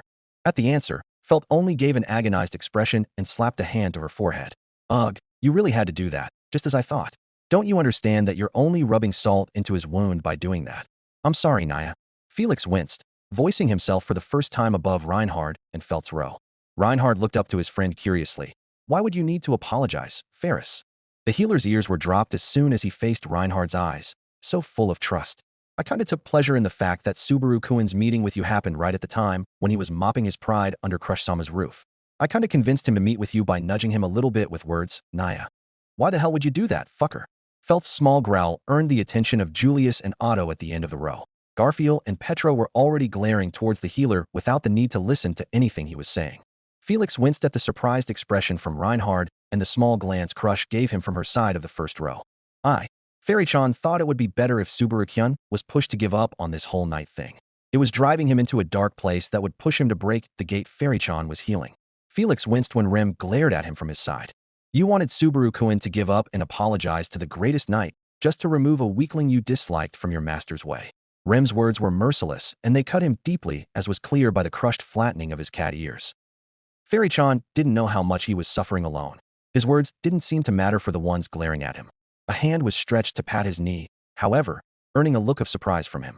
Subaru wouldn't want to meet anyone if he wasn't looking for a way to mend his wounds in the first place, Reinhard said with a gentle smile on his face to comfort the healer.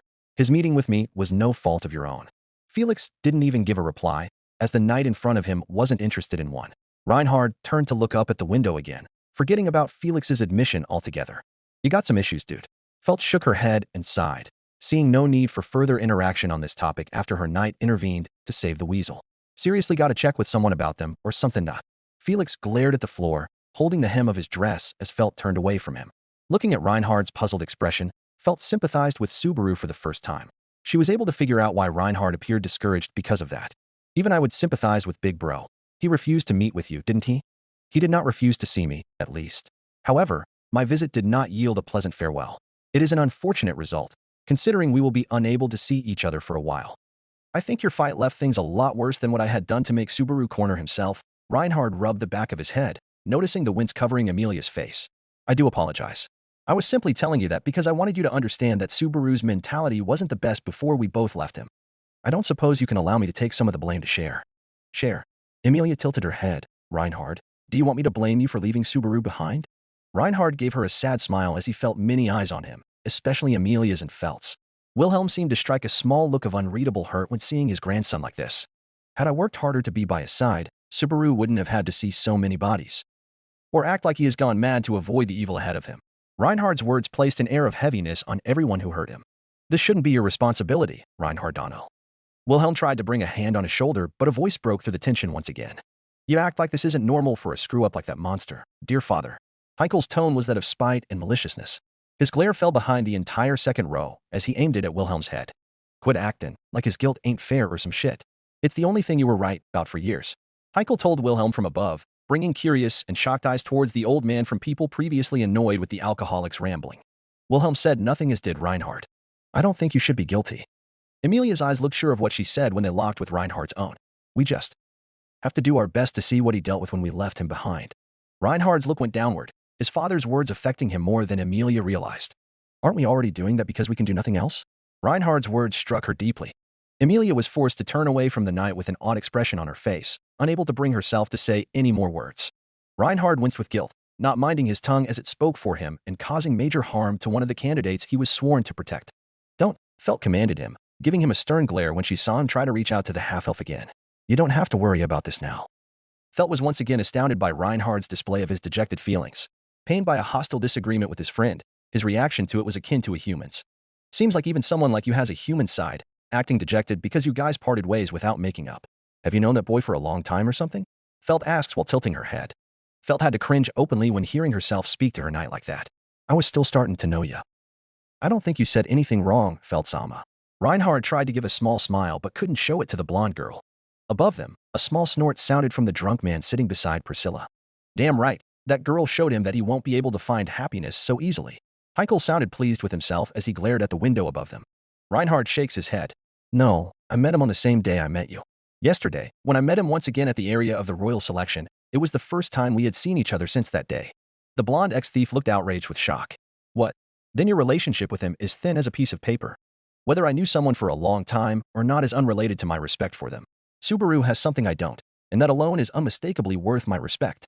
Nothing is special about acknowledging a person that one finds likable as a friend. Reinhard let out his opinion with a pure look. That sounds so sweet. Petra looked pleased with the knight, unable to stop herself from cooing at the cuteness of the logic. How admirable. Who would have thought the sword Sane is like a pup without an owner? Ram found herself unable to resist making fun of the childish display by one of the strongest entities in their world. Isn't this a bit of a relief for you, Heikel-sama? Schultz earned the older man's attention as he pointed at the screen. The fuck were you talking about? The drunkard's reply came as rudely as expected. Why don't you see how yearning your son is for affection? Schultz's eyes were rounded and innocent, while the older man looked down at him with tired and cynical orbs. There's nothing for someone like you in that story, but a taint that will not wash off of you. Leave it be, kid. Heiko looked away from the small boy, glaring at his son's pure look.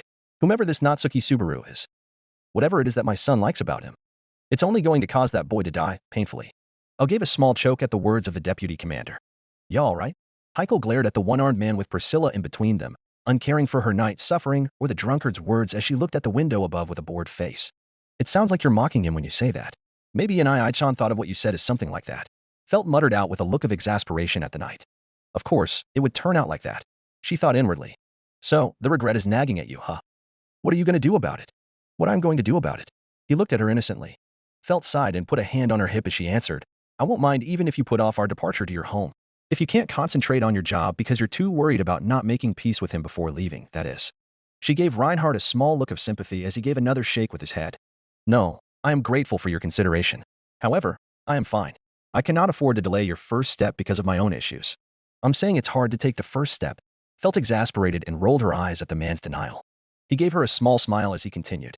Moreover, I am somewhat able to put my mind at ease, since you have been attentive to what I had to say. You don't understand. Felt attempted to reprimand him as such, and was rendered speechless as his lips loosened into a smile. His constant look of placidity remained stripped away, however. Wait a second. Otto earned people's attention when he called out with a thoughtful gaze on the window.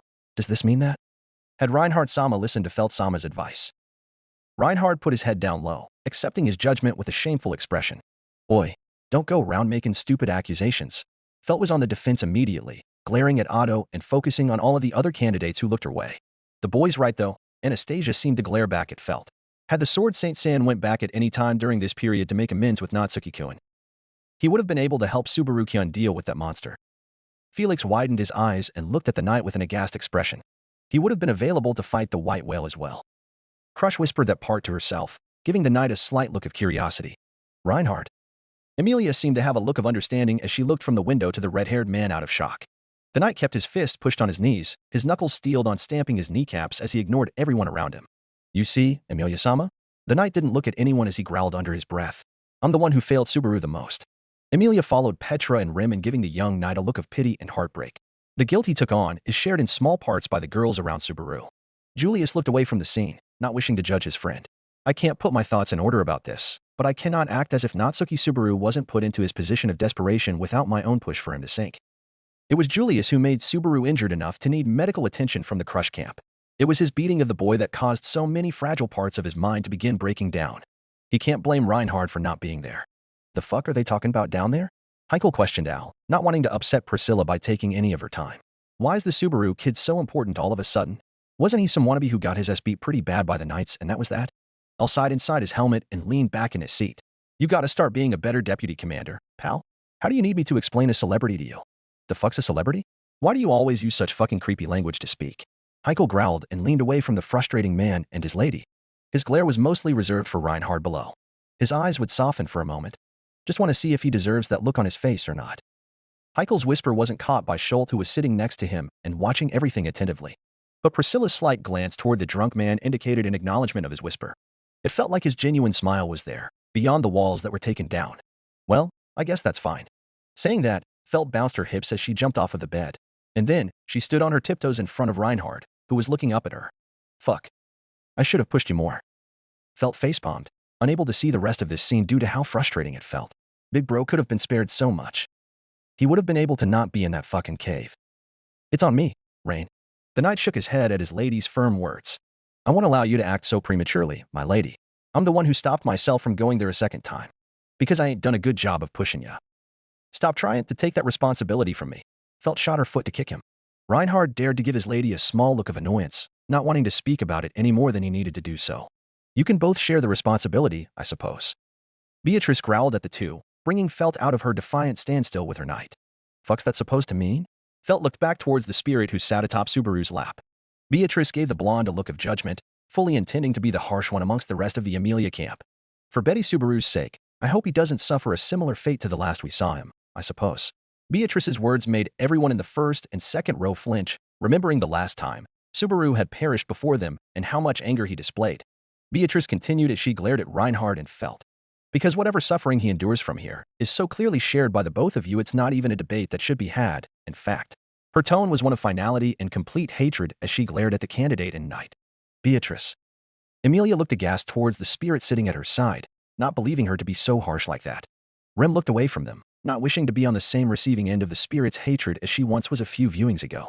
It was bad enough that Rem had to replay the moments she tortured and killed Subaru so coldly and heartlessly. Judging others for not saving him was but a grand hypocrisy she had no intention of doing. We're done here, right?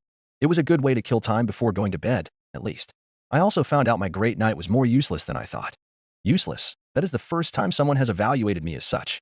Then I'll say it to you for all the times it went unsaid. Useless, useless, useless. Felt let out a yawn after repeating the word 3 times in a row. And then, Reinhard forced a laugh as he rose from his seat, opening his room's door for Felt. The two didn't look at one another, still upset and thinking about what was said to them by Beatrice. It was only Schultz who cracked a small smile at the interaction between the two. They care for one another a bit more than I anticipated. Kinda like Priscilla Sama cares for everyone under her guidance. I coughed as the Red Baroness let out a small hum of amusement. Schultz, do not discredit my divine self's love by attributing it to these monkeys around us. Sorry, Priscilla Sama, but I don't think you treated me any differently from how these two were acting. Schultz pointed to Reinhard and Felt. The drunkard beside him let out a small grunt before Priscilla's disgust could show on her face due to being compared with Felt. Don't sully the lady's time with unlawful comparisons with street rats, kid, Heikel growled and leaned back in his seat. The fuck's a monster gonna do with a lady that abuses him anyway? Be happy? He's not capable of doing such a thing. Schultz looked at the older man with a deep frown. Why are you so angry at your own son all the time, Heikel-sama? This is beyond cruel. Heikel let out a snort, giving Schultz an honest, tired smile that earned him a curious look from Priscilla. Not like he doesn't deserve a bit of cruelty for what he's done. Kid, let that monster stew in his doings and don't ever try to get close to him. Heikel's words felt wrong to anyone who heard them. Ram and Roswell gave the man looks of contempt, but turned away from the Priscilla camp, not wanting to intervene. Priscilla herself was masking any emotion she had behind her neutral expression as she observed the man a little longer, before throwing her gaze back to the window above. Heikel-sama. Schultz seemed disappointed with his words, so Heikel merely ruffled the boy's pink hair with a gloved hand. Forget about it, kid. Feeling as if he would follow her to her room if she did not say anything, Felt jammed a finger towards the tip of Reinhard's nose right as they entered the hallway. Don't follow me. I'm going to sleep. You better hurry up and go to bed and forget about it. I believe letting it slip from my memory would be an unfaithful act. When tomorrow comes, it'll be no use even if you bring your annoyances from today to the next day. The next time you see him, you better apologize to him properly. Until then, at least try your best to study how to apologize with your books. Shoving the books into Reinhard's chest as he gazed at her with widened eyes, Felt pushed the bewildered knight back into his own room. After that, she attempted to leave without saying anything else. Felt seemed to snort at her own joke, trying to ignore the winces from Petra and Amelia at the mention of Reinhard not meeting with Subaru immediately again. She nudged Reinhard's shoulder, feeling the stiff arm not budge against her not-so-gentle effort. The knight felt it either way, his body leaning sideways toward her serving as evidence. Felt same. Upon being called on, Felt held back the urge to click her tongue as she halted in her tracks. What? Thank you very much. I would be honored if I am allowed to have a moment of your time to speak with you again. You. Reinhard had invited her to his room at night with an innocent look.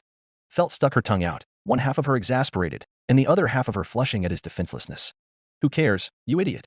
Huffing that out, she began stomping towards her room, with a rosy color on her cheeks. I hope you enjoyed that happy moment, you two buffoons. Beatrice glared at them both while holding onto Subaru protectively. Felt and Reinhard had a clash of personalities at the way they reacted because of these words, giving the floor a small glare of frustration and a guilty frown. Both refused to outright reply or challenge Beatrice, however. Beatrice. Please. Emilia tried to reach out for some sort of mercy so the two could have a semblance of peace while watching the rest, but the spirit's angry eyes turned on her for a moment. Giving Emilia a hint of what the spirit was holding back from saying about everyone else in the room, Emilia included. Let me be, I suppose.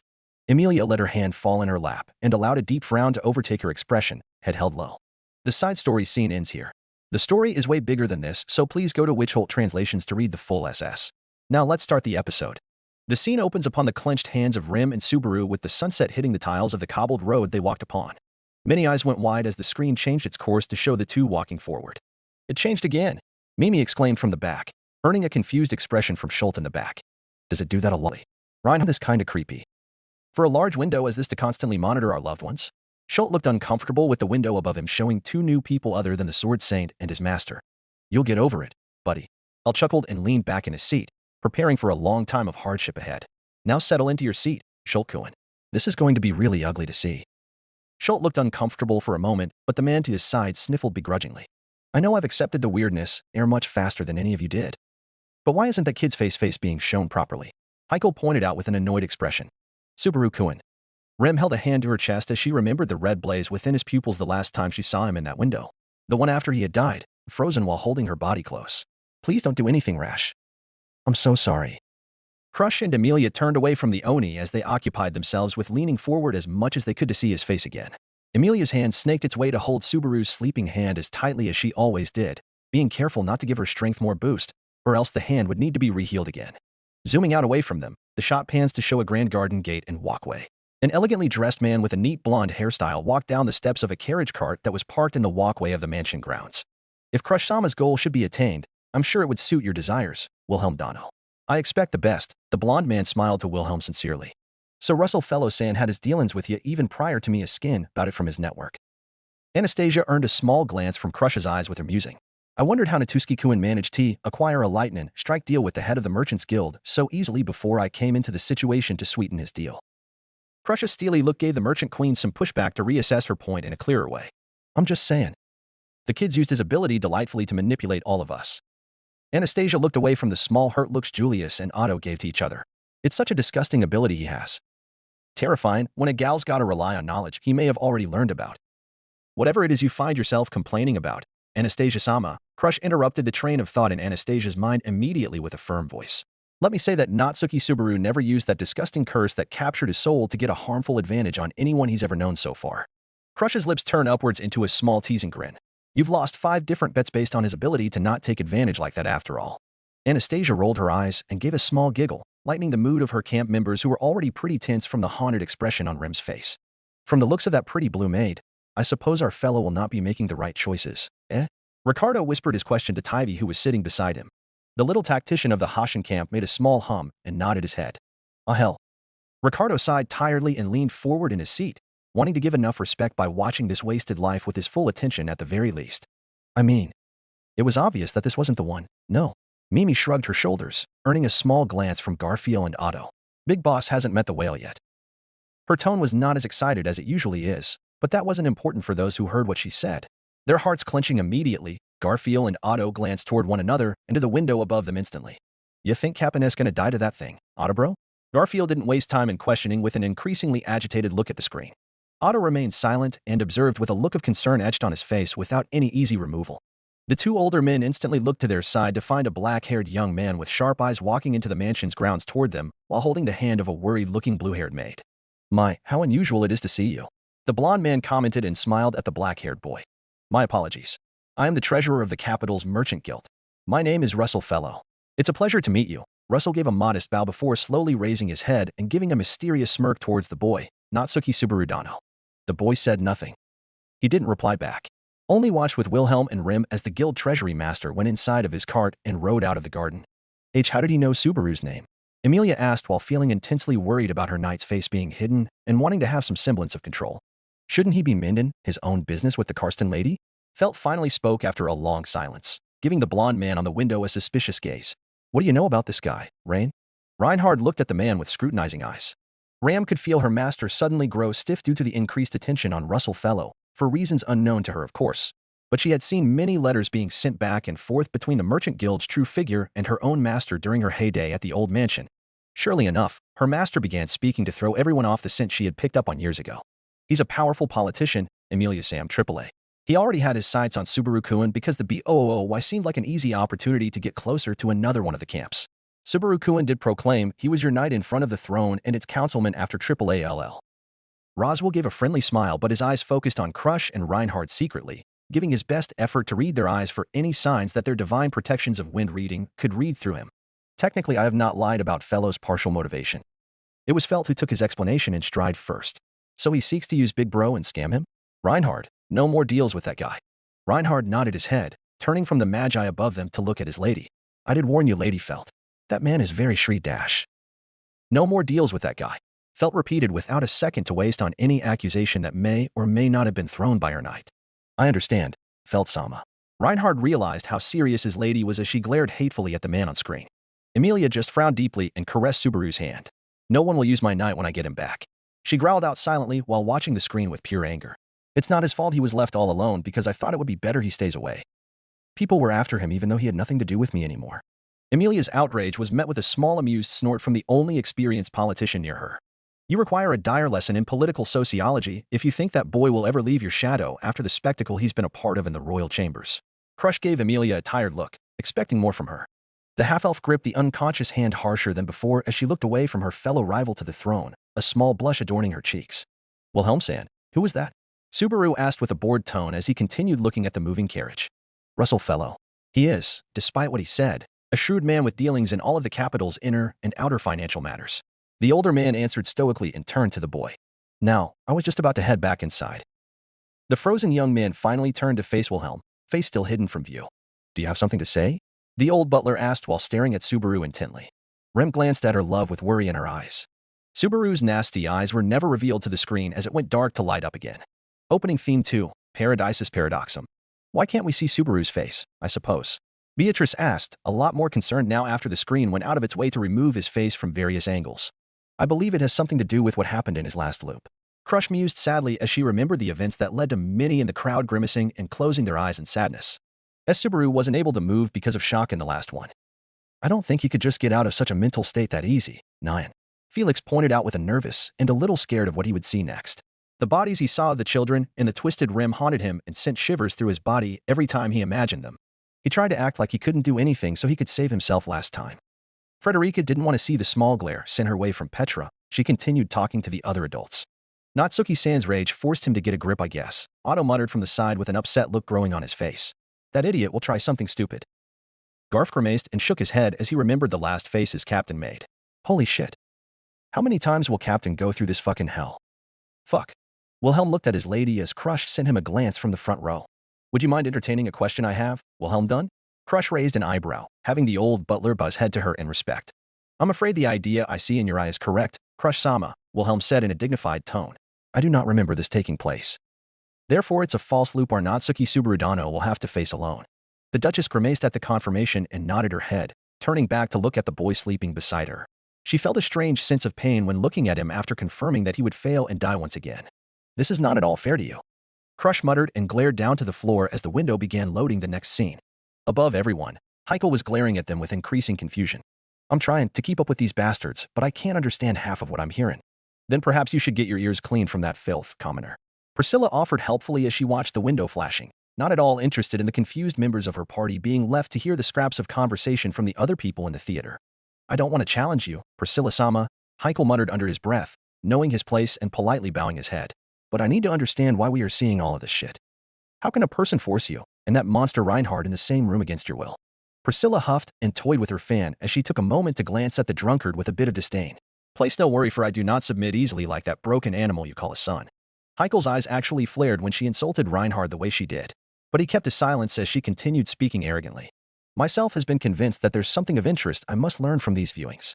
And so I willed it that you and Schult become my companions on this journey, for I need mine servants to keep my shoes cleaned. Be grateful, gutter rat. I'm here too, princess. Al said casually with a wave from the other side of the Baroness. Heikel leaned back in his seat, offering her his silence and inspecting the room below him with already frustrated eyes. God damn it.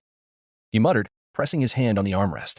The scene changes to show that Subaru had requested an audience with Crush and her camp, making him sit before her desk with all of Felix, Wilhelm, and Rem present beside them. Some people calling themselves the Witch's Cult plan to attack Roswell's domain in 3 days. I want to ask for your help in stopping them. Subaru laid out his plan with an obscure expression. The Witch's Cult? Schult had a concerned expression immediately, understanding the danger of the situation without much need for context. He's dealing with the attack on the L. Mather's domain. The one where the sin count of Sloth was defeated. THAAT's the one, dear. Roswell held a small smile for the clueless boy, understanding how lost he must feel with all the details being thrown at him immediately. He enjoyed that Priscilla didn't mind him answering the young boy as well. Schult locked eyes with Heikel for a moment. Heikel-sama. We're watching Natsuki Subaru, the half-elf's knight, the one responsible for the white whale subjugation. Heikel's eyes immediately turned to his father and son below them, his eyes falling into a look of shock, but his silence remained in place. I heard about him, but I didn't think that kid was the one who did that monster in. Besides, I know the final blow was done by the old man. What the fuck is this? Wilhelm and Reinhard didn't look at their family member, remaining locked onto the window above them to understand what would happen with Subaru. Oh, so he did ask you in this one. Anastasia held a finger to her chin and frowned, ignoring the conversation happening above her and looking at Crush. Could that mean that Subaru already made the deal with Crush-sama and moved to take on Sloth immediately? Julius asked in hope and reluctance as he noticed some key differences in the details. I don't think so. He went to arrange a meeting with my faction first. Anastasia shook her head and looked at Crush suspiciously. That means he died even with Crush-sama's army backing him, Rem whispered with a small frown taking over her face. So he died with Crush's army and decided to add more numbers to his cause. Then he went to my lady and made a deal with her. Tivy shouted with a bit of admiration. That's a diabolical way of doing things, but he's using his ability to the max so he can save everyone. What fucking ability does this kid have that's making you all horny for him? Heikel looked at the bunch with an aghast face, unable to understand the glazing taking place. I'm afraid I'll have to dispel that notion. Crush brought a hand to have her hat correct its place on her head, earning looks of attention from everyone in the room. I do not believe I'm going to be of much help to Natsuki Subaru. You won't help him. Emilia finalized Crush's thought with a betrayed look, holding onto Subaru's hand tightly. Everyone turned to Crush with wide eyes. Felix's hopeful look turned to one of despair when his lady was at the center of attention. The lady was looking down at her knees with a guilt-ridden face. What do you mean? Garfield asked in alarm. Crush seemed to crumble in on herself as she looked away from Emilia's worried glance. He still hadn't made contact with the whale. Crush's steeled voice lowered into a whisper, unable to look them in the eyes. The only reason I decided to help Natsuki Subaru was because he knew where I could find the whale. Beatrice and Rem stared at the lady with alarmed faces. Then, how will he be facing geese alone? Beatrice looked from Crush to Emilia one more time. Is he going to go there anyways, I suppose? Emilia looked just as frightened as the spirit, yet Rem from behind both of them looked down to hide the small tear that began running through the corners of her eye. That's why he wanted to run away. After so many things going wrong. Rem whispered with distress without looking back up. I see. So they have made their move. Crush commented with a frown. It seems so. Of course, from the moment Emilia-sama, a half-elf, entered the scene, we foresaw something like this happening. Felix spoke from the side. Emilia winced and tried to hide one of her ears with the hand she was allowing to be free from crushing Subaru's own. The guilt she felt was too great to bear as she noticed none refuting what Felix had said, meaning that people have had this perception of things going badly due to her race before she even showed herself to them. Felix himself looked a tiny bit guilty, refusing to look at his lady when she glanced upward toward his general direction because of their fight, and because he didn't want her to see how ashamed he felt. I understand the situation. My next question is why you chose me to assist you. Crush asks as the screen moves on to show Subaru from the back of his seat before her. Because, to be honest, you seem the most likely to help right now. You've helped me in Rimdash. Wrong choice of words there. Tivy grimaced and tapped his head in a small face bomb of disappointment. He's not using his head, Otto muttered under his breath, using his expertise in making deals to understand how low Subaru's hand was in this negotiation. I don't even think he realizes that this is a negotiation yet. After that last fucking death? Garfield glanced at Otto with a small snort coming out of his nose. Of course, Captain wouldn't be in the mood to use words properly. Don't misunderstand. I helped you too because I was contracted to do so. If you wish to negotiate, you need to show me what I stand to gain. Otherwise, there is nothing to negotiate. If, with my assistance, you can eliminate the threat posed by the witch's cult, what would my profit be? Tell me that. Crush leans in with a sharp expression, awaiting Subaru's next move. Of course. Who would fucking go and fight something like the witch's cult for free? Heikel muttered under his breath, unable to hear the others below him speaking from his headache. I need a drink. Heikel-sama. This situation is really dire, Schultz said with a frown. I'm not shocked that it's tough for Mr. Subaru to win over people who will help him, but this looks a lot more bleak. Don't worry about that shit, kid, Heikel grunted, patting the kid's hair. Nothing from this matters. We will just see how he convinces all of the others to come with him, and he will win. I hope so. Schultz muttered as he looked up at the window again. He remained silent for a split second. If you help me out with this problem, I'll owe a huge debt to your camp. Should I accept that proposal, it would mean Emilia drops out of the royal selection. You understand that. Subaru's face wasn't completely shown, but his mouth was shown forming into an expression of shock. He has nothing to give right now. So if he was refused in here. Julius slammed his fist on the handle of his chair in frustration. That is why he used the white whale in his deal with us. He learned from this loop, Wilhelm concluded with his grip on his own handle tightening as he leaned forward. Crush-sama. Emilia looked a little betrayed when she faced the Duchess sitting by Subaru's other side. I have no words to justify myself. It's a rivalry for the throne, and I must do whatever I can to gain favor when I didn't trust my competition as well as I do now. Crush had the decency to look away and push her hand out of Subaru's palm from the shame. Emilia couldn't look at the woman either. What did you expect? To place your own domain's survival in the hands of another lord calls into question your ability to rule the nation.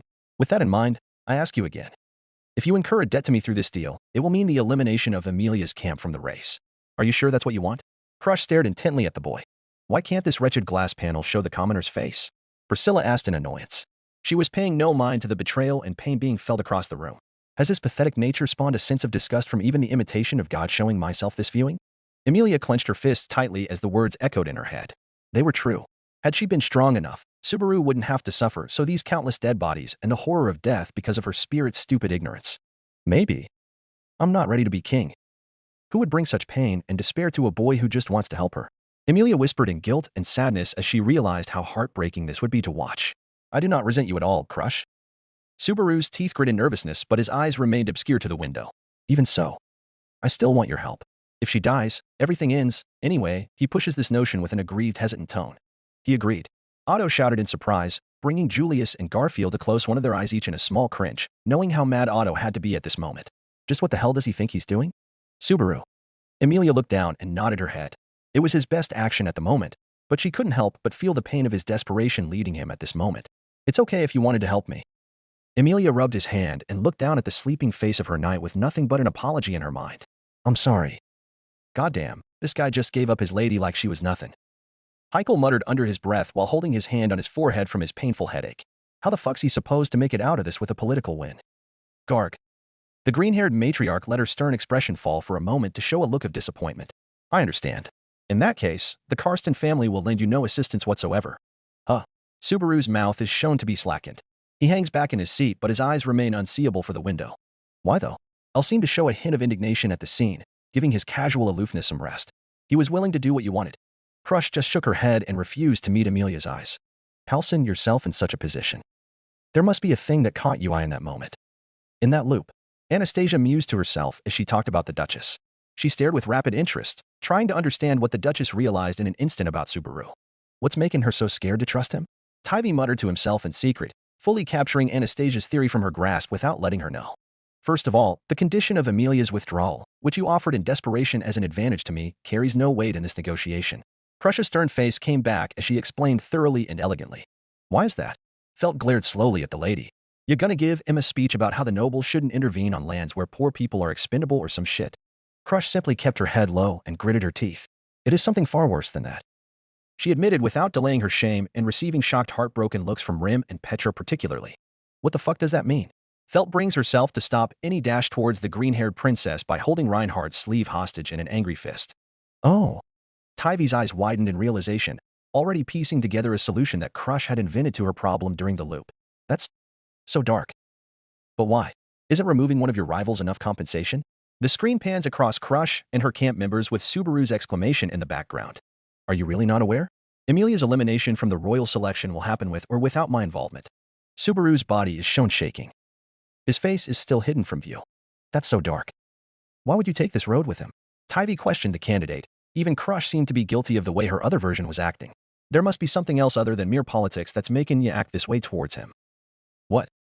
Rim slowly raised a hand to her mouth as she caught the meaning. Don't tell me. Otto glared at the Duchess. You were planning on letting her die if it suited your plans for the throne. Watch what you say. Felix glared at the merchant, growing discontent with how cornered his lady seemed because of all the glares on her. Don't touch on the integrity of my lady. Emilia had tears of betrayal in her eyes as she watched in disbelief. Then you'll just let the witch's cult slaughter all the people of that village in Roswell's domain? Subaru's shouts were drowned by Crush's louder, firmer tone. Don't change the subject, Natsuki Subaru. It is Emilia who lacks the power to protect that domain, and Emilia whose people will die for her incompetence. Not me. Subaru's fist shakes. But isn't it wrong to know people will die and not stop it? If you have the power to save them, why wouldn't you? Petra brought a hand to her mouth, unable to stop her respect for the Duchess from falling downward. Subaru. He's trying so hard to save us after everything? Going through this. It's okay, Petra-chan. He won her over in the end, so there must be something he's missing. Frederica brings a little bit of relief for the small maid, but she doesn't take it. I know what he's missing. He's not heartless like everyone else around him. Petra glared at the Duchess, surprising Frederica and Wilhelm who sat next to her from both sides.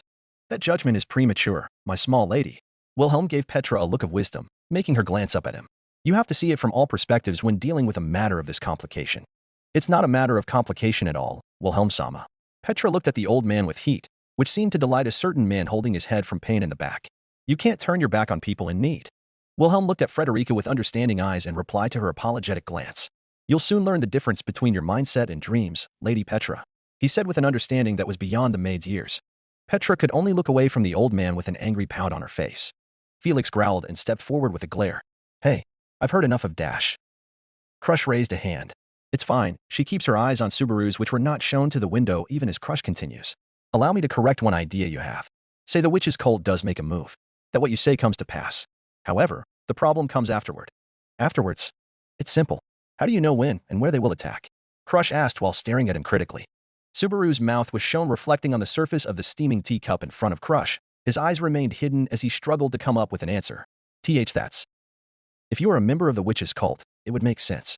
Crush muses boldly. That's bull dash. Subaru's teeth gritted in a nasty manner, and his eyes remained out of view. Garfield looked frustrated like many in the crowd around him. Damn, she does have a point. Subaru Natsuki can't tell her how he obtained such information, so Crush-sama will remain suspicious of him.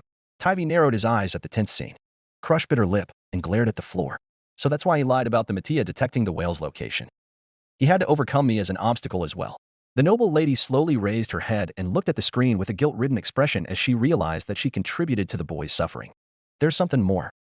Anastasia earned a glare from Rim and Beatrice, ones of confusion and frustration. Yuri not some cruel tyrant, Karsten Sandot. This is making Crush-sama look bad. Felix gritted his teeth as he understood and hated the reaction of his mistress on screen.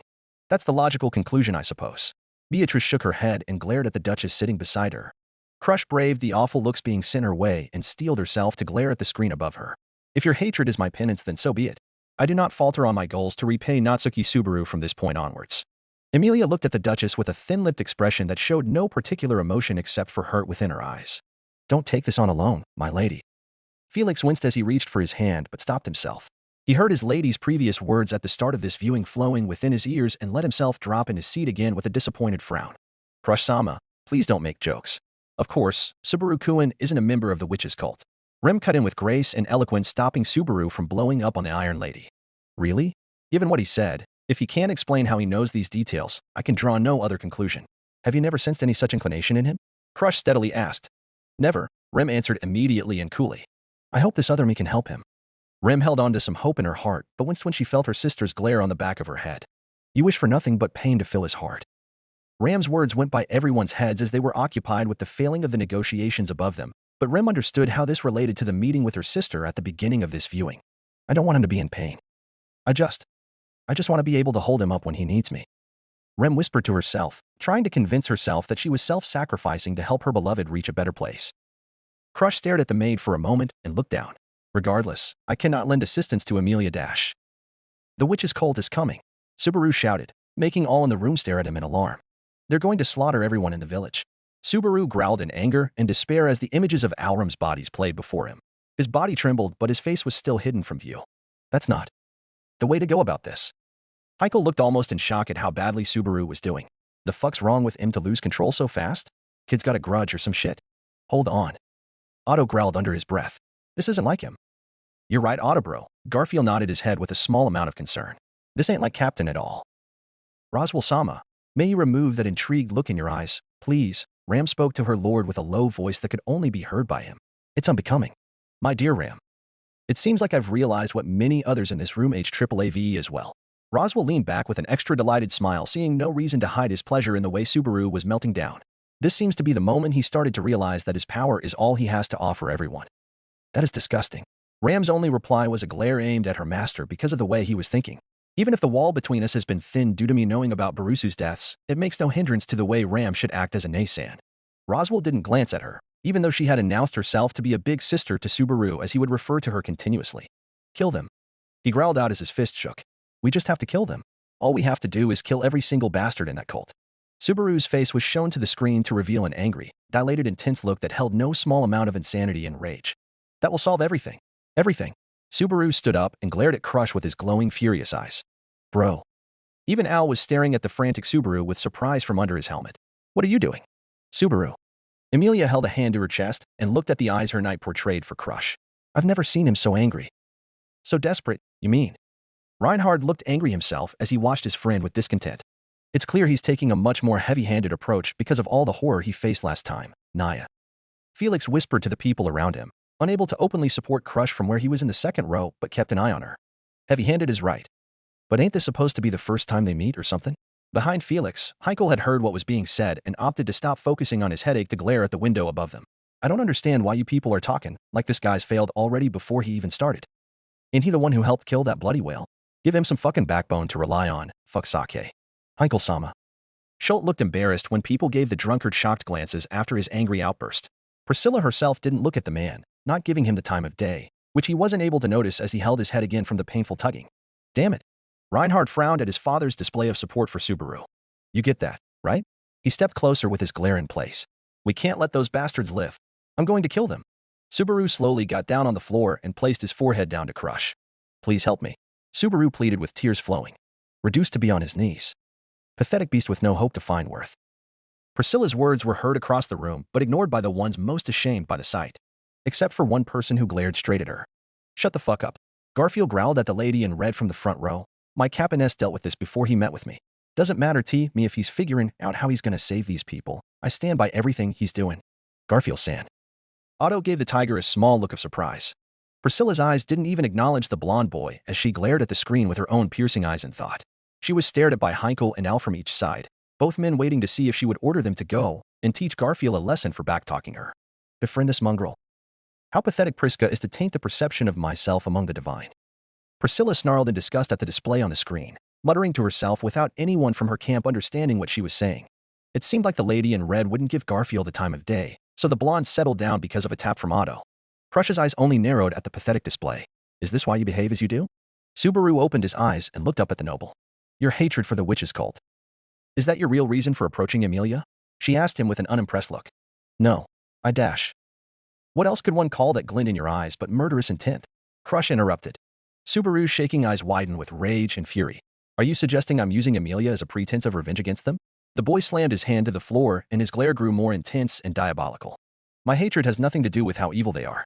They can't be allowed to live. That's why we have to kill every one of them. That will save everyone.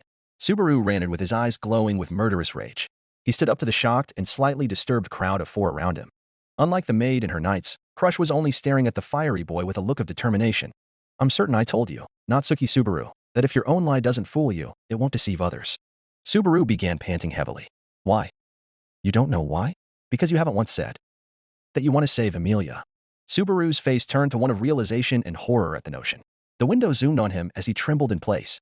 So you were trying to help him realize a better way to go about this other than rage and slaughter, Anastasia commented with eyes wide in understanding. So she was trying to help Subaru. Amelia uttered while slowly turning to the noble lady with a look of quiet understanding. I didn't think you'd be that cruel, Crush. Crush just closed her eyes in guilt, unable to look Amelia in the eye. It's not what I'd hoped he would have to look like before me. Ever. I don't want Natsuki Subaru to ever kneel to me, even when I become king. So sure of yourself there. Anastasia scoffed from behind, earning a small snort out of felt from Amelia's side. This is just his loop to vent out this rage within him then? I don't like the look in his eyes more than the way he's going about, dealing with this all on his lonesome. No offense to you, dear, Remchan. Rem looked away from Crush with a sad frown. She was confused on whether to be angry at the lady for not helping her hero or sympathize with her since Rem had done much worse to the boy than Crush ever will. None taken, Anastasia-sama. I wouldn't blame anyone for thinking me useless when I'm beside Subaru as he's breaking down like this. Petra shared the maid's pain as she nodded her head from the other side of the row. Subaru, don't bow your head. Never do that unless it's to make us laugh. She whispered to herself, earning a small smile from Frederica and a head pat. The silence in the room was deafening as all stared at Subaru. The boy began stepping closer to the desk to Crush. She merely looked at him with the same cold look. He would have been within arm's reach of the lady if it wasn't for a tall man intercepting him. Subaru looked up to find a stoic, elegant Wilhelm looking down at him. I cannot allow you to come closer. The old man said. Figures the old man would stop the fun. Heikel snorted and kept glaring at the scene, trying to make sense of it all. Geez, this kid's messed it all up. Wonder how's the second round gonna win him that army that will defeat the beast you've been after for decades, Pops. Wilhelm didn't comment on the actions of his older self, simply giving a small nod for protecting Crush when Subaru clearly wasn't in the right mind to be that close to her. I wish I could punch him out of it. Otto muttered through his clenched fist, leaning forward with rapid attention on every fiber of movement in the window. How the hell did he make it out of this mindset? First, him trying to act insane, and now this? Just complete rage. I as well find myself despondent of this behavior Subaru is displaying to us. Julius flicked his hair back and glared upwards at Subaru's shocked face. That is not the one I remember fighting beside. Nor will it be the one I remember when I next meet him. I suppose we can ignore this shit? Yeah. Garfield glared at the knight and Otto with anger. Does Captain S suffering? We're Air 4. No? We should have known something's both there and him for a while. Yet look what he's been through without us. We can't change the past he went through, Garf-san. Otto looked at his friend with a small frown. None of us could have known when he has that monster holding his heart hostage.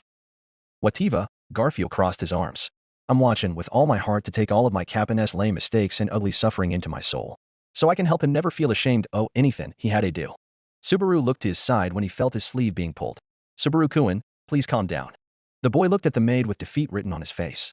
I can generally tell when the person I'm speaking with is lying. I'm quite proud of the fact that I have never been deceived in negotiations. Subaru looked confused as Crush stood up and stepped closer to him. Speaking from those years of experience, I can say you aren't lying. Well, then. Subaru tried to speak, but Crush cut him off with a glare. You adamantly believe that your rantings are true.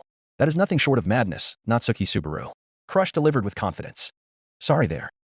Karsten gal. Felt had an unconformable look in her eyes, so she didn't face the Duchess next to Amelia and Subaru. I would have thought the same if Big Bro came to ask me for help with that look in his eyes. Heck, would anyone help if they saw such a face? Ricardo earned nods from the second and front row at the question. Big Boss gotta learn how to let his justified hatred go for a sec. This ain't a game anymore. When was it ever a game? Julius muttered in a low tone, bringing forward his sword hand to push his knuckle into the head cushion of the seat before him. Crush took the apology from Felt with stride, unable to blame the blonde for thinking so. She also gave a small nod to Anastasia, who simply winked at her for the support she provided. Madness. That's the reason she used the harass tactic on him. Tivy clapped his hands in satisfaction, finally having the answer to his previous question. Subaru could only shake from his anger with wide intense eyes. He started biting his lip so hard it drew blood. Ferris, heal his lip, Crush ordered from her place. Don't bother. Rem, let's go. Subaru wiped the blood away and began turning to the door. Do you have anywhere else to turn? Crush inquired sternly. Subaru didn't turn. I hope you become a great ruler. The kind of dictator who abandons the weak. With that, he left the room. Before she could follow him, Rem bowed to the noble and her knights in the room. I thank you in my master's stead for the care you have given us. Crush was so heartbroken at what Subaru had said she bit her lip just as hard as he did and drew blood down her chin. Crush-sama. Felix stopped himself from moving to heal the lady's cut with tears falling from his eyes due to her keeping him away. Crush-sama, you needn't blame yourself. The situation in the loop is different from ours. We didn't know that Subaru Dano had lived through such horrors. You were liable to make that decision regardless. It's a who should have at least understood him better, since I had the same bloodthirst for the whale. Wilhelm bowed his head solemnly and admitted his sin of ignoring Subaru's pain in the loop. Can't imagine that happening to anyone. Whatever that loop shit's about, I'm glad to see you earn some shit for it, old man. Heikel spat spitefully from the top row, not wanting to understand a word yet still waiting for any chance to admonish his father. The noble lady stared at the ground once more, her eyes dim. Raise your head, Wilhelm Dano. It is I who shall be shamed for hurting our ally today. Crush turned slowly to the half-elf and Oni maid in front of her and bowed her head in shame. Emilia-sama, I failed you as an ally and as a friend. Please see to it that my punishment fits the pain I will cause Subaru Natsuki. Emilia could only stare with wide eyes at the lady bowing to her. Crush-sama, no. What if she makes you drop out of the race? Felix shouted in shock. Then it would be a small price to pay for Subaru's pain and the misconduct that led to Emilia thinking I could let her die just for my own political ends. Lady Crush? Julius whispered in shock and solemn respect at the headstrong candidate and her dedication to her morals. Oh, now this is interesting. How far has your respect for the boy made you fall? Oh, proud Karsten, Priscilla smirked sadistically and watched with mirth in her eyes. Felt just looked on without a care for Crush's situation. Had it been her that was punishing the Duchess, Felt would have made her drop all she owns and holds dear in life to the poor just to make the noble feel the pain she wants to inflict on the people of the kingdom after she becomes queen. Especially since this one hurt Subaru. Humph. One less noble, I guess. Reinhard looked down and felt truly sorry for his grandfather and his mistress's situation. In OOOW, this is a lucky break, isn't it? By Rem OOOing this one from the race, our camp is closer to Vict OORY. Roswell clapped with delight. No one is asking you. Felix shouted in rage and tears. Yeah, shut up. Garfield surprisingly stood up and growled threateningly at the clown. The boy was angry at Crush's situation. He admired the lady for her guts and will, but he truly disliked that his brother was going to die once again, so he wanted to take his frustrations out on something. Crush remained bowed before Emilia's seat. She ignored everyone and waited for her punishment. You want me to punish you? Emilia looked down at the green-haired princess with confusion and pity in her amethyst eyes. Yes, Emilia-sama. Please make sure I pay for my sin. Why? Emilia asked in a hurt tone, unable to look at Crush like this. This wasn't her confident friend. Because I left you to die. I let the boy who clearly couldn't protect himself, and that you left under my protection go on his own because I saw it as an opportunity to eliminate you from the race. Crush's fist shook at her sides. Left her to die. Schult looked up from the scene below him to the face of Heikel in confusion. What do they mean? I don't fucking know, kid. Heikel sighed and rubbed his head. They will not tell us anything. Please. I can't live with this over me. Crush reiterates for Emilia. Rem felt her heart shatter as she recognized the guilt-ridden tone. It was just like hers when she learned of what pain she had caused Subaru. The maid looked at the half-elf pleadingly, but Emilia was glaring at Crush heatedly. Is that how you see it? That you were purposefully sending Subaru to his death without help to ensure mine? Emilia sternly inquired. In the silence, Crush trembled. Yes. The Duchess answered while keeping her head down low as she waited for her dreams and ambitions to be crushed underneath Emilia's foot. Everyone watched in silence as Emilia glared coldly at the green-haired girl. Priscilla licked her lips in excitement as she hoped to see the half-elf humiliate the proud Karsten heir. Rem felt really horrible watching this without interfering to help her friend she was about to plead on Crush's behalf. Felix watched with tears of defeat and shame. Wilhelm kept his gaze down and away from his lady's worst moment.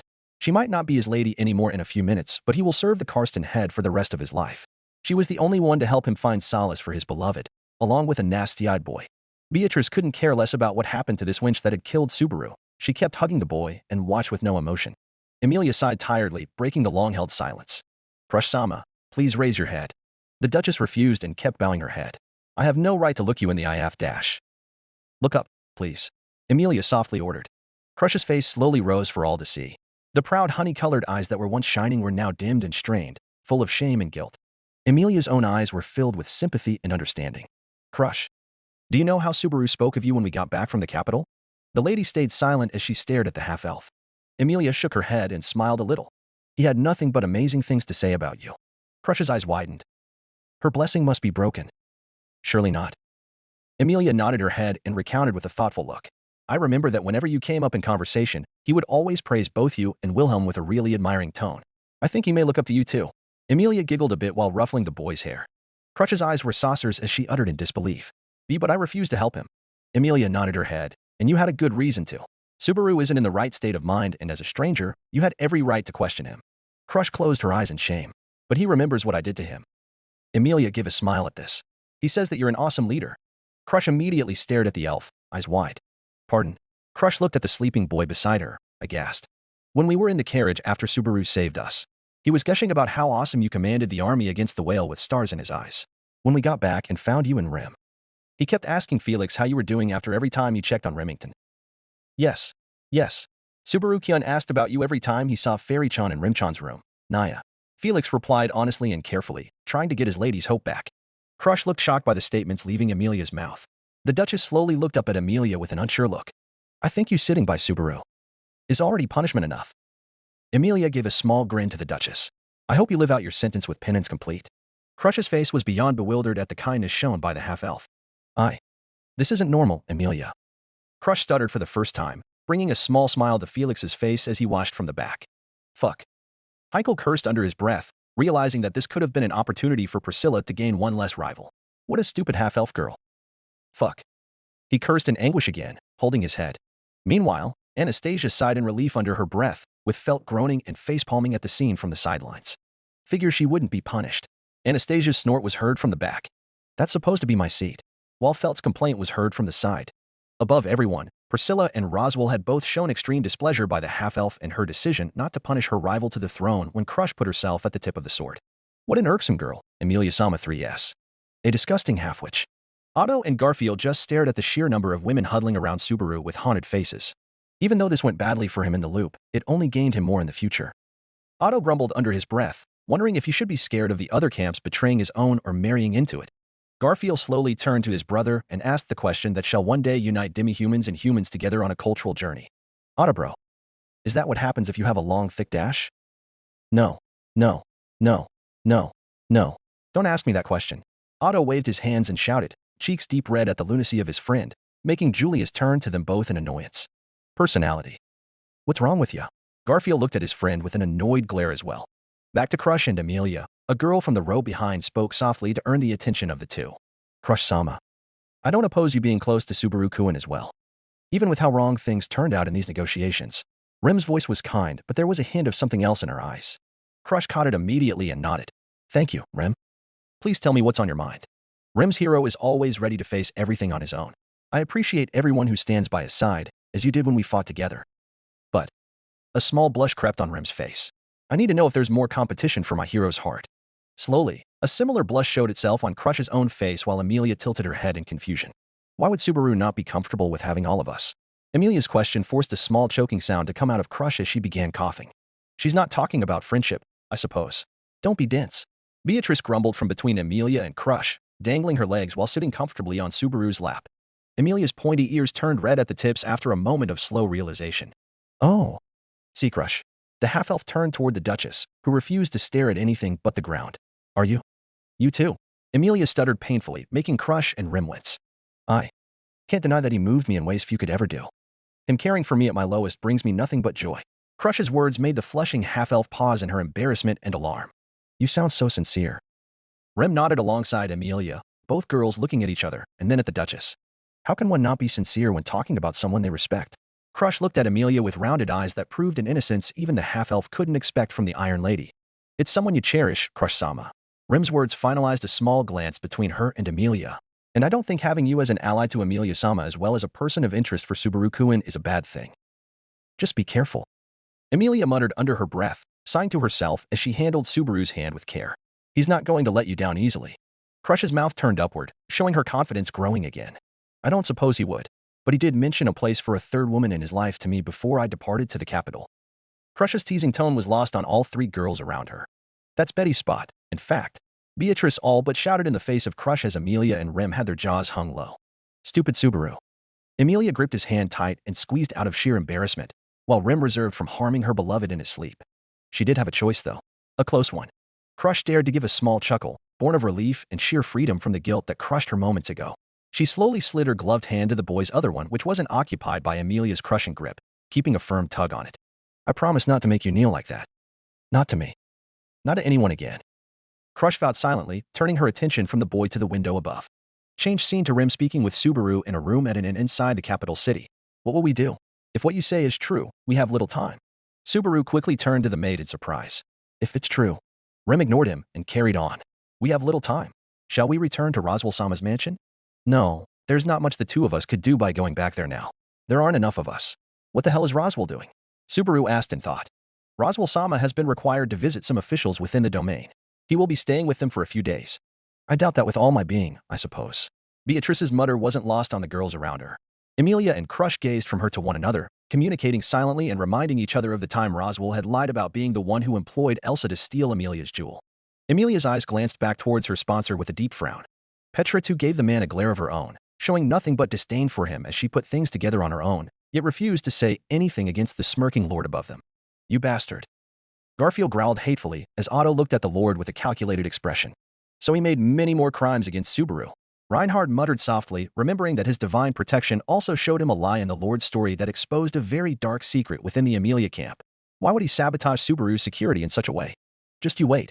Julius vowed as he turned back to the screen, feeling Anastasia's tap on his thigh, ordering him to calm down. The Merchant Queen's conversation with Julius before this viewing wasn't lost on him. They both realized that the defenses of the Mather's lands were close to non-existent. And just like this viewing was beginning to show, this could have been done on purpose by the suspicious lord above them, the one who has the Amelia camp in a grip due to Subaru's placement beneath him. Julius' grip on his knees grew harsher, trying to lift his anger from his soul by any means necessary, or else he would stand and arrest the royal then and there. Anastasia silently patted his shoulder, keeping her eyes on the window above, not showing anything to the clown from her side. Better keep our camp in the darkness of his eyes before we strike him down, Anastasia whispered into her scarf, glaring at the Subaru on the window with a silent vow of revenge for him. Roswell shrugged at all of the attention he was getting, giving no one any satisfaction as he smirked. I feel like a bell-ooing. Don't enjoy the attention too much, Roswell-sama. Ram sighed at her lord's way of ignoring all the tension that was suddenly placed on him. That's why he can't do anything about the attack? Then we won't get anywhere unless we can bring reinforcements. What about Reinhard? Wouldn't he help us? Subaru asked with hope in his eyes. Rem looked down in disappointment. He said yesterday that he would be away from the capital for a while on a courtesy call. Subaru slammed his hand on the window. Damn it.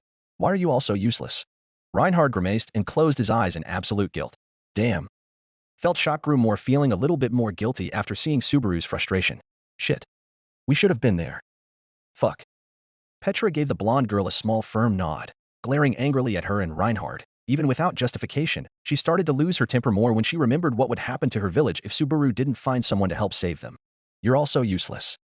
She whispered to herself, unable to look at any of them, so she chose to glance at the window again. What are you going to do, Subaru? Watching this, Heinkel gave a short snort. Here's another one who regarded you useless, you little monster. You're being way too cruel. Schultz admonished the elder man with a concerned look. Why don't you stop that? This situation is so much worse than I've read about. Reinhard-sama shouldn't take the blame for it. I'm glad he wasn't there, kid. Heichel's words put a pause on the butler's admonishment, even made Wilhelm glance at his son slightly. It didn't work out well when a sword saint faced that thing. The drunk man had no expression that could be read on his face. A deep look of thought within his darkened blue eyes was all he could give Schult and the eavesdropping Wilhelm. The old man looked at his son with a modicum amount of guilt that was pushed away as soon as it resurfaced. Seeing how frightened Rem was looking at him, Subaru quickly cooled his anger and looked down. Tomorrow, we'll have to look for someone else to help us. You head to the night station. I'm going to talk to one of the other candidates. Very well. Another one of him? Felt looked at the only two candidates left apart from her who was away, Crush who rejected him already, and Amelia who was the needing protection. Amelia and Crush also looked behind them. Anastasia and Priscilla earned their own respective eye sets, and both ladies took the attention without much thought or care. A lady does have her fans. I suppose Anastasia grinned down at all of them, while Priscilla scoffed. Do not lump my divine self with that fox woman. I despise being held to a similar standard as the low folk of her kind. Priscilla crossed a leg and fanned herself while Anastasia gave the lady a pointed smile. Wishing you well too, you barkin' bitch. Anastasia turned from her rival and looked at the others. You best believe my way doin'. Things would be better than whatever this cunt behind me has to offer. Many nodded with looks of distaste being thrown towards the Baroness in the back. I can sympathize with that, Naya. Felix kept his head down, unable to even look back towards the Red Lady after what she did to him last time he spoke with her in her room. I hope Subaru-Kyun is spared that. Amelia locks eyes with Crush and Rem as both turned to her. All three were worried suddenly at the prospect of Subaru meeting with either two of the candidates. He's putting himself at the mercy of Bariel? You don't think that's possible, do you? Crush muttered under her breath, feeling her heart going faster in her chest. Was it not enough for what happened with Ferris? Now I have to watch it happen to him as well? Her tone was one of betrayal and complete frustration. Sure enough, the screen opened the next scene on a familiar mansion. The scene cuts to show a massive estate mansion with golden windows and red walls. A voice was heard speaking over the view of the domain. The witch's cult? The screen pans to show Subaru standing before Priscilla as she sits on her throne. The orange-haired Baroness was dressed comfortably, sitting on a golden throne in a lavish decorated hall. Holy shit, we started with the most nasty one? Ricardo had to blanch at the immediate change to the toughest candidate Subaru could ask. It's like he's not seeing anything but hard roads. Air. Fuck. Many nodded with the Beastman, realizing the intensity of what Subaru was doing. Amelia's grip on Subaru's hand tightened harsher as she watched with guilt etching into her soul. Felix immediately felt his lungs constrained against his chest due to the familiar sight of the woman's smug predatory grin. Please do better than I did, Subaru-Kyun. I wasn't told that this guy asked for you assistance, Priscilla-sama. Heichel looked at the lady to his side with an inspecting glance. Priscilla ignored the man serving by her side and kept her irises locked on Subaru. And the world brought him at mine mercy. We shall see if he's fit for this world's wasting of mine time. Yes, Subaru answered the cross-legged princess filled with hope. If left alone, they'll hurt lots of people. Amelia won't be their only victim. I want to defeat them before that happens. That's why I dash. Ha ha ha ha. Amusing. You are amusing. Of course. Any jester who makes it this far has mastered his act. Priscilla smirked high from her golden throne at the boy. What's so funny about this? Subaru grits his teeth at the lady's audacity. Oh, shit. Al cursed as he saw what would happen way before it would be shown to him. Princess having fun with him. You won't actually help him. The helmeted man spoke with dread filling him. This is not going to end better than the last time, Otto growled, angry that his friend was so desperate he would ask this arrogant woman. The Baroness isn't someone pleasant to deal with. Yet she's competent enough to see how beneficial it would be should she keep Amelia's camp occupied with the attack from the witch's cult. Garfield and Julius tore their eyes from Otto and hardened their glares on the woman in the window. Subaru. Amelia clenched her knight's hand and kept her grip firm. She didn't like the fact that he went to this woman to ask for help. Crush was thinking the same thing as she kept her hand firmly locked with the boys and glared at the screen while cursing her stupid otherworldly self. I shouldn't have allowed him to leave the mansion in that state of mind. I shouldn't have made him so desperate as to kneel for this woman. It's not your fault, Rem grumbled under her breath. He was in need of time alone, and your other self respected that even though he left things on bad terms. Crush's head shook in denial. It's not the first time I've pushed someone into that woman's grasp. Just like Ferris. Rem's eyes widened at that reveal from the anguished Crush. The fiery princess herself smirked underneath her fan and leaned forward to enjoy the show. Ah, let us see how he fares, HM? She hummed delightfully, enjoying how the whole world stopped to witness her looking down on the boy.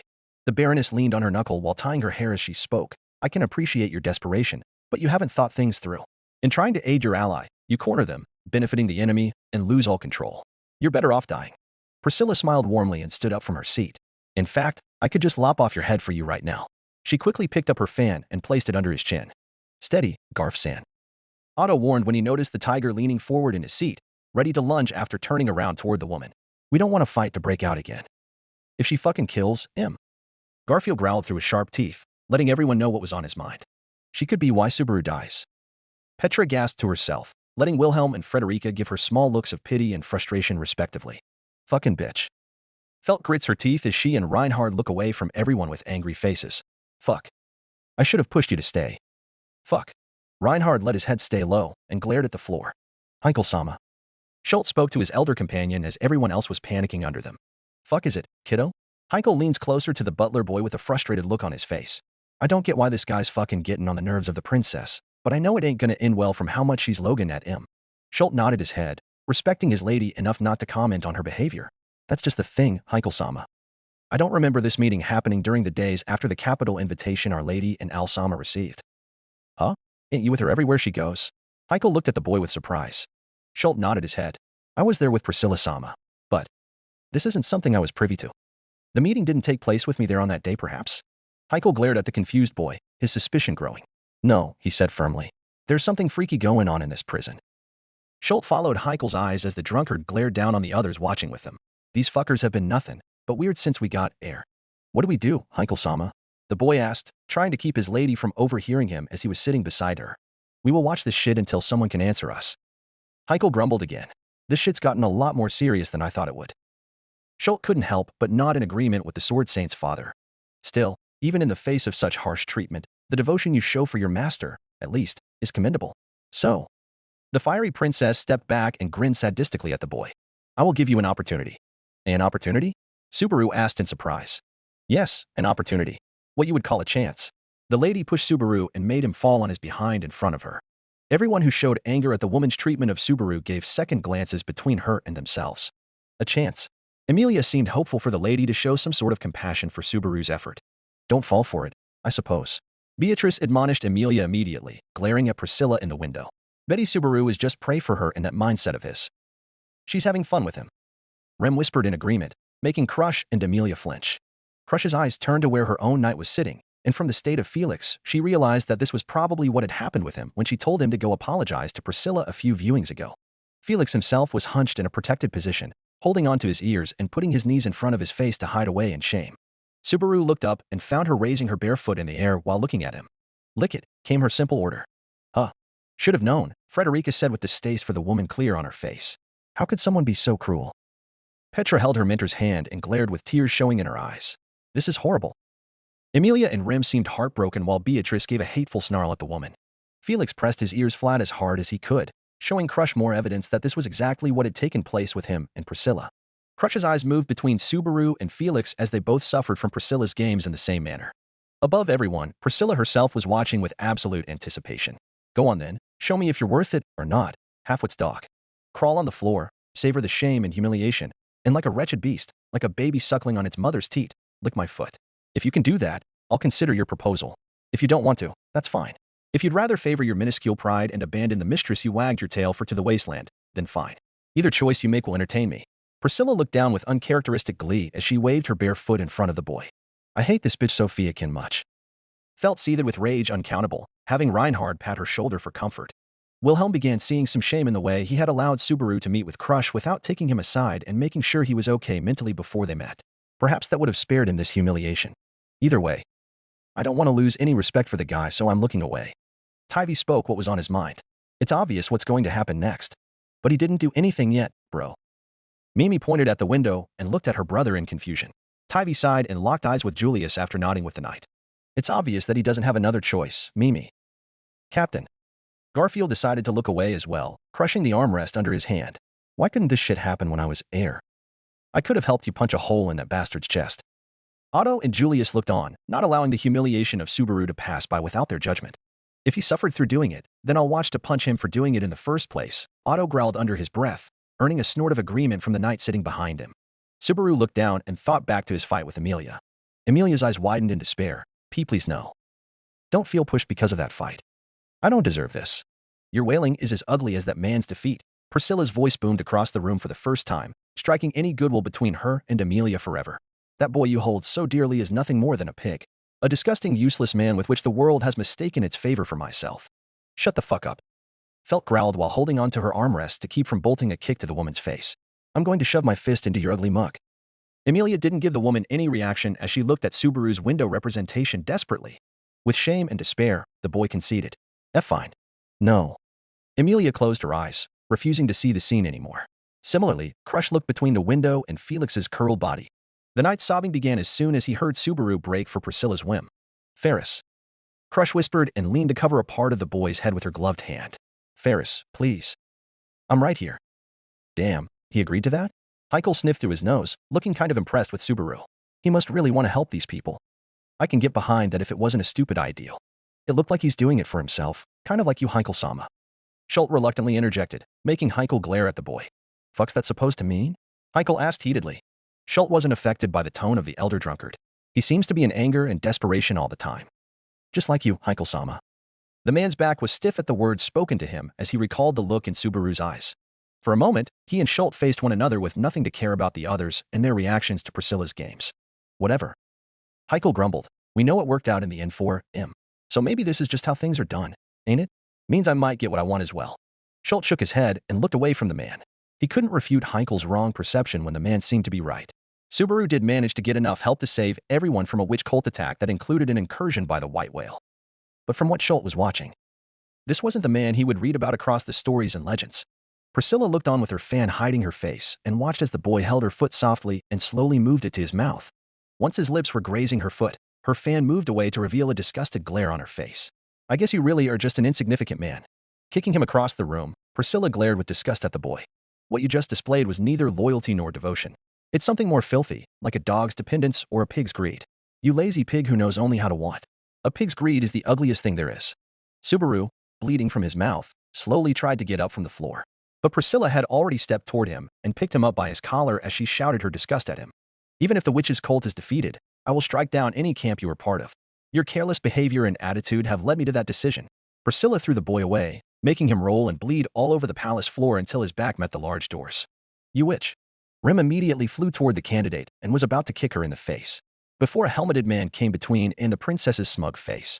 Rem quickly stomped the helmeted knight to the floor with her foot on his face, keeping him pinned and not interfering with her as she swung her arm to punch the crimson princess with all her might. Only her arm was held in the air, inches away from the smug, smirking Priscilla. I understand your anger, but you can't fight in this room. But look what she did to Subaru. Petra shouted in anger as she and the twins were cheering for Rem with glares aimed toward Priscilla. Come on, man, let him have this one, Ricardo begged as he gave a small growl at Priscilla. Garfield's eyes were honed on her. He couldn't care less what his captain was thinking. This humiliation of the man that saved him will not stand even if it was Subaru's fault. Rem moved her hand back once again and struck the princess. Priscilla simply stopped the punch with the tip of her fan. Her scarlet eyes stared deeply within Rem's blue angry ones. Your beloved's rage was too disgusting for myself to allow it to stand. Be grateful, 'tis was a great service. Do not justify your joy at the people desperate to please you for their own gain. Crush held on to her trembling Felix as she glared up at the red woman.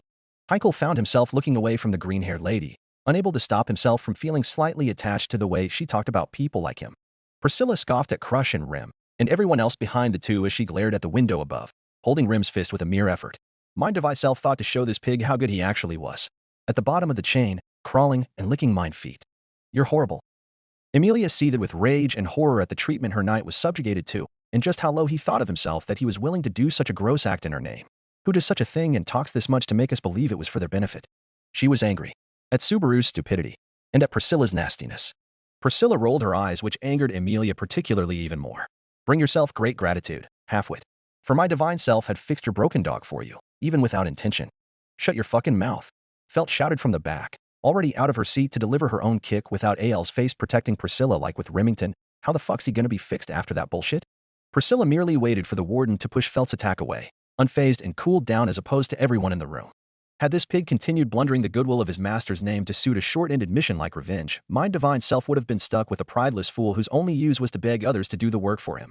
Priscilla huffed and let the maid's hand go to fan herself. You're welcome, halfwit.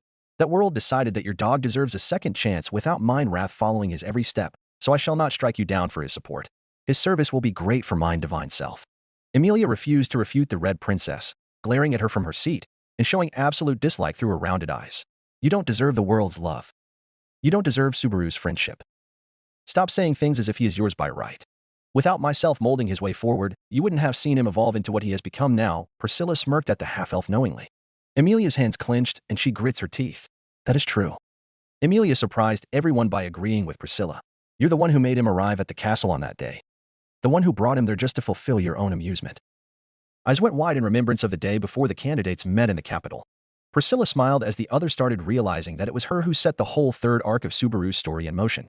Without her taking him there on a whim, Subaru wouldn't have challenged the name of the knights, neither would Julius have had to beat him publicly, and Amelia wouldn't have deserted him under Crush's care due to Puck's manipulations. He wouldn't have had to deal with the Colt's mass scare on his own. Rim's face was one of shock and confusion as she thought the words through. The maid glared at the lady with hatred. This is a disgusting way to teach anyone anything. She growled, making many in the crowd nod. Crush herself had leaned away from Felix and stood on knee folded on her seat to glare upward towards the Red Princess alongside Amelia. Excuse me, can you stop using me as a doormat? Rim stopped glaring at Priscilla to look down at the man she was pinning to the floor via her shoe sole pressing on his metal-covered head. The maid found it appropriate to depress just a little bit more harder until the helmet began to bend by her foot strength and forced it to be shaped like her shoe bottom. Hey, what the hell is wrong with you? Rim gave a disgusted huff and stepped away, admiring the new look on Al with her shoe sole imprinted on his metal helmet. I hope you like my gift on your own night, Priscilla-sama. Rim gave a sickeningly sarcastic tone as she fake bowed to the royal and walked back towards her seat. The fuck you mean, gift? You crushed my helmet. It's a very strong helmet too. How strong are you? Al shouted in fury as he touched the spot Rim's shoe had marked. Heikel had to hold his mouth to keep the laughter inside while Schult was helping Al to get up from the frightening attack Rim had displayed. Why I wanted to give you something that your dear mistress would like. Since she likes feet so much to have a fetish for them, I decided to stick the shape of my foot on your face so she could finally kiss you properly. Rim growled out her last sentence and glared at the entire Priscilla camp while the crowd behind her seemed increasingly agitated and satisfied at the shots being delivered to Priscilla specifically. Priscilla, you'll not kill Remington. So stop trying to summon your sword. The lady snorted and leaned down in her seat with her fan hiding her snarl that was aimed at the maid. Rim slowly stepped back towards her seat beside Felix, not seeing how Garfield blushed deeply while looking at her in awe. She sat down and began rubbing the healer's head swiftly, nodding to a surprised Crush and communicating that she noticed him also being affected by Priscilla's cruelty. I could see the rift between you since the last viewing. I didn't want to get involved because... Willed. He wasn't nice to Subaru-kun. Rim looked a little ashamed as she tapped the healer's head to rest on her thigh while she toyed with his ears. I'll take good care of him. If you do the same for my Subaru-kun. Please. Rim didn't look Crush in the eye, busy trying to comfort Felix, but the Duchess could only give the maid a nod of gratitude. Realizing that she wasn't the best person to comfort her knight, Crush looked away, giving up Felix so he could grow out of her shadow using this crisis he was in. She sat back in her seat and opted to handle Subaru's hand with care and squeeze it lightly to feel his comforting presence next to her. I'm sorry I allowed you to go through that. Crush whispered. She found that Amelia too had sat back down and held his other hand in a crushing grip of her own. The half-elf's expression was one of revulsion and anger at the unfair situation he was put through. It gave Crush the small comfort of not being alone with these feelings of guilt and helplessness. Your helmet is fixed, man. Stop taking hits for her. Thanks, pal. Al sighed in relief as he tapped his newly fixed helmet. Thanks to you too, Schultkoen. Al cheerfully rubbed the boy's pink hair, secretly giving the middle finger to Heikel when he was done using his hand for that.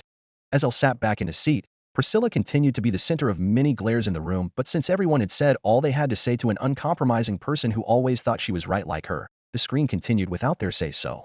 Priscilla's face twisted in rage at the disgusting creature before her. The lady looked away and closed her eyes in disdain. Aldebaran. The door opened to reveal a helmeted man with one arm looking in and staring at the down Subaru. Hey, now, what happened here? Throw that detestable fool out of here. Or kill him if you want. It matters not. Priscilla moved her body to look away from the boy. An angry frown remained stuck on her face. Al moved to pick up Subaru on his shoulder. I think that matters quite a bit. He stood up with Subaru on his shoulder and whispered softly. Let's go, brother. He briefly turned around to the lady. Don't get so mad, princess.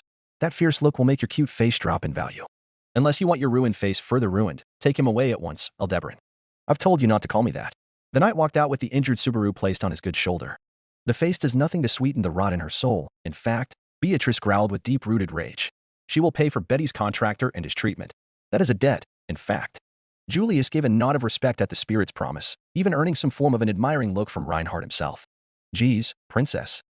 You really made an enemy out of everyone. Al rubbed his helmet at the spot Rim had dented with just her pure strength before it was fixed. Why? Why say any of this to these guys? Aldebaran, Priscilla's tone was that of a curious girl instead of someone sitting on the nerves of everyone in the room. It appeared like the lady in red couldn't care about what was being planned for her by her enemies. Why do you think the pig managed to fight after being so thoroughly broken beneath mine feet? Huh. Al tilted his covered head. What do you mean, princess? How come the world gave such a broken dog another chance when I forbade him from raising his head again? Priscilla said curiously without any anger or disdain that she would have otherwise held for anyone else in Subaru's situation. Al's response was a simpler one that she wasn't expecting. What? Makes you so sure that he was broken after being done with you, princess? Priscilla's crimson eyes turned to her knight, ignoring the piercing ones from Heikel and Schult as they listened in on the conversation.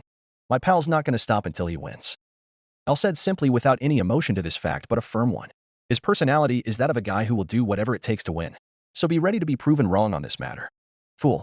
Priscilla tapped his helmet, knocking him to the ground with a simple effort again. Who will be proven wrong? Elle groaned in pain as the pink-haired butler moved to help him once again. Schult and Heikel locked eyes, however, and showed each other how confused they were at their lady's sudden change of treatment to those she is disgusted with. Since when are you so merciful to those you loathe? Heikel muttered under his breath what Schult himself was thinking about their lady. What's with this sudden interest in a guy that's failed 2 negotiations so far? Is he a fraud of some kind? His questions were not answered as he watched with the others. Scene changed to while helping Subaru as he limped towards the exit of the Bariel estate. Can you stand, brother? Yeah.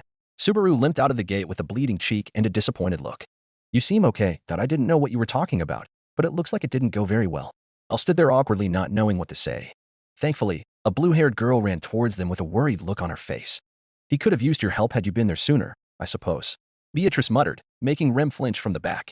That isn't fair, Beatrice. Emilia admonished the spirit, in her own darkened mode like everyone in the front row. She was at the knight's headquarters trying to get help for him. A scene from the novels and manga that got cut from the anime. Subaru-kun, why are you bleeding like this? Rem quickly began wiping away his bloodied cheek and nose with a wiper and a worried, almost furious expression on her face. Elle sighed and turned around briefly. Well, I'm going back inside, before she orders me to cut you in half for real.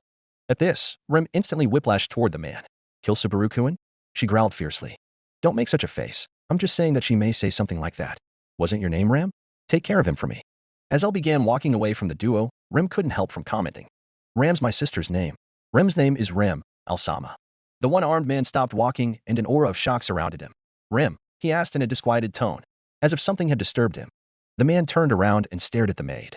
Don't kid around with me. Aren't you Ram? I'm Ram, excuse me, but have you met my sister? So you're Rem and your sister is Ram. Yes.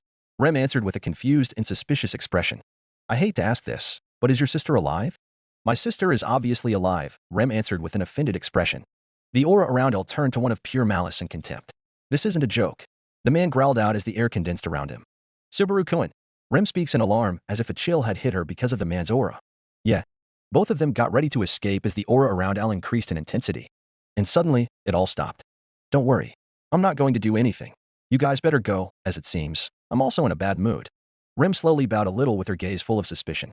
I understand. Please tell her that we're thankful for her taking the time to see us. Got it. You guys be careful. I'll watch the two walk away with a few thoughts in his mind. So it's still alive. That makes me sick. He thought in disgust as he stared at the disappearing maid. Do you know Imram? Garfield asked as he prepared to punch the man, so hard it shattered the helmet into pieces. This is very peculiar, Roswell muttered while frowning at the screen. He didn't like this fellow one bit. Rem was ready to wipe the floor with him for saying such a thing about her sister. I suggest you explain yourself, Julius warned as he noticed how angry Roswell looked. His makeup wasn't even hiding the wrinkles created by his very intense glare. Ah. Oi, what the hell? I looked around and found nothing but suspicious glances from everyone. Hey. Say something to them. He glared at Ram from beneath his helmet. The maid sitting in the same row he did glanced at him innocently while crossing her legs. I'm sorry. I don't remember meeting you in my life, and here I find you insulting me behind my back. 'Tis truly a wicked existence for a jealous dog such as ye. Don't fucking joke around. I can feel your sister and your boyfriends tearing me to shreds with their eyes. I'll scramble to prepare a counterattack if someone decided to get close to him again. Ram sighed exasperatedly. If I must save a dog from its deserved fate, Ram shall take your gratitude later down the line. Fucking tell them already. Al ordered while preparing to jump out of his seat. The maid looked at the others and explained to them her first meeting with Al. I met this man on the day Amelia Sama was dealing with her stolen insignia. We had met by chance in the market of the capital once I separated from Amelia Sama by accident. And things were unpleasant for a few moments before I insulted him for being a creep. You attacked me when I was defenseless. I didn't want to insult a gal back. I'll cut her off lamely, which led to Ram refusing to continue her explanation and turning away from him. I think you guys get the idea, yeah? Al glared at the others down below, very annoyed by the maid. I was probably talking about her attack on me. Nothing else. What do you mean by probably? That shit happened. You said it. Heikel pointed at the screen with a confused expression, earning a nod from Schult who also didn't understand the language input from the knight. Al shrugged the drunkard off, already too annoyed with one person for the moment. I don't remember telling him my name though, Roswell Sama. Ram told her lord, keeping an uninterested expression on her face. Roswell's eyes changed with a charged look when he stared back at the one-armed man. Is it P-O-O Cybele you're mistaken, Ram?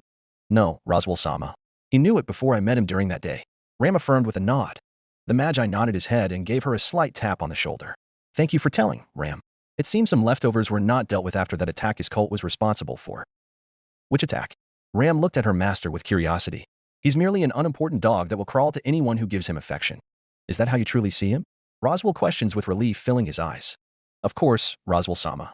Ram answered with confidence, making Roswell smile wide. Then let's not dwell on it in Moori.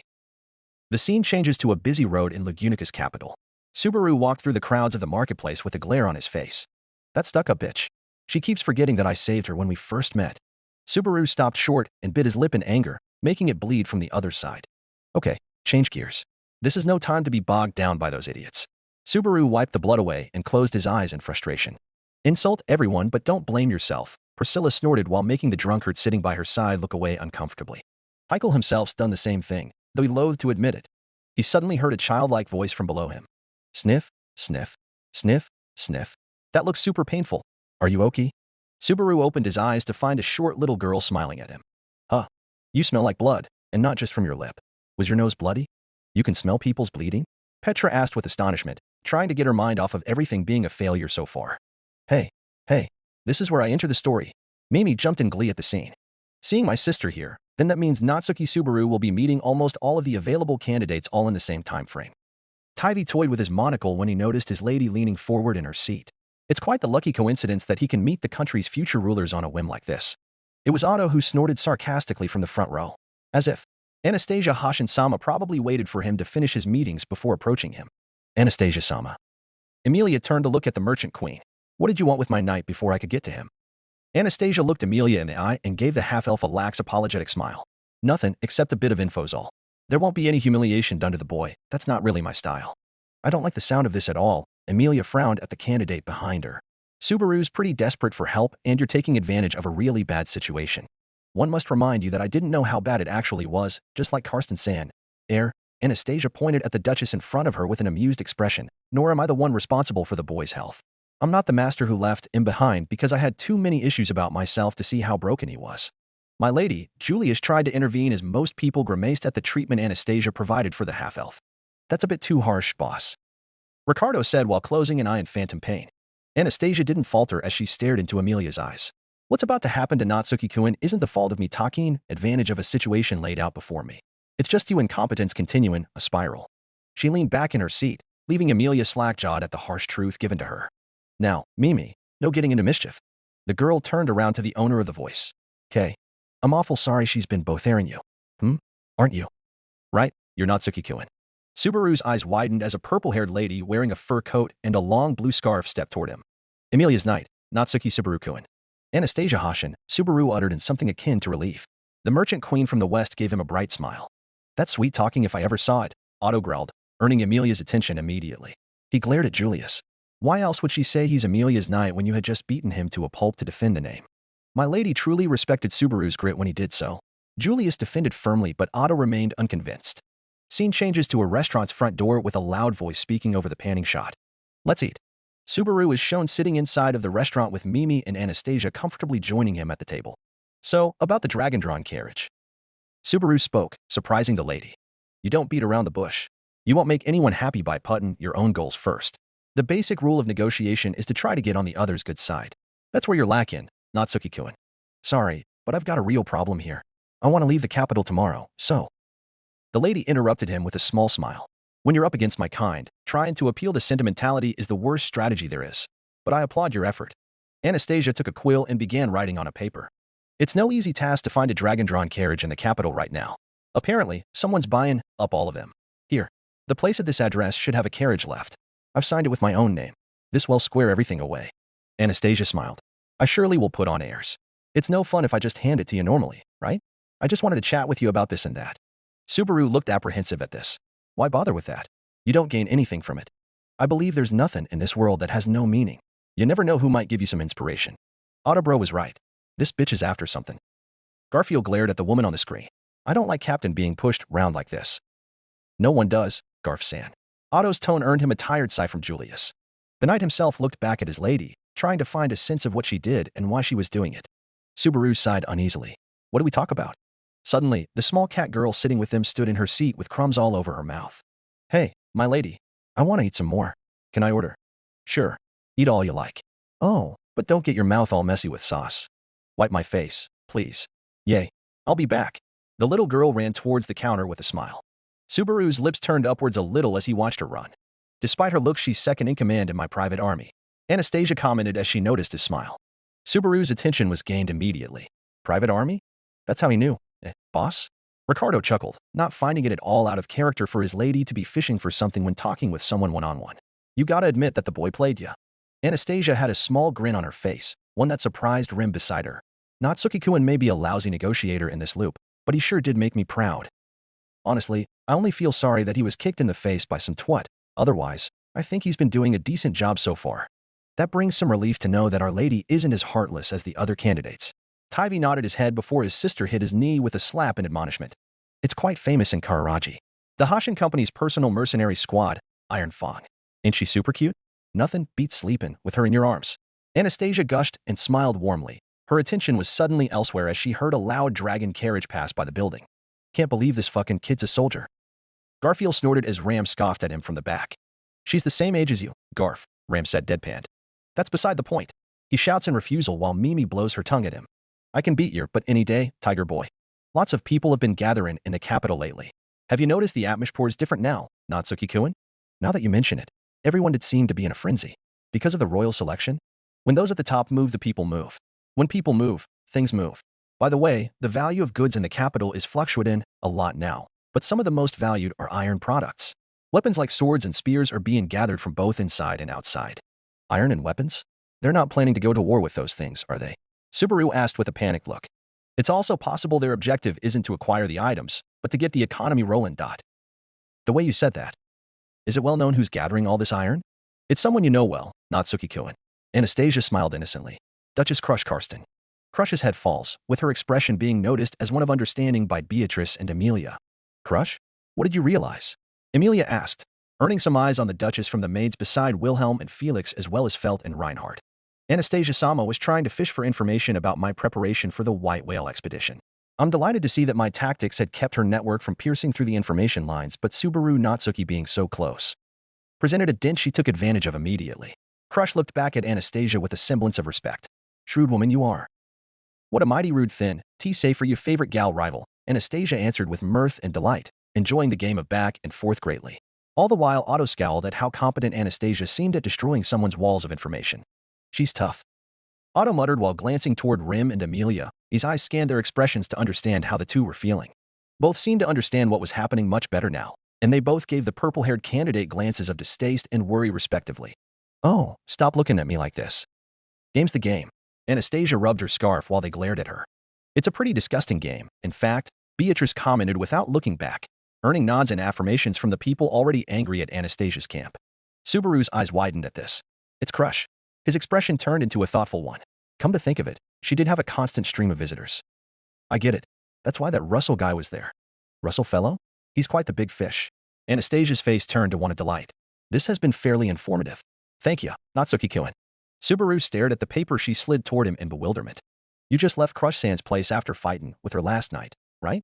So I figured it'd be easy to get all sorts of information from your mouth, eyes, and expressions. Subaru looked at the smiling Anastasia and quickly understood that he'd just been played. You set me up from the start? Are you happy with yourself, using underhanded methods like that? Subaru gritted his teeth once again this evening as the Western girl simply gave an acute smile. If you want to convince someone you're righteous, you've got to show something to merit it. And I see no such thing in you. The only way to change your reputation is to replace it with another. What determines your reputation is the things you've done. That is your past. And there's no way to change your past, so my opinion of you isn't going to change, either. The things you've done won't ever go away.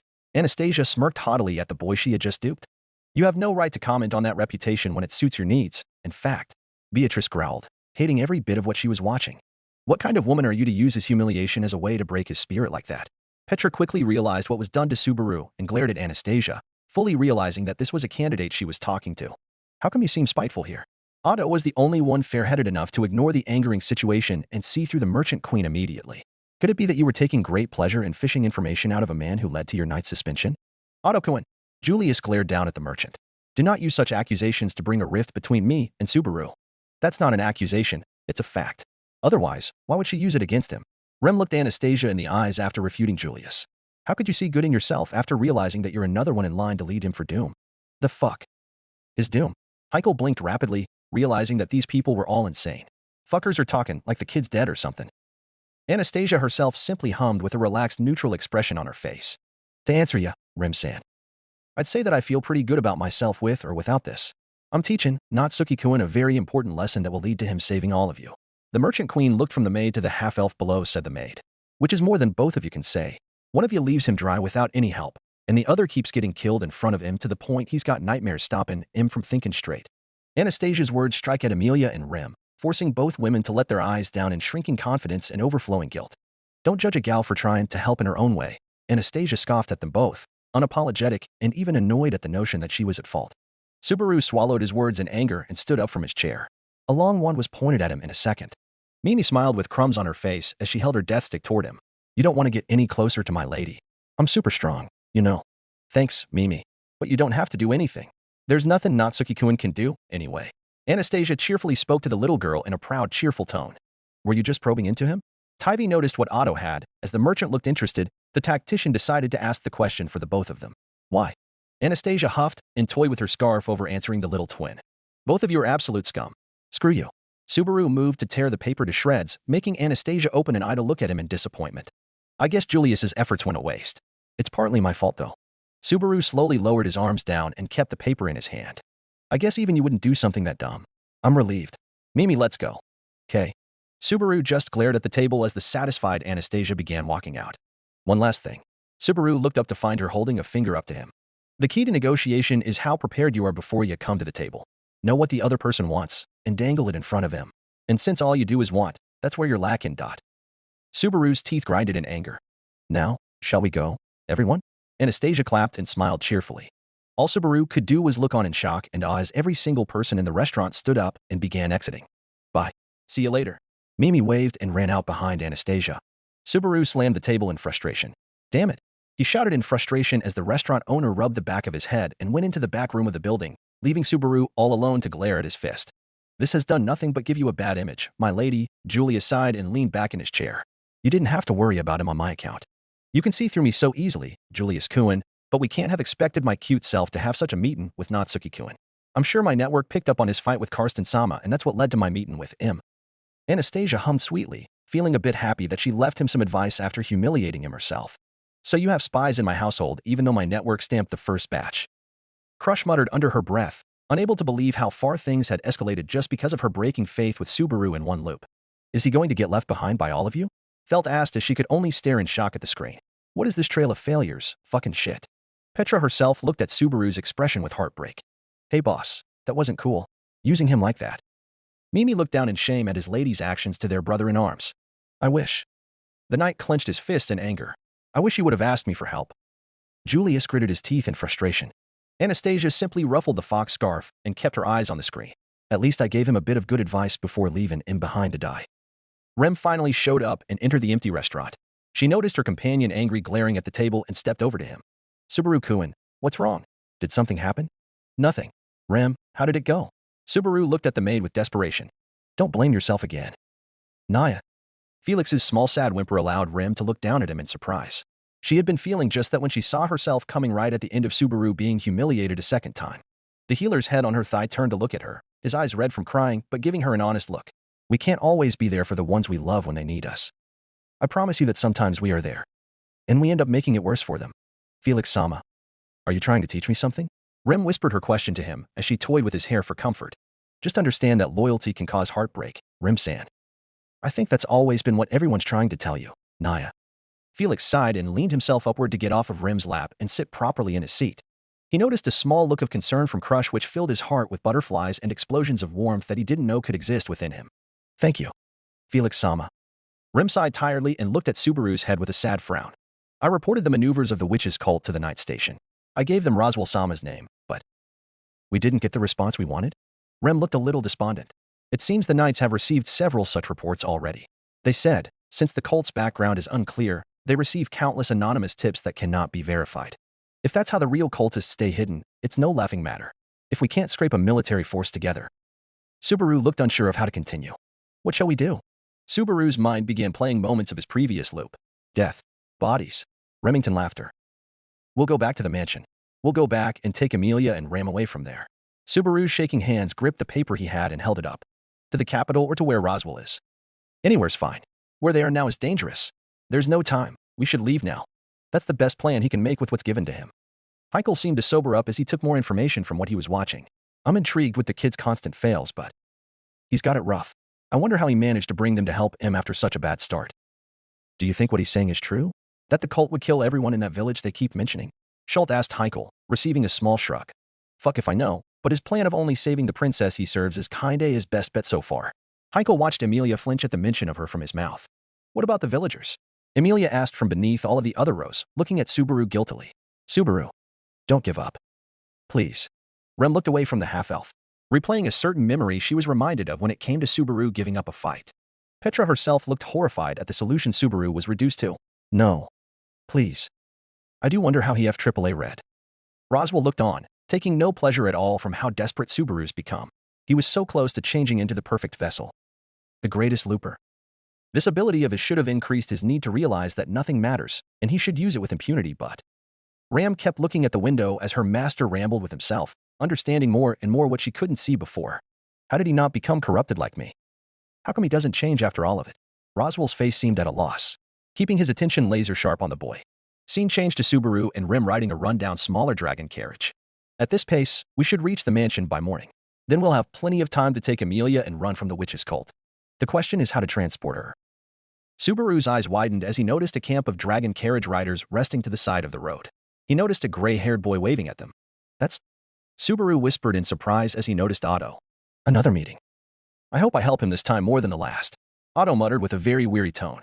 He had a glint of defeat within his eyes that was noticed by Garfield and Julius. The knight immediately scowled at him from the back. Looks like it's destiny, eh? Otto bro. Garfield tried to put some joy on the merchant's face as he nudged him with an elbow. Can't you see that you're always going to meet with Captain every time? There's a difference in my heart between being destined to meet, not Suki-san, and being there to fail him and make him feel more alone than he already does. Otto's reply cut through the joyous facade Garfield was promoting. This led to a sigh from the minister. I'm sorry, Garf-san. Don't be. You're right. Garfield grumbled and let his hand fall on the armrest as his mood darkened like the others. This shit sucks. It really does. Julius voiced his agreement with the tiger boy from the back, keeping an eye on Otto and Subaru. The screen cuts to a campfire setting with multiple people huddled around it in the nighttime cold. Subaru and Rim were revealed to have stopped their carriage alongside those of the others and were sitting beside Otto in front of the fire. From here to the Mather's domain? Yeah, Subaru answered, making Otto's expression turn uneasy. It's already late. Isn't it too dangerous? We were planning to camp here tonight. Would you care to join us? Suddenly, an old merchant spoke from the side with a glare on his face. You say that, Otto, but I bet you just want to get rid of some of the oil and storage that you bought out of season, right? The entire circle of merchants laughed out loud as the green-dressed boy waved his arms frantically. That's not my intention at all. Though, it's not as if I wasn't hoping you could use a little oil. He smiled sheepishly to the two. What's all this about oil? Rem asked from the side. Oh, I just made a bit of a mistake, and now I have a lot of oil that isn't worth much right now. Even if we go to the capital, I don't know if I can sell it all off, and if I can't, I'm ruined. Otto slumped his shoulders in defeat. Ruined. Subaru suddenly widened his eyes. Otto, I need to talk. Ask for your help. Otto slowly looked up at Subaru in confusion. I'll buy all the oil you have in your carriage, so lend us transport in return. Subaru smiled and looked at the gathered crowd. All of the merchants and carriages here. Anyone who'll sell transportation for money, sell it to me. We're transporting people. Subaru yelled out to the crowd. Otto quickly intervened. People. We don't want any part in human trafficking. I'm not running that kind of side business. Subaru sighed tiredly and shouted to the men around him. There's a village near the Mathers mansion. I want you to take its residence somewhere else. The men looked unsure at one another, but they soon gasped in shock and awe as Rim held a big bag full of holy coins with a smile. We will, of course, thank you properly, Rim said coolly. He still thought about a plan to help us. Subaru's amazing. Petra had tears of joy in her eyes, bringing herself delight at the fact that her hero managed to plan his way out somehow even after every failure he's been through. He's so amazing. Subaru. Petra's heart was beating in relief and overwhelming hope because of how amazing his way of finding a solution was. I can't say I'm not a little bit proud. Ram found herself giving Subaru an admiring glance. Barusu's as quick as a rat in a corner when desperate. Not a bad plan. Reinhard nodded his head and smiled, happy that his friend was finally catching a break. Finally something that might work. Felt threw her arms up in celebration. My hero is doing everything he could. Rem smiled in sympathy and ruffled the boy's hair, making Amelia and Crush smile at him as well. Betty Subaru. Beatrice looked up at the window with nothing but adoration in her eyes for her contractor. No one else would have the stubborn conviction to help these people except for the one who owns Betty's heart. In fact, it's not bad. Priscilla nodded silently to herself, approving the plan he came up with. I find myself pleased with his trails leading to this. Kid still trying and you're pleased after kicking him out? Heikel whistled at his lady's thought process. This is some sick experiment for you or something? Do not forget yourself, dog. Priscilla's words stiffened Heikel's entire form, even without a glance from her. Sorry. Priscilla-sama. The screen cuts to show the small group of dragon carriages as they speed through the dark road. If we run through the night, we should enter the Mather's domain by morning, Otto spoke with a cheerful smile. Subaru and Rim were sitting at the front of their own carriage that they had bought from Anastasia. Their cart was aligned with Otto's carriage. Sorry, we can't take breaks. Subaru looked apologetic while turning to Otto from his cart. No problem. If I can get rid of my excess stock and even earn transport fees, I feel invincible. Otto held his fist in excitement and glee. You were a big help to him after all. Julius brought a grin from both himself and Garfield as they looked at the astonished merchant before them. Otto looked at the screen slack-jawed and in shock. I can't believe he used my oil mistake to his advantage again. Again, Julius looked curiously at the minister, which earned a laugh from Garfield. Oh shit. Yeah, we burned the mansion with that oil when we were there, right? Ha ha ha ha. Garfield patted the slumped shoulders of Otto while the twins and Julius stared at the dough with shocked expressions. You burned a mansion. With that oil? Julius stuttered in amazement and a little bit of concern. And apparently it led to my meeting with Natsuki-san to be permanent for 2 loops now. Otto sighed and put his hat back on his head. I would say your investment was well paid. Anastasia's teasing voice forced a glare to show up on Otto's face again. He blushed a little under her mocking gaze, realizing that she had witnessed him admitting to a rookie mistake in merchant stocks and one that was pretty crippling at that. For a seasoned master merchant like Anastasia Hashin, this was comedy gold. Subaru chuckled nervously and turned to Rim as she spoke to him. Subaru-kun, I'm sorry. I'd like to check the map to confirm the remaining distance. Map? It's in your bag. The boy found the map and opened it. It's too dark to see anything, though. Oh, I know. Subaru quickly got his phone out of his pocket and flipped it open, making it illuminate brightly through the screen. Subaru-kun, what is that? Rim looked at the phone in his hand with wonder. A bit of lost technology. I mean, it's future technology called a cell phone. I guess it's a good thing it just barely has some battery left. Here, look at this. He smiled and moved the map over to Rim and held his phone to give her some light. Natsuki-san, what is that? Otto asked as he stared at the phone in wonder. Never seen a crystal light like that before. Another merchant gushed out as he stared at the phone. Subaru turned to him with a confident grin. It's a secret tool the Margrave gave me. He turned to Otto with a scary smirk on his face. Sorry, but you should probably forget you ever saw it. What the fuck's that thing? Heikel tilted his head and glanced at Roswell from his place in the last row above everyone. Oi, Margrave-san? Why does the kid have such forbidden tools as that? I do not think your knowledge about these Matthias from being deputy commander will help you understand AAA&D exactly where this little artifact comes from. Roswell gave an understanding grin to the drunkard and the boy sitting by his side. Just know that it's very important between me and Subaru-kun. He winks and returns to look up at the window. Heikel simply shrugged and continued to admire the handy machine Subaru was using, trying to enjoy the sight of something new since he was getting bored out of his mind. Otto shivered in his seat. Whoa, why does that sound like dark dealings that reek of nothing but money? Otto-kun, that is something that a really bad boy would say. Emilia pouted at the merchant from her seat with a hurt look in her eyes. And no, Emilia-sama. I'm a good boy. Otto frantically tried to justify himself, making everyone in the theater burst into laughter. From Roswell and Ram to Priscilla and Al, to the entire Emilia and Crush camps minus Emilia and Wilhelm. Reinhard looked at him in sympathy and a small smile. Anastasia's camp was all over the floor, however. Julius was just chuckling and trying to play them off as coughs. Well, squeeze while you be a good boy, Otto-kun? A good little boy, ha ha ha ha. Mimi expressed herself with a mocking tone to replicate Emilia's from the back. Shut up. Otto shouted, cheeks blood red.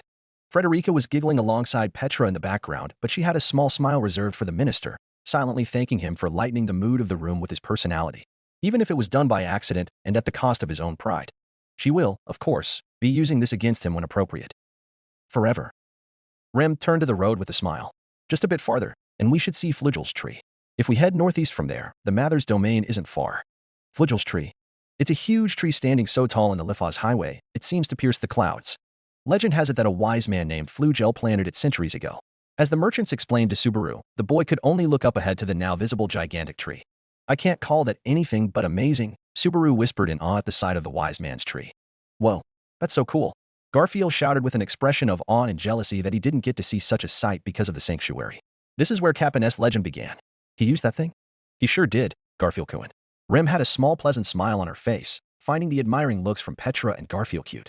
Whoa. That's how the tree looked like. Schultz was also a young boy staring at the sight with absolute awe covering his face. That's amazing. So this is how he meets it. Crush muttered while holding Subaru's hand tightly, a forlorn frown on her face as she watched. This was caught by Amelia, who stopped trying to admire the tree with everyone and glanced towards the Duchess in confusion. Crush? Amelia tilted her head with a trustful look in her eyes. Please, just let me watch. I hope in my heart that I am incorrect.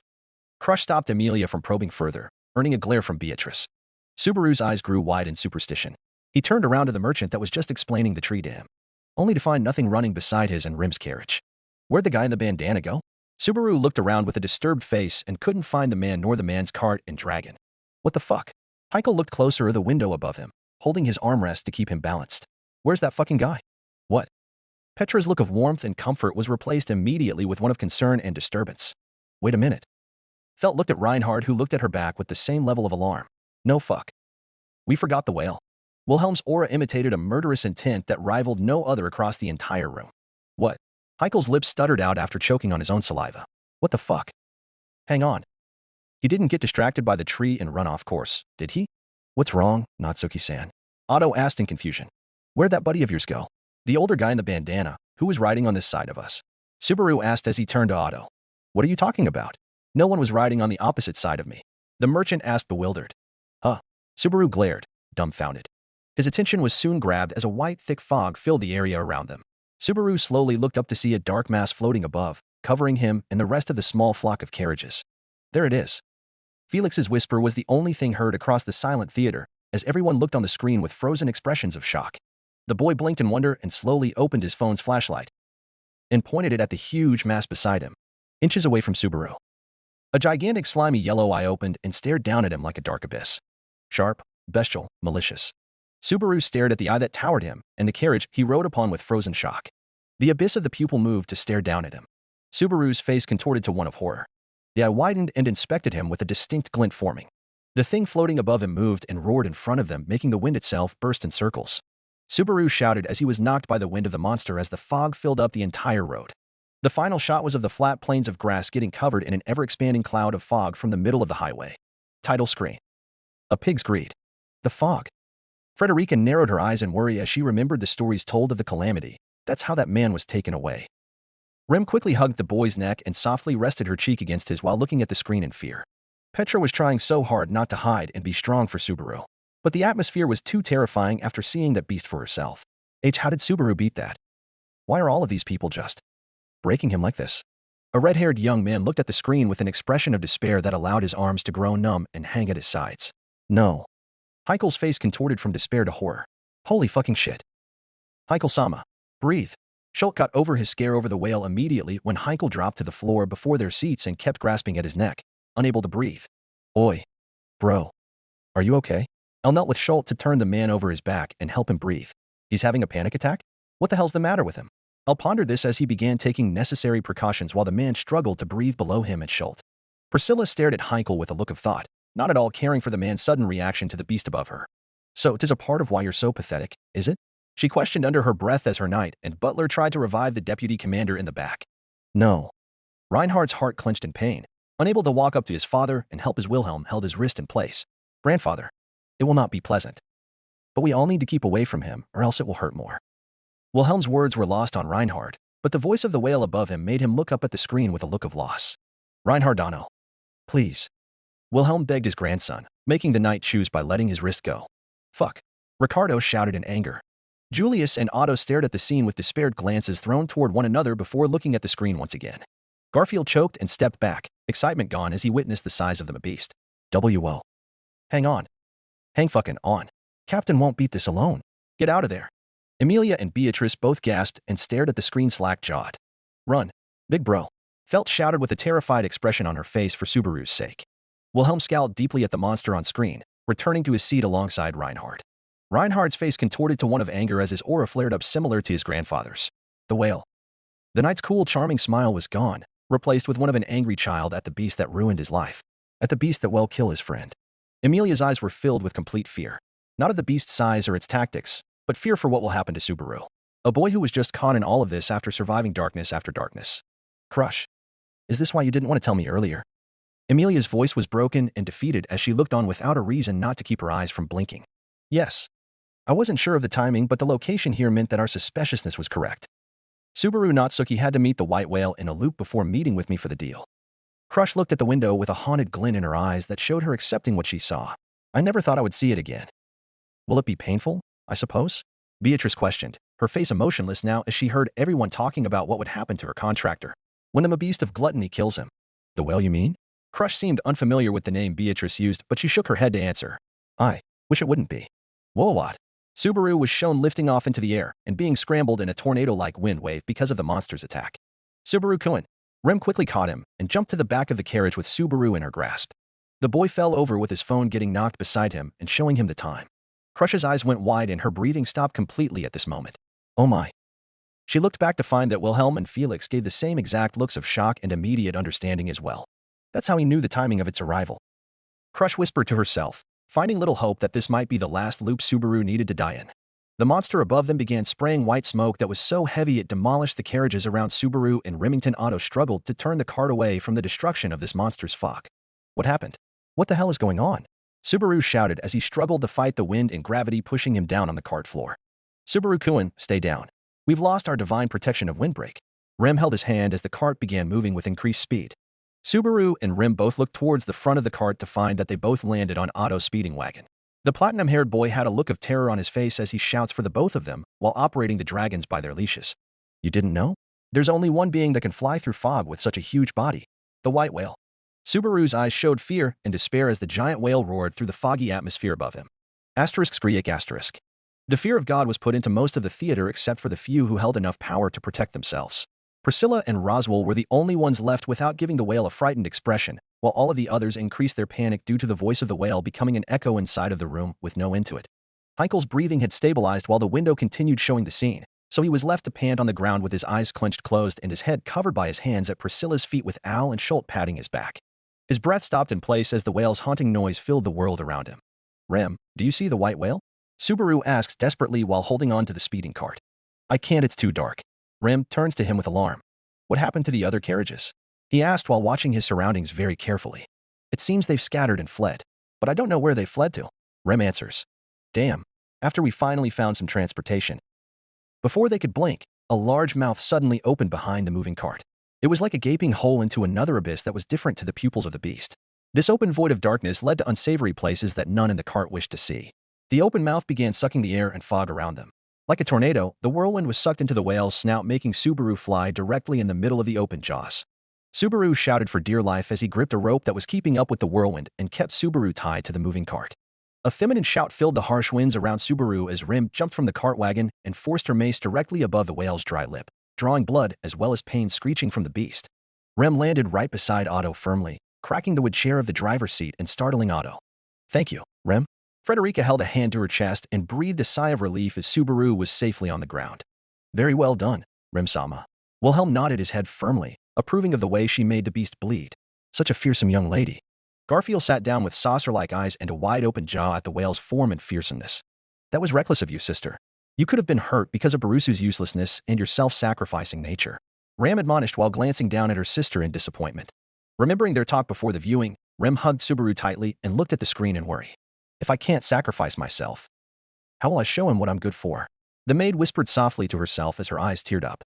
Felix gave her a look of sympathy, giving her a small pat on the back to comfort her in complete understanding. Run past it to the left, she orders hurriingly. Left, left, left. The boy shouted and managed to place the cart just past its original place, where the whale's mouth was now residing. Subaru's robe was cut, and the boy was sent flying away, but a chain was quickly wrapped around his torso, pulling him back into the carriage. Rem glared back as soon as she made sure Subaru landed by her side on the wagon. She shouted with fury and threw a large part of the back wagon directly on the monster's eye. Eat this. ****. Rem is so awesome. Garfield shouted and jumped in his seat in anticipation and fear for his captain. Rem glared at the whale on screen and cursed it for trying to hurt her Subaru. Amelia's heart clenched as she felt guilty for not being there to save the boy from this heinous monster. Crush's hold on Subaru's hand tightened even further as her fear for the boy facing the beast increased her anxiety. It didn't work. Subaru called out as he watched the huge monster fly steadily behind them with its abyss of a mouth still gaping. Why is it zeroing in on us? There are other carriages out there. Otto blabbered. scared out of his wit while trying to operate the terrified ground dragon. Complaining won't change anything. Subaru shouts at him and then looks back towards the oncoming darkness of the beast's innards.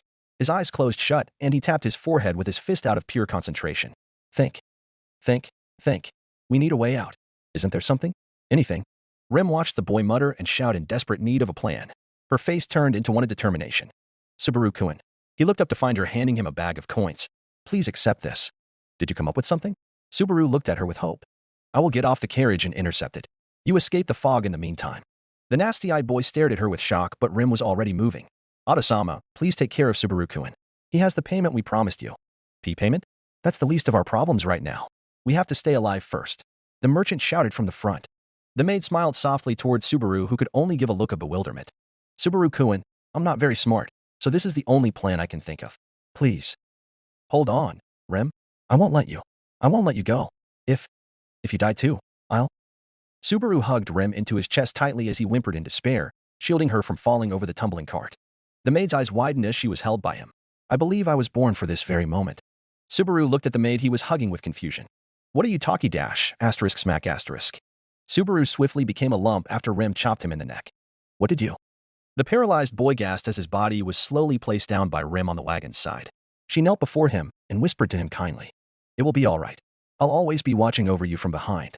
Rem stepped away from Subaru. The boy's eyes widened with agony and misery as he witnessed Rem smiling at him one last time, before jumping into the fog. Rem shouted in anger as she glared down at her sister. How are you going to expect him to continue living without you? Are you dead in the brain, sister? No. Petra shouted in horror. Please don't be hurt. Please. I promise I'll forgive you for everything you've done to Subaru. Just please don't die. The twins sitting next to Ricardo and Julius both looked at one another with tears in their eyes for the maid. Rem just hugged Subaru and wished that he won't get hurt by her decision. Don't think like that, Rem. Subaru cares about you a great deal. Emilia shouted at the maid in sadness and pity. Her heart broke at the sacrifice that was made in order to keep Subaru alive, knowing all too well that it wasn't going to help save him in the end. Crush shook her head and glanced at the maid in sympathy. You are admirable as you are foolish, Rem-san. Ram couldn't stop the tears from falling as she saw to what extent her sister's self-worth had dropped. D-damn it. Garfield shouted in anger as he once again couldn't save anyone and had to watch and suffer. Fuck. Please. I just wish he would miss me, Rem whispered selfishly. Are you insane? Heikel slowly rose from his seat, staring at the screen with a shocked face. Who would throw themselves away like that for nothing? Are you fucking daft? It's called sacrifice for a reason, pal. Al sighed and stood up to go to his chair beside Priscilla. Isn't it what you're doing for your wife? Heikel's expression froze on an expression of anguish and contempt. But, to go against that thing. Heikel held his head in his hands while remaining on the floor, uncaring for how pathetic he looked as he recalled his mother's face before she was sent out to fight it. She's insane. He wasn't talking about Rem this time. His eyes imagined a clear image of a red-haired woman in her sword saint attire. Scene changes to a dim light moving through a calmer cloud of fog in the darkness of the night. Things were quiet now. The whale was nowhere to be seen. The paralyzed Subaru had fallen asleep a while ago, but a tumble from the cart forced him to wake up. Subaru slowly opened his eyes and noticed that he was holding on to a bag full of coins. He looked around the empty cart. Where's Rem? He asked in alarm. Bring yourself some joy. Guess he cares about your sorry ass after all. Anastasia's sarcastic tone hurt more than the words she spoke to Rem. The maid flinched but kept her hold on Subaru's body firm. Her hands grazed his chest as she rubbed her cheek against the back of his head. Feeling him alive and well beside her was everything she wanted. Natsuki-san, you're awake? Please don't move. The ground dragon's still running at full speed. I don't have time to worry about you. An alarmed Otto shouted from the front. I don't care about that. Where's Rem? What happened to Rem? Answer me, Otto. What happened to Rem? Subaru shouted hopelessly. The merchant looked distraught and remorseful as he drove the dragon. So that we could escape, she jumped out of the carriage to intercept the white whale. He solemnly delivered. Subaru's eyes widened with shock and horror. Go back. Otto slowly turned to him with a dumbfounded look. Huh? I said go back. We have to. We have to save Rem. Go back right now. Subaru jumped beside Otto and began grabbing his collar. What good will that do? Didn't you see how terrifying that white whale monster is? That would be suicide. Otto screamed as Subaru held him by the collar. I saw the monster up close. That's why I'm telling you to go back. Is he for real? Heikel looked at the screen with a bewildered face. He wants to fucking go back there. For what? There's nothing left but death. I don't think he's going to care much about death, Deputy Com AAA Anderson. Roswell's tone was without amusement and more sternness as he watched the dire viewing with a neutral expression. My sister could die because of your works, Master. Ram whispered this from the side. I'm sorry. The Lord's only reply came as they both watched the window with wretched stink filling their souls due to how corrupt they felt while being close to one another. I have to stop him. Otto looked at the screen with conviction in his eyes firing through the concern and horror. Please let me stop him. I'll give anything I can. Garfield and Julius gave the minister looks of pity, feeling the pressure he had put on himself so suddenly. Hey. Otto bro. You don't gotta take any blame here. Garfield tried to say, but the minister shook his hand off of his shoulder. Can't you see that he won't budge from this? Otto looked back at the two with a tear running down his cheek. I'm so useless that I can only make him give up on people as they die to protect him. That's what I'm reduced to after acting like I have his best interest for so long. Julius glared at Otto while Garfield looked stuck without knowing what to say or do. Is this how you felt this whole time? Why have you tried taking control of the situation in this prison so many times across the viewings? Julius intensified his glare on the merchant, but Otto waved the night off.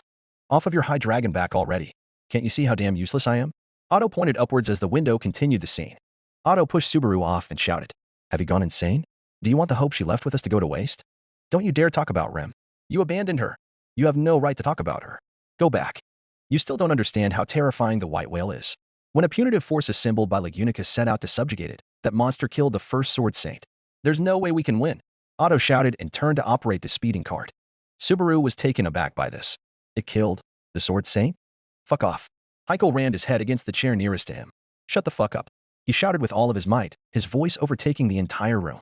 From those who showed Heiko pity, there were those who shared his grief and held their tongues from expressing it. Wilhelm's did not open, staying closed in a moment of prayer that he made to respect his wife's name being mentioned.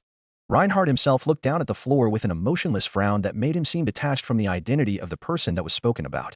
All Heiko lost his mind and tried to regain control through abusing himself in the background.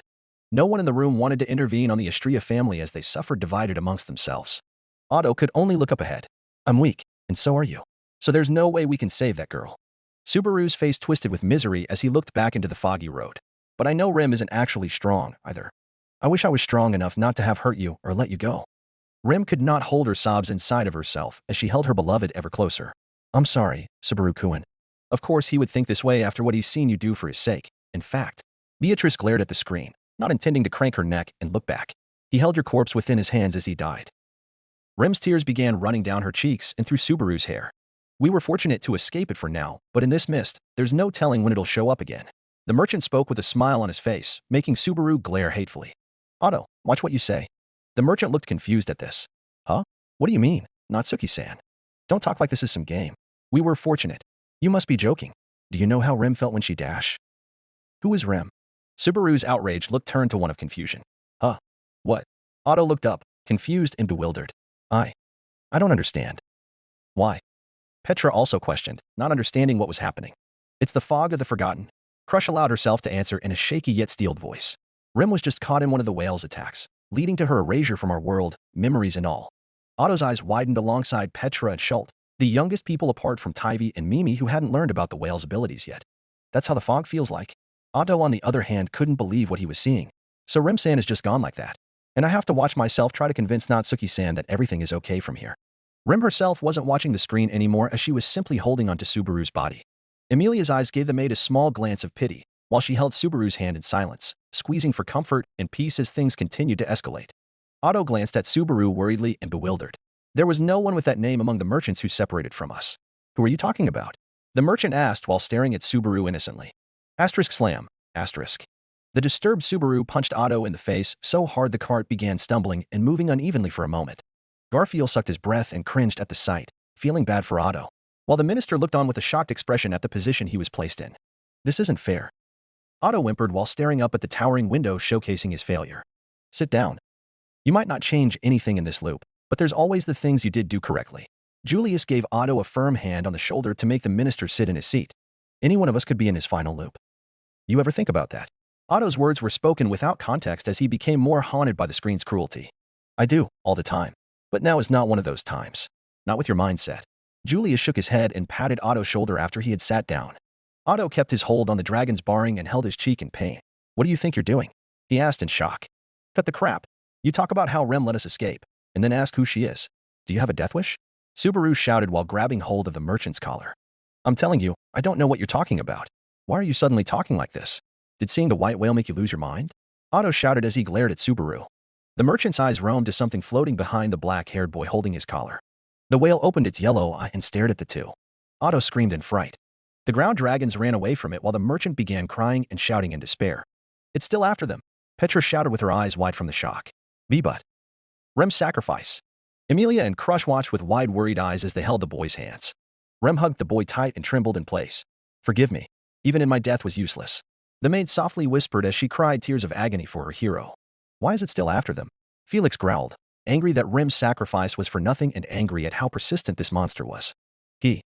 Tivy perked his head when an idea came to his mind. The whale always followed him during the fight. He used it to pull everyone together. It's because of the witch's scent.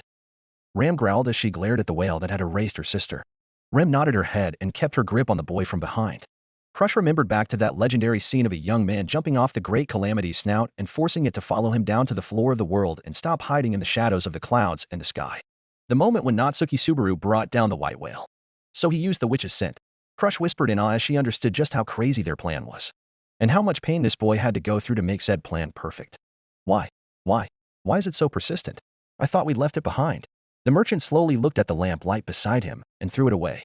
Why is it only after us? Even in the darkness, why? Otto looked around frantically, scared and despaired. Otto shook his head and understood that it was here where he would see his death along with Subaru's. He trembled at the thought of death, but he could live with the fact that it was him that held out to help Subaru till the very end. It's all I could do to help you, Natsuki-san. I'm sorry. Otto mourned and waited for his death to appear on screen. I'm so sorry I was useless. Subaru was sitting with his head in his hands and an expression of agony on his face. Rem. Is there some mark that it's following? Subaru quickly looked up in realization after he heard Otto's statement. It can't be. Subaru slowly stood up from his seat and looked behind him into the fog. That monster, the white whale, he stared in despair as the whale showed itself and roared fiercely behind the carriage. One thing could be seen from the fog, a giant white horn stemming from its forehead. It's a beast, too? Subaru stared in horror as he realized. So it's being drawn to me? No. Otto slowly looked at Subaru when he heard that sentence. Subaru didn't notice and kept staring at the whale with a look of grief and despair. Rem, No. It's my fault. Subaru uttered in pain and misery. It could never be, Subaru-kun. Please stop it. Rem wiggled her face into his hair and sobbed. You won't see the end of his self-blame, so don't force his hand by doing something stupid like that again, I suppose. Beatrice glared at the window while pointing her scathing words towards the maid behind her and Subaru. Rem nodded, feeling the heat of Ram's glare on top of Beatrice's words. Natsuki-san, please die. GHK. Otto stood up with his hands shaking in shock and despair. What? Garfield looked at his brother in shock. Everyone looked on at the edge of their seats. Subaru slowly turned to the merchant beside him. That statement was said so calmly. So instantly. Otto's tearful, terrified face was the last thing he saw before the merchant pushed him off the speeding cart. It's all your fault. It's following us because of you. Take responsibility. Die so that I can live. The merchant shouted as he sped away with his cart and insane twisted expression on his face. Otto could only drop down on his knees in shock and horror at the savage cowardice he displayed. You coward. Felt shouted in fury as she along with Beatrice glared at him. Hang on. My lady. Reinhard quickly glared at Felt to restrain her nerves and defend Otto. The merchant just looked at the screen with tears running down his cheeks. Natsuki-san. No. I wouldn't. I would never do th. You did it. You spineless rat. Mimi was insulted from the back, being held back by Tivy who didn't want the meltdown to involve his camp members. Otto cried and hugged his knees. He's my friend. He shouted. I would never do this to him. Yet you did. Anastasia heartlessly spat out while glaring at him. Don't look at Betty Subaru, coward. Otto flinched, looked away from the intense glare of hatred Beatrice sent him. Beatrice. Otto wouldn't do something like that. Stop making him feel bad. Emilia earned a look of surprise from Otto due to her immediate defense of him. Rem agrees with Emilia-sama. Something must have been wrong with him because of the whale. Rem defended while looking at the boy with concern. Subaru-kun should be our priority right now. Subaru rolled around roughly like a ragdoll, getting injured and breaking many of his bones. He could only gasp in pain as he watched the cart disappear into the fog. Subaru slowly tried to move his broken limbs and stand. HGK. GHK. I'm so sorry. Otto apologized while holding his head in both hands, crying and gasping in guilt for what he had done to his friend. I was supposed to be his last support. Please forgive me. Garfield and Julius looked away from the minister, not knowing what to tell him as he held his armrest with trembling arms and bowed his head deeply. Subaru slowly looked up. The fearsome beast of mist was floating right over him, towering and wailing in sadistic glee as its yellow eyes shined brightly. It turned red as the whale opened its gigantic mouth and shot the wind towards the broken, pathetic prey laying on the grass below it. Please. Otto shouted at the screen. Just end it for him, please. Beatrice and Amelia began shedding tears for the state Subaru was in. Rem just hugged her beloved and looked on. Wilhelm cracked the chair handles in anger as he cursed the monster's name. Crush just kept her hand holding the boys and put on her brave face, determined to see this through. Subaru wailed in pain and agony as the attack forced him to roll on the grassy plains, breaking his arms and legs while bleeding from his bruises and cuts. GHK. Otto couldn't blink as he watched his brother's final moments on the screen. I killed him. I killed him. The distraught merchant uttered while holding his head and staring at the screen with an expression of despair. Amelia gasped and tightly held his hand while tears ran down her cheeks. Big bro felt choked and held her hands to her mouth at the brutal way the monster was toying with him. This disgusting beast, Naya, Felix shouted, glaring at the screen and keeping the tears at the corner of his eyes. Julius kept looking on at the screen with an angry expression of his own. He stopped rolling and slowly opened his one good uninjured eye with tears leaking from it. I don't want to die. Subaru's breathing was shallow. He began to sob heavily as he forced his injured limbs to stand. Otto closed his eyes and hit his head into his knees as he sobbed in guilt. Petra looked at the screen with her hand on her heart in despair and horror at what he had to go through alone. She didn't even have the heart to comfort Otto for how he must be feeling as the sight of Subaru was just too painful to ignore. No. I don't want to die. He shook his head and cried, slowly getting up and shedding tears from both eyes. Gah! Garfield screamed in anger and punched the floor of the theater with tears beginning to flow down his cheek. The blonde boy dropped down and sobbed in despair at his captain's painful situation. Unable to help. No longer a useful shield. Garfield cried beside Otto at the sheer pain he had to see both of them endure. Help? He sobbed desperately in pain and fear. Crush-sama. Felix pointed at the lady's grip on Subaru's hand and how it was too tight for comfort. I'm sorry. Crush simply let go of Subaru's hand, keeping her face stone-like as she watched Subaru's hardship above her. I'm sorry if I ever had to make you feel like you have to do something like that for me, Ferris. I don't think I can be able to handle doing anything close to this like Subaru-kyan, Crush-sama. Felix said while holding on to his skirt and looking at the expression on Subaru's face. I don't want to die. No one can, Naya. Felix held his breath and watched what happened next with a sense of urgency and helplessness that was shared universally by all who watched the desperate scene. Subaru screamed and began limping with his broken arms and legs through the grassy plains, crawling on all fours while shouting nonsensically. St. Up it.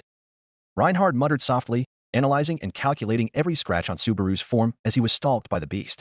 Stop it already. Priscilla watched the scene with a small frown. How much can one take of this? She muttered. I guess that's how it goes, pal. Al shrugged his shoulder with a sad glint in his voice. I really didn't want to see this today. I don't want to die. I don't want to die. I don't want to die. No. No. Help me. No. I don't want to die. He hurried and sped while one of his arms was so broken that it trailed behind him in the form of a hose attached to his shoulder blade. Rem hugged him and sobbed into his neck. Please don't die, Subaru-kun. Anastasia closed her eyes and held her scarf tight. She didn't want to see any of this. A few tears slipped out of her eyes. Screaming. How could you not break from all of this? Roswell asked while staring at the screen bewildered. Crying. He tripped and rolled on his back. I don't want to die. He wheezed in pain and closed his eyes. A shadow loomed over him. He shut his eyes tight and waited for death. Silence. Slowly, he opened his eyes to find a shining moon and a plain cleared of mist. The whale was gone. Huh. Subaru sounded out in confusion. Everyone kept looking at the screen with bated breaths waiting for anything to happen. What the fuck am I watching? Heichel's expression was aghast when he emerged from behind the chairs he fell down beside. He stared at Subaru's beaten-up face and looked at the crowds underneath him. After all of that, he still went back to kill the whale. After losing that blue-haired maid girl to it, Heichel pointed at Rim and glared hatefully at all of the others who refused to tell him the story. Is he insane? Stupid. Who the fuck's gonna get back into the fight after that? Heichel's face began breaking into a disturbed individual's face. How's this fucking kid gonna go back now without anyone being there for him? Heichel pointed at Rem next with his snarl reaching her particular. How the fuck's she alive? Rem kept her eyes focused on Subaru, ignoring the man completely as he continued to ask questions in the back. Scene change cuts to an open road with cleared hills of grass around its sides. The injured Subaru could be seen slowly trickling and limping along the dirt path with a tired and malformed bruised-up face. Rem. He uttered in pain. Rem, forgive me. The maid hugged him tighter and cried tears of guilt and relief. Rem, sorry. I'm so sorry, Subaru-kun. He made it? Amelia asked while clutching her knight's hand in shock and worry. But then, he managed to survive after all of that? Anastasia whispered in astonishment. How's he gonna return by death, if not the whale? There's but one final obstacle to Bruce's life. Ram's voice was cynical as it was brutally bold. That damn cult. Maybe it's just toying with him? Felix glared critically at the screen, preparing himself for any surprise. I don't trust that beast either. Subaru stopped walking as his eyes caught a carriage coming closer toward him from a distance.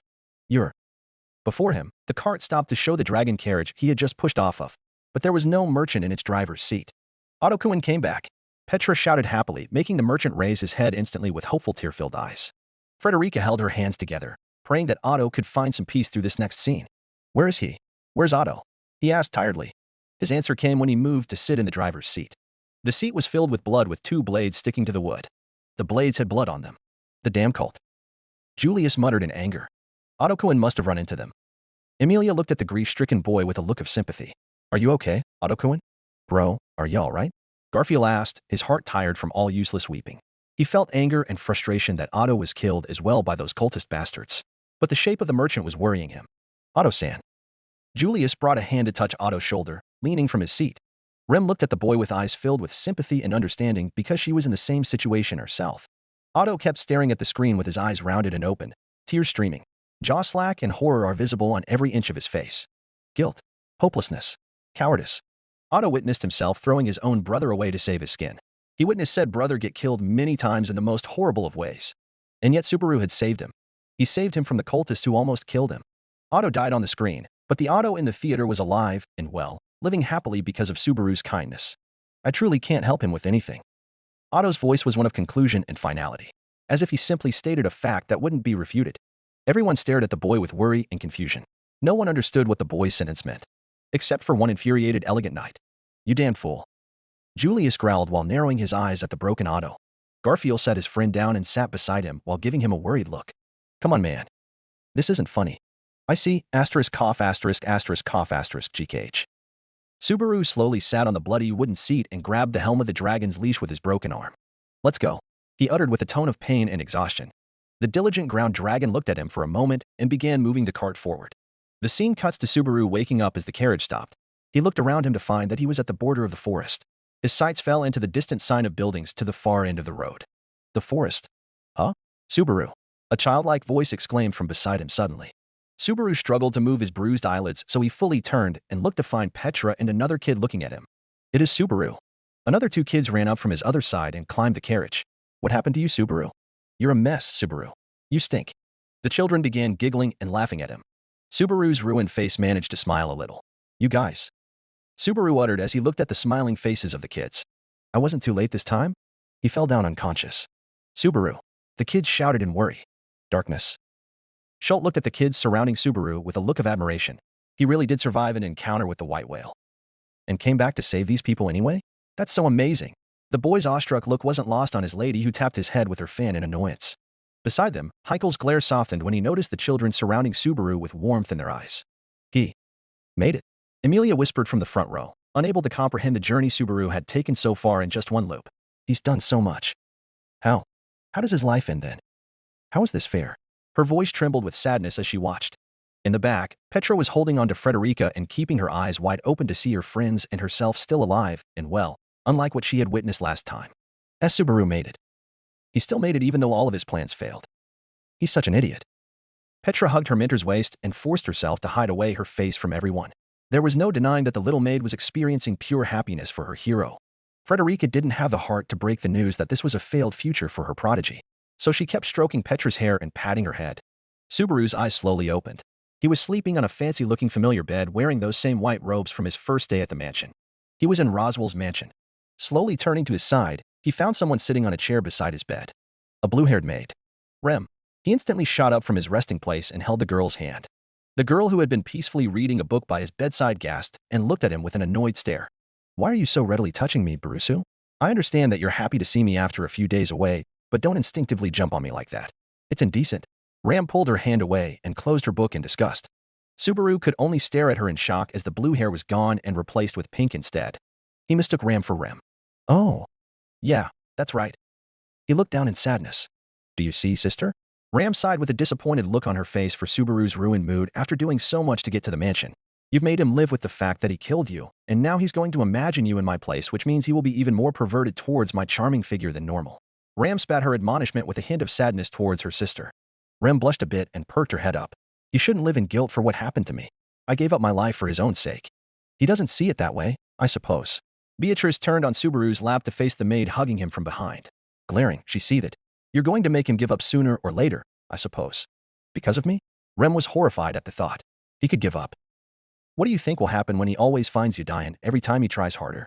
Anastasia rubbed her scarf as she said this from the side of the Oni. Gotta think before you lose your life, gal. Rem's hands trembled at the thought of her memory playing consequences for her actions rather than her helping Subaru get through a tough time. The maid changed her look of disgust and glanced at him curiously. So, Barusu, tell me what happened. You were in terrible shape. Your dislocated shoulder, split forehead, and broken ribs have been mended, but if you move too much, they'll reopen. I've discarded your muddy, blood-soaked clothes. Oh, one who healed my wounds. It was Emilia-sama. Subaru's eyes widened in a haunted form. Emilia shrank in her seat, staying away from Subaru's hand and looking away from his expression on the window. It is obscene that after everything he went through, my fight with him is still making him hesitate to meet with me. Emilia stuttered shakingly. How come? He made it to me and I still wasn't able to protect him. Ram raised a brow at this reaction. She didn't tell me what happened between you two in the capital. I'm not interested. Judging by your reaction, I'm sure you did something you shouldn't have. Subaru could only reply while frowning in shame. That's harsh. I think it's an appropriate assessment. Perfect for a loser who's afraid to approach the heart of the matter and would do anything to put it off a little longer. Subaru struggled as Ram gazed sharply toward him. He began clenching his fist as he uttered the next words in pain and fear. Rem is dead. Subaru's eyes began leaking tears. I couldn't do anything. The fog, the white whale, appeared on the road. So, to cover my escape, Rem, but I was left alone in the fog, and Barusu. He slowly looked at the maid with tearful eyes. The maid just looked at him curiously. Rem, who is that? Huh? Subaru uttered as his face twisted in shock and confusion. Everyone in the front and second row had a look of agony and pity on their faces. In the third row, it was only Roswell who showed a visible reaction with his head lowering in respect to Subaru's shock. Ram said nothing and showed no emotion beside him as she watched herself speak as if her sister didn't exist. As for Rim below them in the second row, the maid held onto Subaru and let her tears continue in their fall. She glared upwards at the screen, seething the agony of hearing her sister completely forget about her existence. I'm so sorry. Rim broke her glare and devolved into a fit of sobs on Subaru's shoulder after seeing his expression on the screen. Ram tilted her head and stared at him. Who is Rim, Barusu? What do you mean? Who? Subaru asked, spooked and frantic. Don't be ridiculous. She's your younger sister. You know, Rem. That Rem. This is no time for dash. I have no younger sister. Ram refuted him sharply and emotionlessly. Don't say that. If not for Rem. That's right.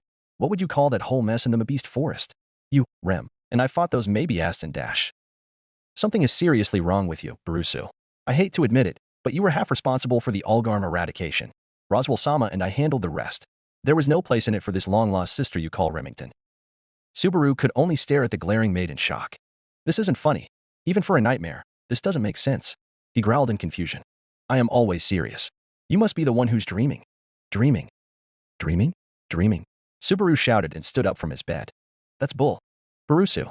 You shouldn't stand dash. Ram looked at him with worry as he moved up from his bed and stomped towards the room's door. Shut up. Just be quiet and watch. Subaru got out of his room and ran towards the room where the blue-haired maid once resided.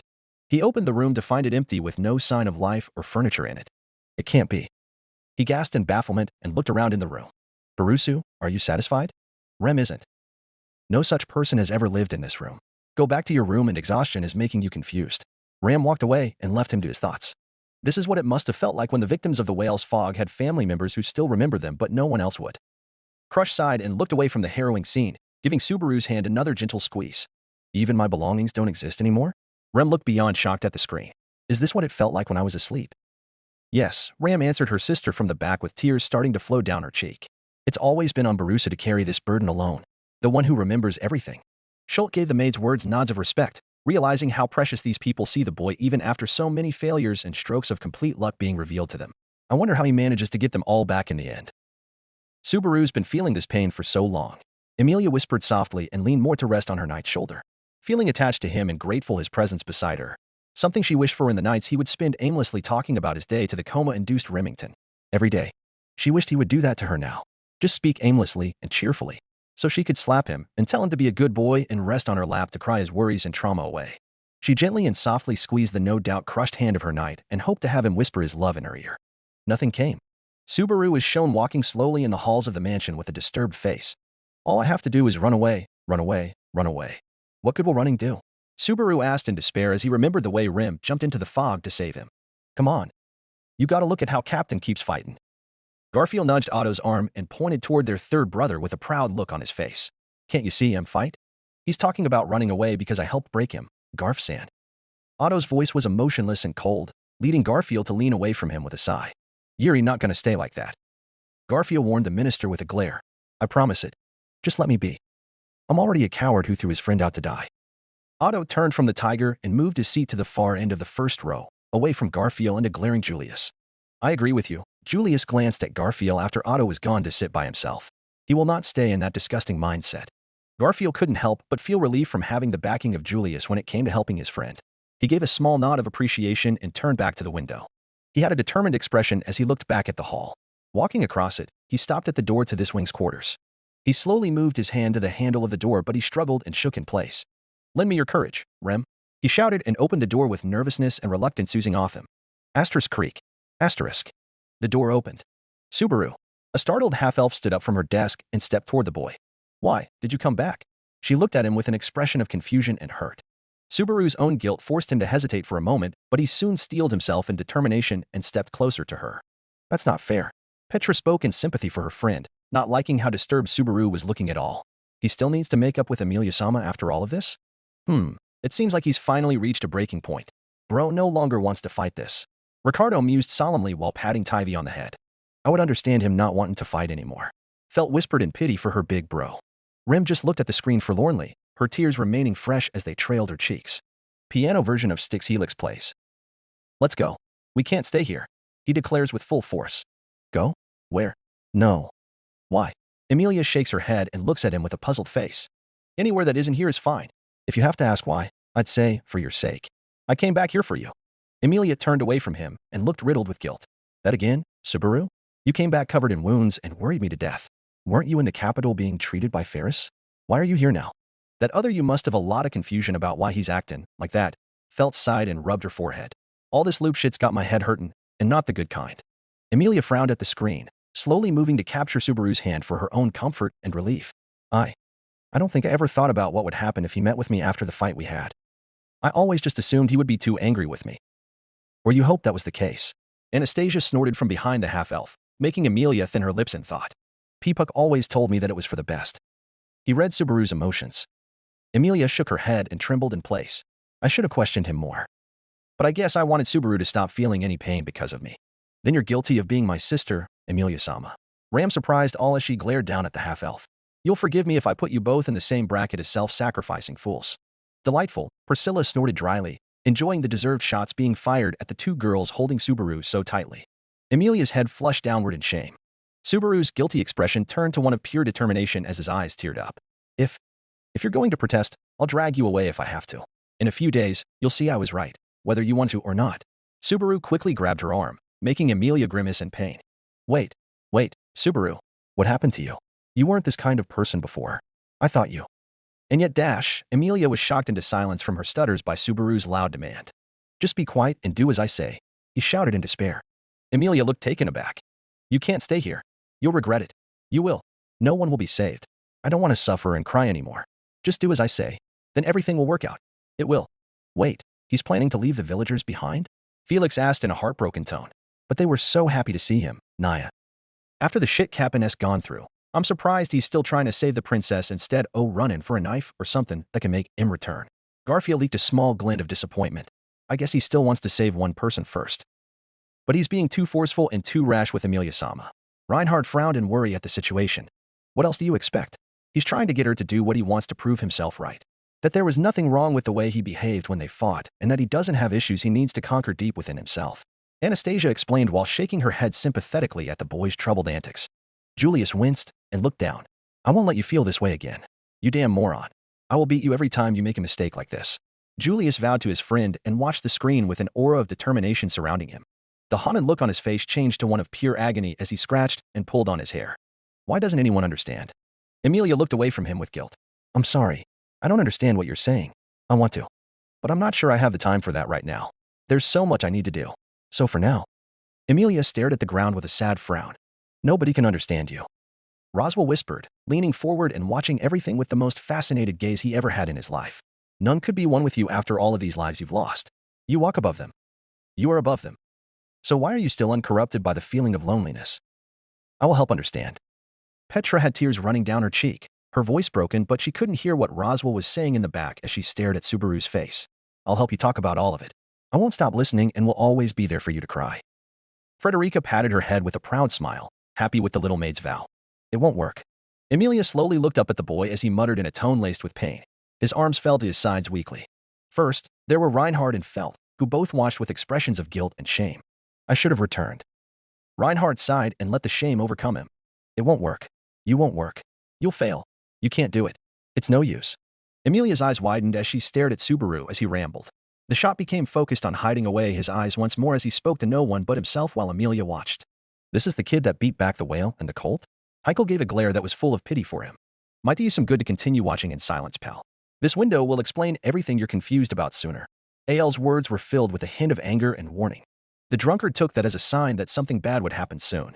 You're all talk. Second, there was Crush who sat by his side and winced.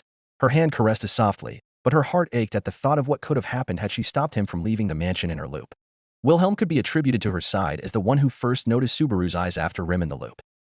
And the one who did not stop the boy from talking to him. You can't save anyone, or be saved.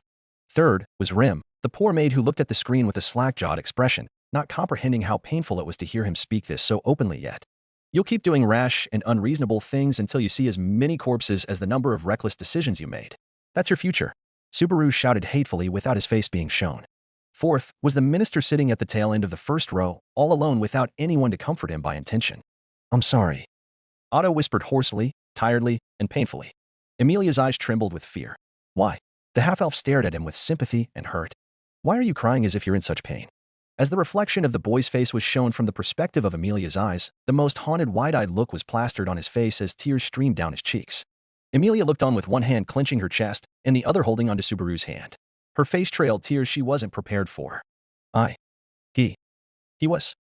Emilia stuttered, unable to even speak what was on her mind from how cruel it had seemed. He was talking to himself. Anastasia gave a solemn look towards the floor. Natsuki-kun's words just now were all meant for himself. He thinks like that about himself? Petra had to hold on to her mentor for comfort again, her own tears trailing down her cheeks. That's just not fair. Felix nodded with the maid's assessment, giving Subaru a look of pity from the back. I don't know how I ever decided to judge him. This is too much for anyone to take on. Subaru slowly looked down and cried in despair. After she sent me here. No, after she brought me here, there's something I have to do for Rim's sake. Subaru wheezed through his tears. He tried to wipe them, but stopped as soon as Emilia voiced in bewilderment. Rim. Subaru looked up to find Emilia tilting her head worriedly. You too. Subaru's shoulders slumped in defeat. You've forgotten Rim, too? Subaru. The boy's hands clenched as his tears streamed down his face. Fine. I'll tell you everything.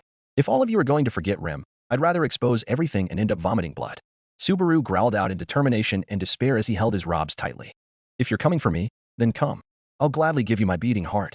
Rim's eyes widened in horror as she understood what was happening immediately. Because of me. You're going to. What the fuck does he think he's doing now? Heikel grunted in confusion, sensing the immediate alarm from everyone in the room.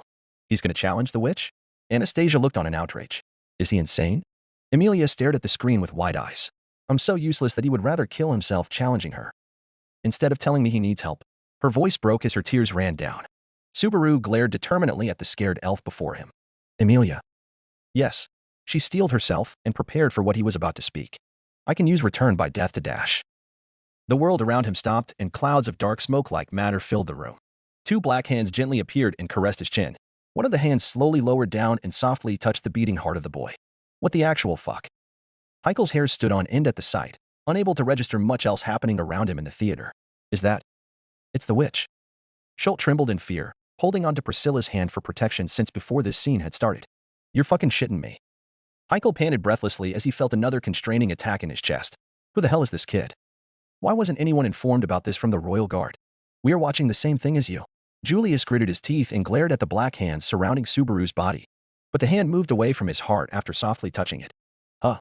Subaru asked in surprise as the hands disappeared and the mist around him dissipated. Huh? He asked again and found himself able to move. He looked down at his chest with confusion. What was that about? Usually. Asterisk thump asterisk. Huh? Emilia.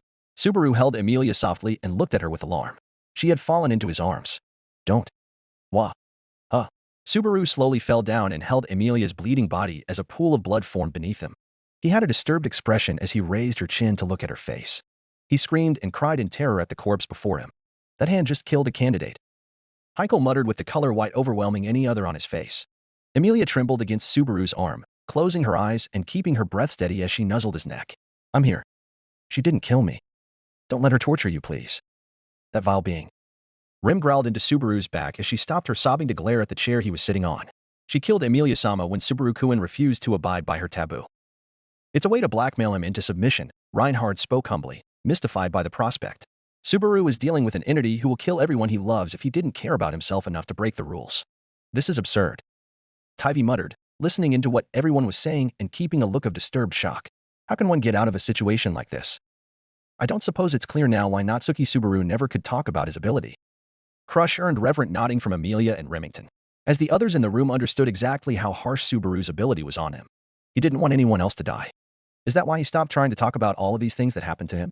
Petra held a hand to her chest and kept one around Frederica's arm. That's cruel. It's inhuman, Naya. Felix glared at the window above, his tears already far too dry to join the others on the floor.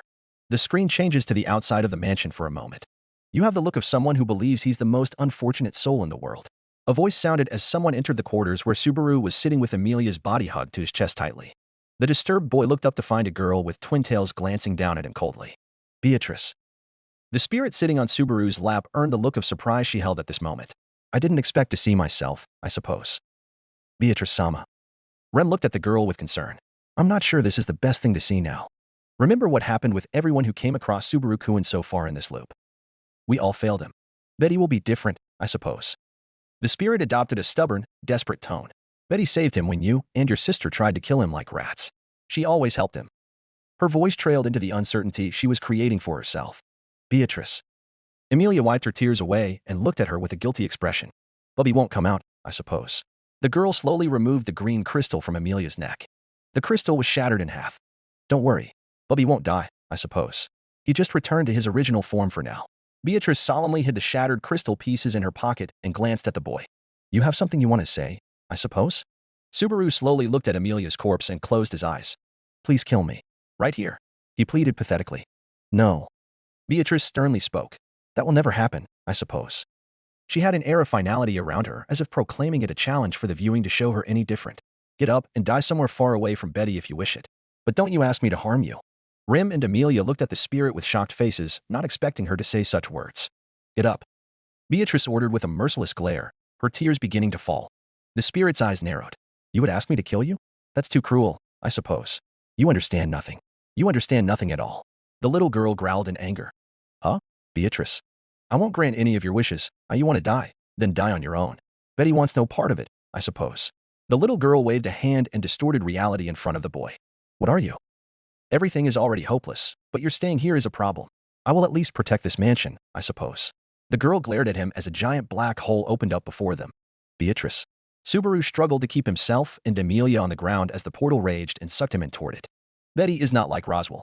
Even if it would secure a future for me, I've had enough of pain, suffering, fear. Everything, I suppose. Subaru could only stare at her as the portal sucked him into Amelia's body and began closing. At least I where I can't see you, I suppose. Beatrice's defeated expression was the last Subaru saw as the portal closed. Holy shit, Pal doesn't have it easy at all. I'll show a hint of remorse in his voice. I gotta say sorry to him when he wakes up. Beatrice. Roswell's mouth held a frown that showcased real sadness for the first time this entire viewing. It all worked out in the end. I had your best wishes in my heart for as long as I've been on this road. For you and for my teacher. Ram glared at her master but didn't say anything to break his moment of self-reflection.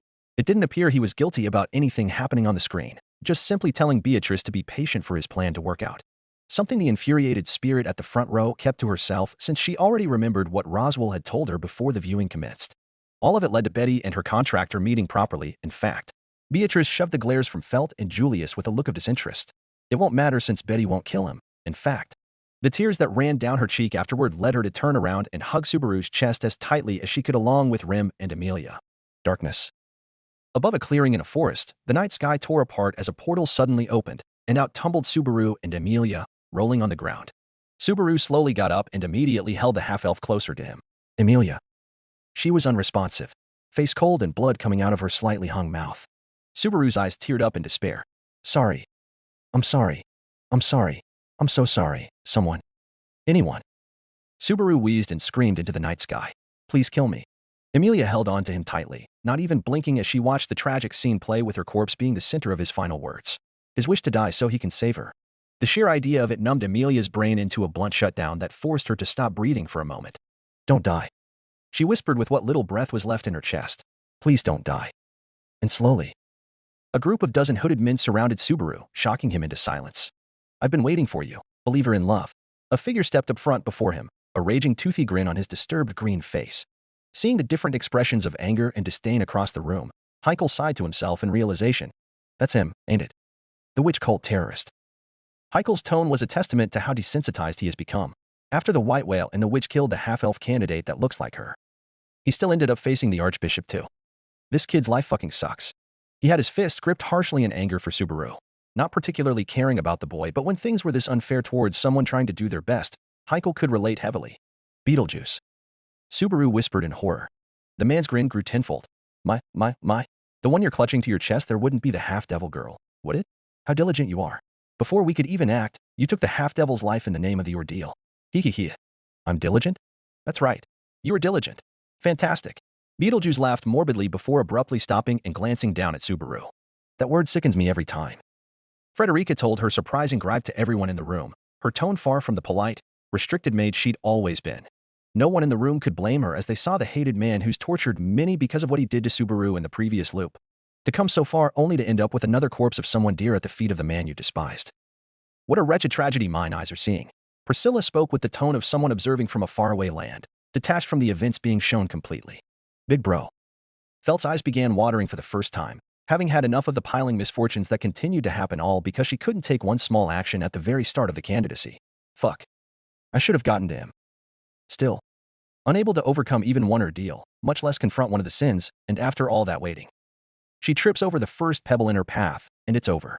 Subaru held Emilia close as the nasty man stepped closer with a grin. Ah, you are truly slothful. Top it.